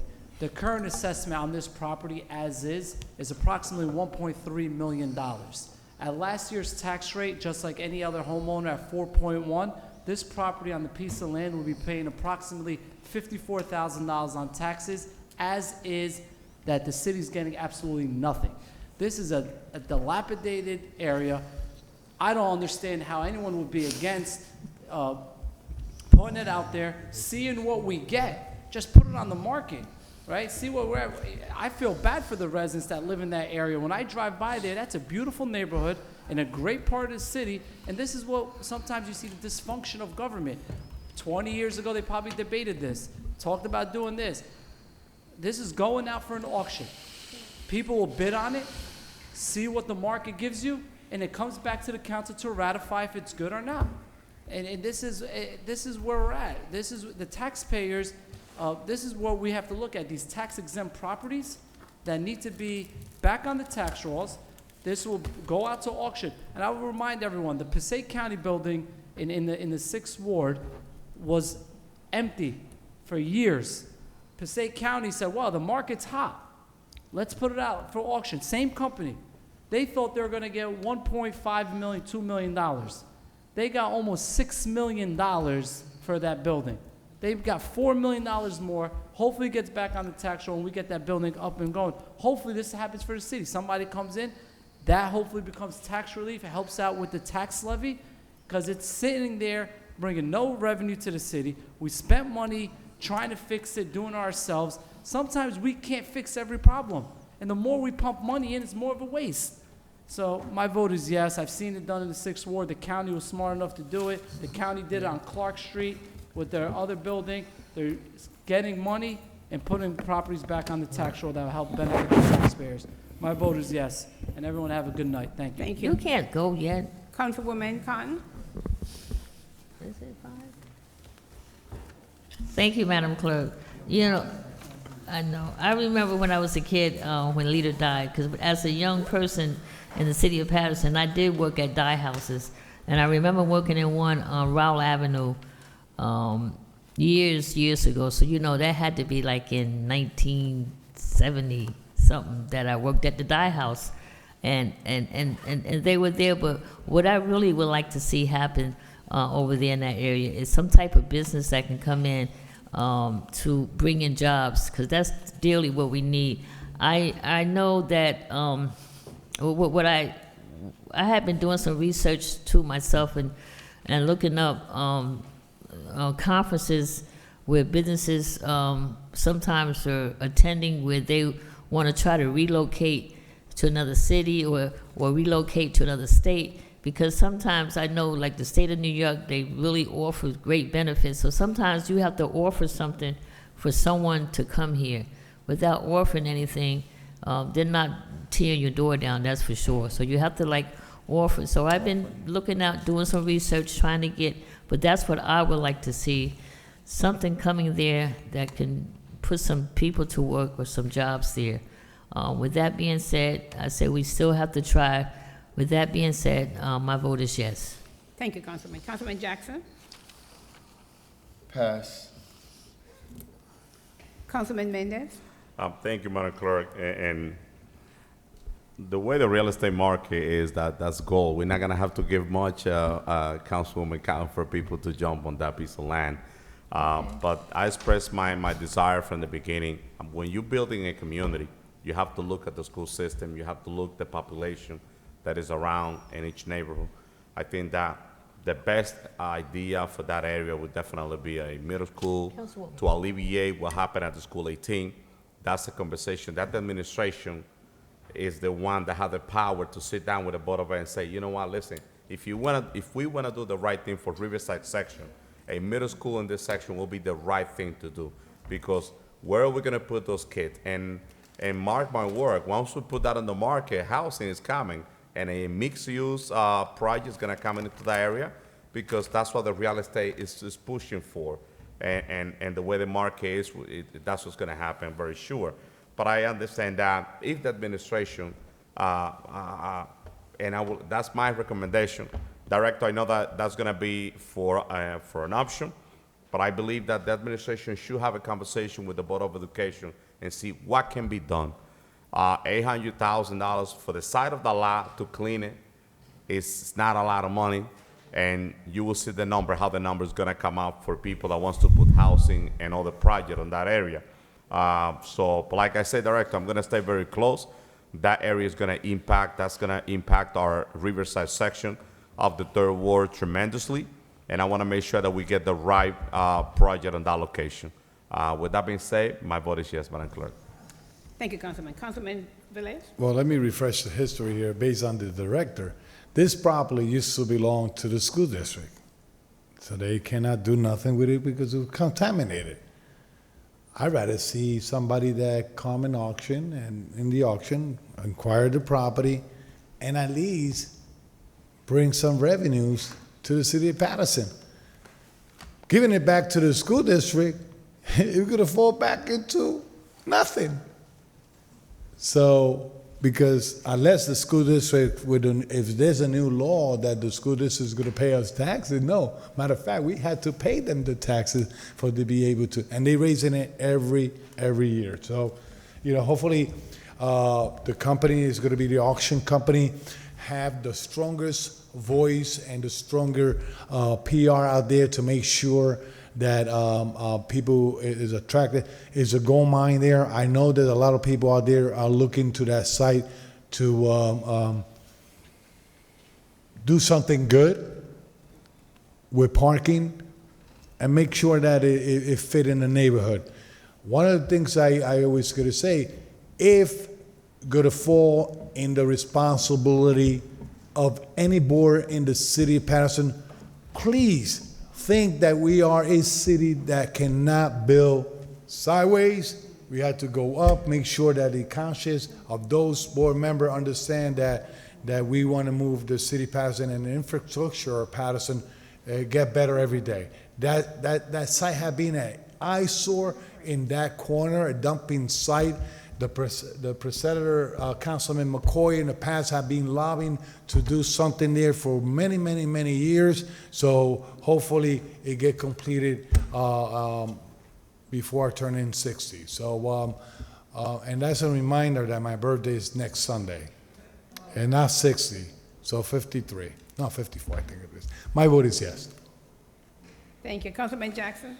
Thank you, Madam Clerk. It's rather embarrassing when an elected person of the city who is tasked with ensuring the best interests of the community has to use words like please. Might as well get on a bended knee and beg for the director who lives in Montclair for the best thing to happen in the community of the city of Paterson. If you went to Montclair, they wouldn't allow just anything to be erected in their community without proper vetting, proper planning. It's not just like, okay, let's throw it out in the market and let's hope for what we could get. That's not how things are done in other communities. They plan things. In fact, they make sure, they say, listen, this is what we're looking for here. If you can't develop that, then you can't develop here. That's a whole nother ballgame. My concern is how people continue to come into this community, make money, and not be held accountable for the job that they're doing. And then we make excuses. Well, we can go out and get grant money.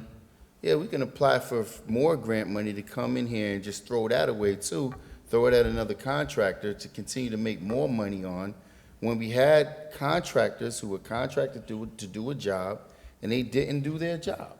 And this director's passing the buck as if he had nothing to do with that. But that's definitely not how that went.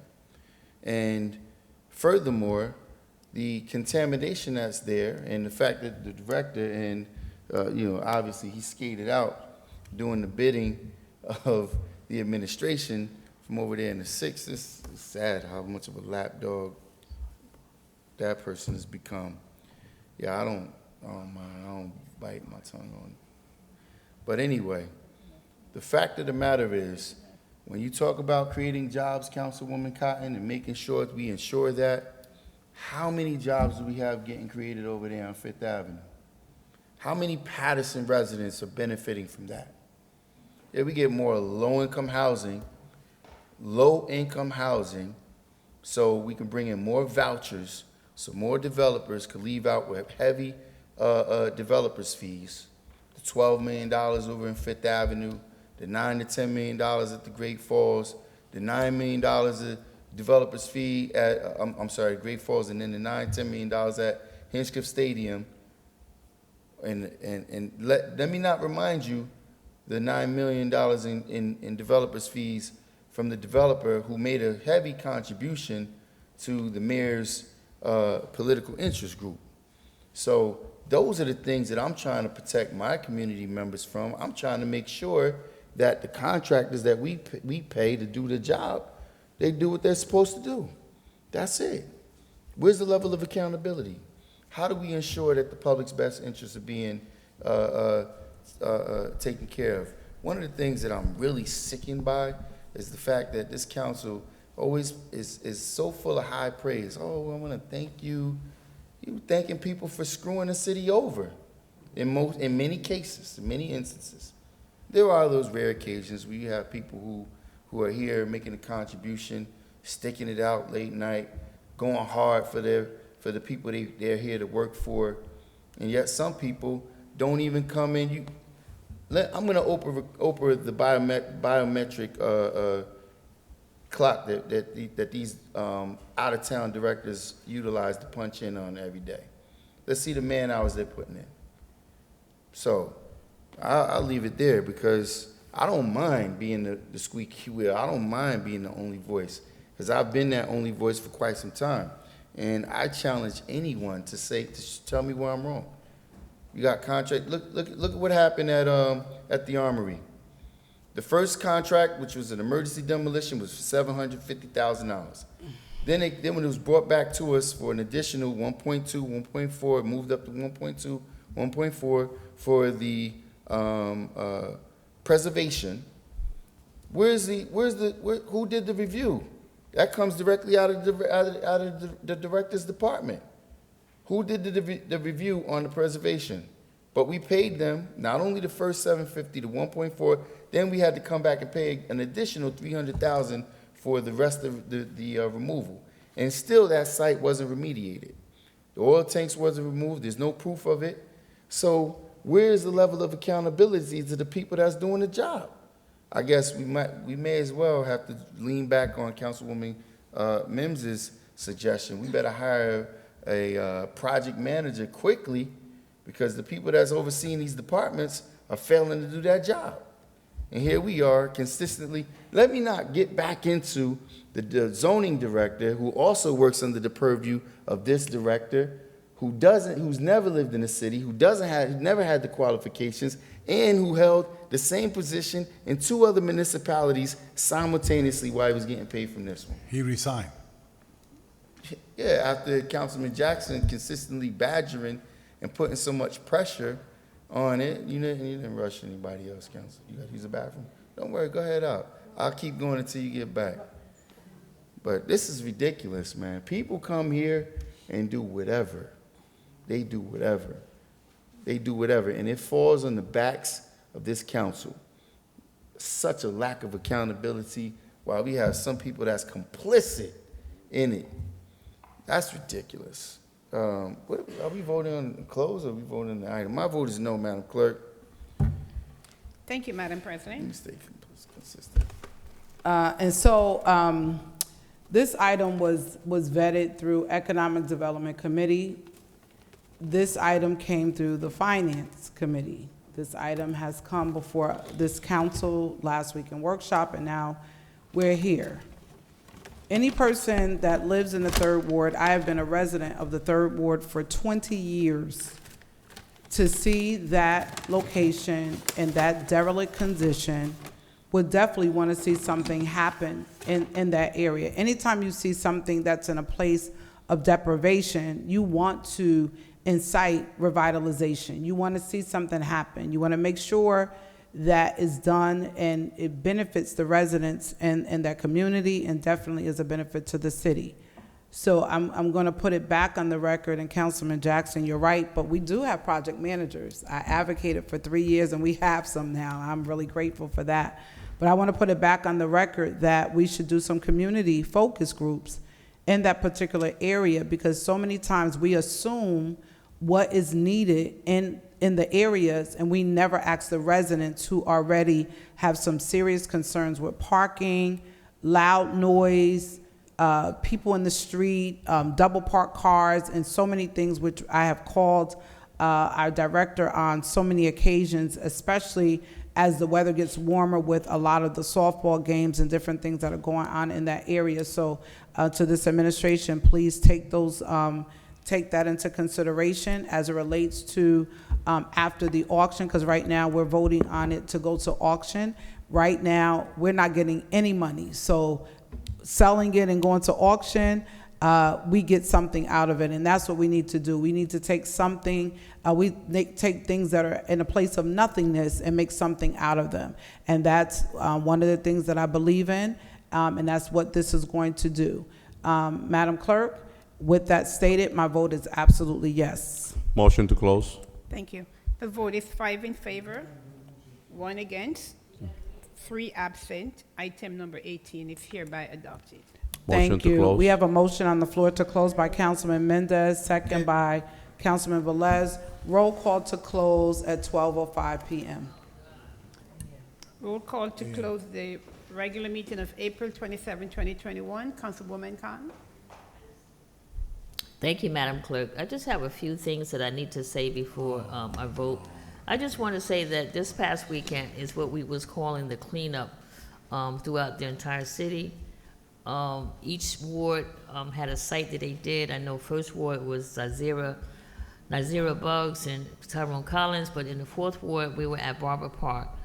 And if you go there now, it is just absolutely beautiful. But I do want to thank my Nancy Greer, my G. Greer, my Pat Glover, my aides that came out to help, Julie Gonzalez, Antoine Wilson, and Anna Pinchett.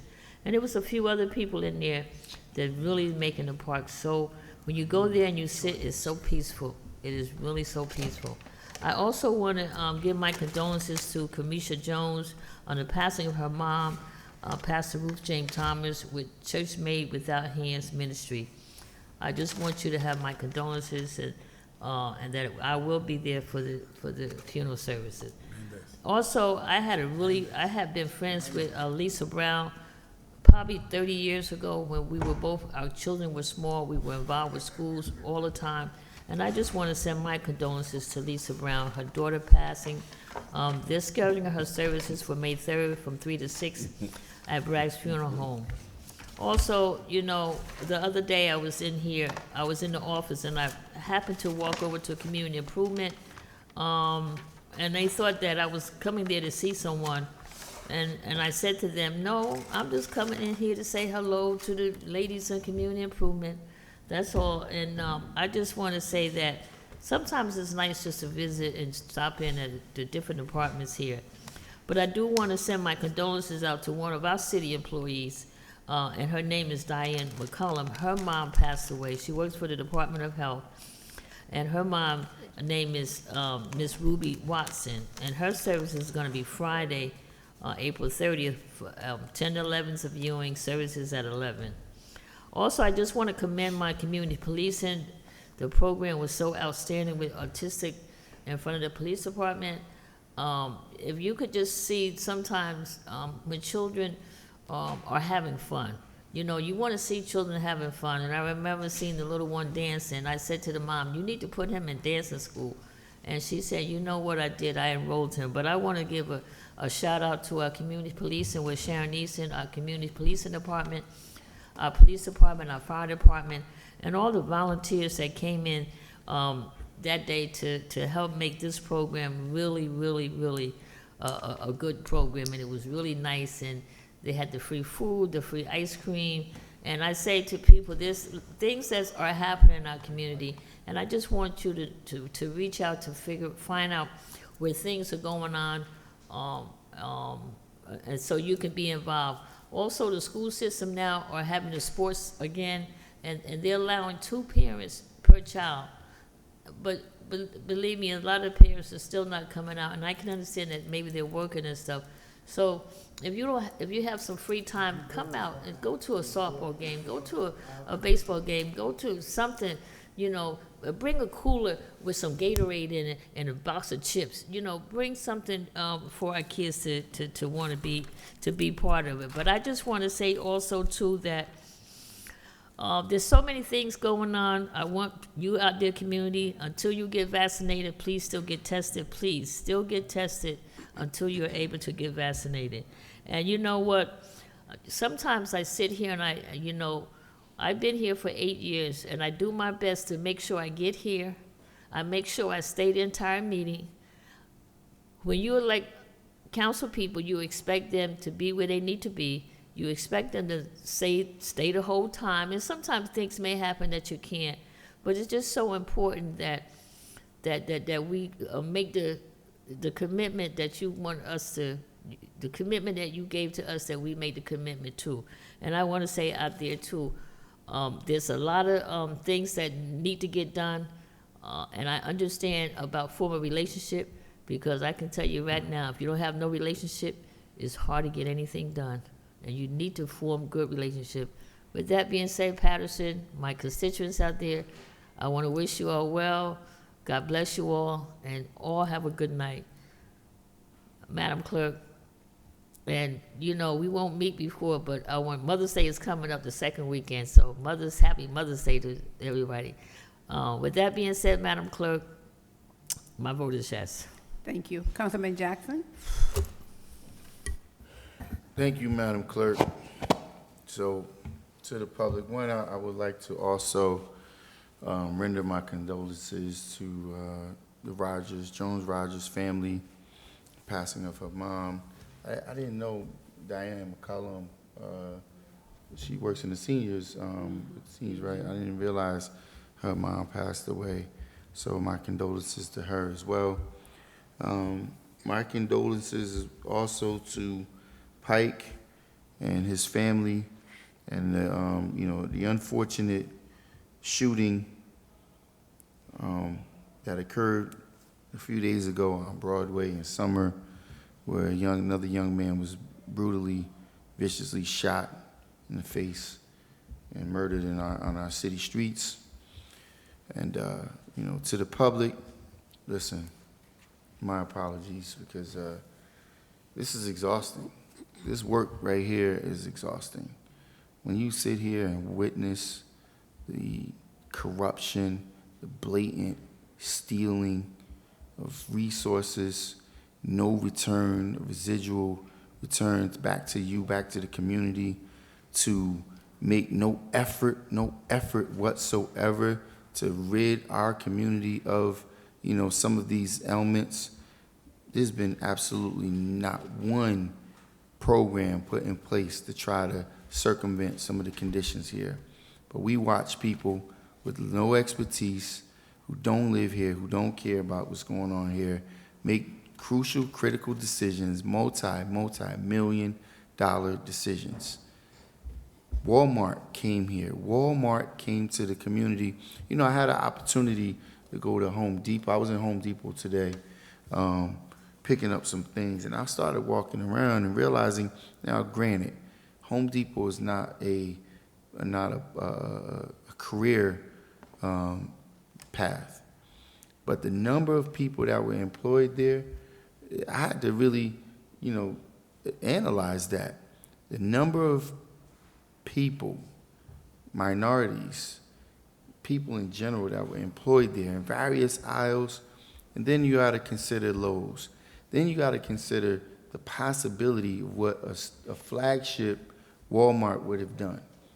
While you have this development going on in Fifth Avenue where there's zero jobs, there were people out there, as I was leaving Home Depot, I'm like, what's going on with the protests? I see these protesters out there saying, listen, they're hiring people, busing them in from Newark, from Pennsylvania, from various places. They're paying them $15, $20 an hour, no benefits, no vacation sick time, no overtime, flat rate, and if you don't like it, just take it or leave it type of employment. I would like to see this council, ask for a full report on what's going on at that site. And how are the residents, when we talk about all of these projects that's going on, there's no real benefit to the residents. Okay, yeah, there's a lot of people that are in need of low-income housing, but you get a developer that was granted 290 vouchers that's paying 130% of the voucher value. He's making a killing. He's making a mint off of these projects. So now you have these other projects where developers are allowed to take a full contract and then not finish the work that they were contracted to do, where's the level of accountability, responsibility there? This is crazy. And then this council sits here each and every night and coalesce with it. You know, we're complicit in this entire activity, just watching people take advantage of us. While we have a mayor who put together a fundraiser and clearly put it out and open publicly advertised it for $5,000 donations to his organization. When it's clear that there should be no donations given above and beyond $2,600. But we have this belief, this gumption that there is not a pay-to-play scenario existing here. While we watch people who don't live here, don't give a damn about this community, feel as if they don't have to answer the questions of certain council members because they don't have the majority support. Listen, Council President, you better wrap this as quickly as possible because I'm walking out.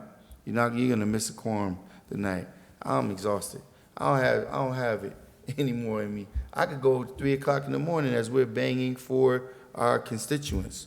But as we're sitting here just giving it all away, prostituting ourselves for whose gain? This community is in the worst condition it's ever been. And why is that? Where is the level? When is somebody gonna stand up and say, you know what? I got an opportunity to make decisions in that. But I really appreciate the cookies. And I really appreciate the young lady whose business it is. I would love to support it as well. And did you buy these or did you make her give it out? I want to see the receipt. Credit card, cash app? Nope, I paid for all of What, the cookies. cash? For Nobody all uses of cash the anymore, council members Councilwoman. tonight, I paid for your cookies. They That's were good. my I see. treat Oh, from you didn't a Paterson you didn't give the rest of the entrepreneur. administration none, huh?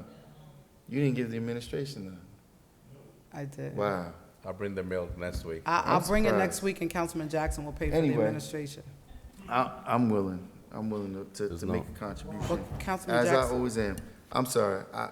You're gonna be disappointed in me. I'm out. Well, Councilman Jackson. Councilman Jackson signing out. My vote is yes. You can't leave, then nobody else can speak. Thank you. Councilman Mendez? Well, You get the cop to make me stay. I Hold me in handcuffs. I'm not dealing with it. so, thank you, Madam Clerk. Councilman Jackson, you have to wait 2 seconds, please. Yeah, but I cannot close the meeting with 4 people sitting there. Is anybody in the room there, back there? We cannot, there's no quorum by the, I'll give you 60 seconds to vote yes. I got an emergency at home. Still vote yes. Councilman Mendez, your vote, please. Paterson, good night, my vote is yes. Councilman Velez? well, with all the respect, Councilman, we sat here, listened to you, with your speech, and it's not my fault. Ladies and gentlemen, we don't have no quorum. Paterson residents, we just lost the quorum, so the meeting has now come to close. Good night, God bless, may you stay safe. It's unbelievable. This is Corporation unbelievable. Council, next week we have to close this meeting, because this meeting was We have not to close the closed meeting. tonight. And let me tell you something, this is the problem we have. No, let me say something, Council President. This is the problem we have when you have the full body here, beginning of the meeting, and when everybody want to walk away, that's what Councilwoman Rubicon was saying. That's a problem. If everybody will be here, this problem will not happen. And it's disrespectful that I have other things to do. Come on, I have a family too.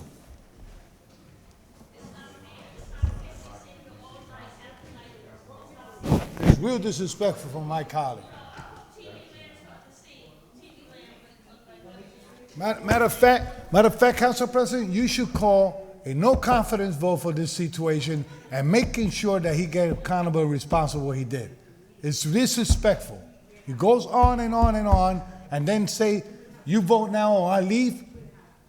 That's putting a silence to my elected position. And it's not acceptable.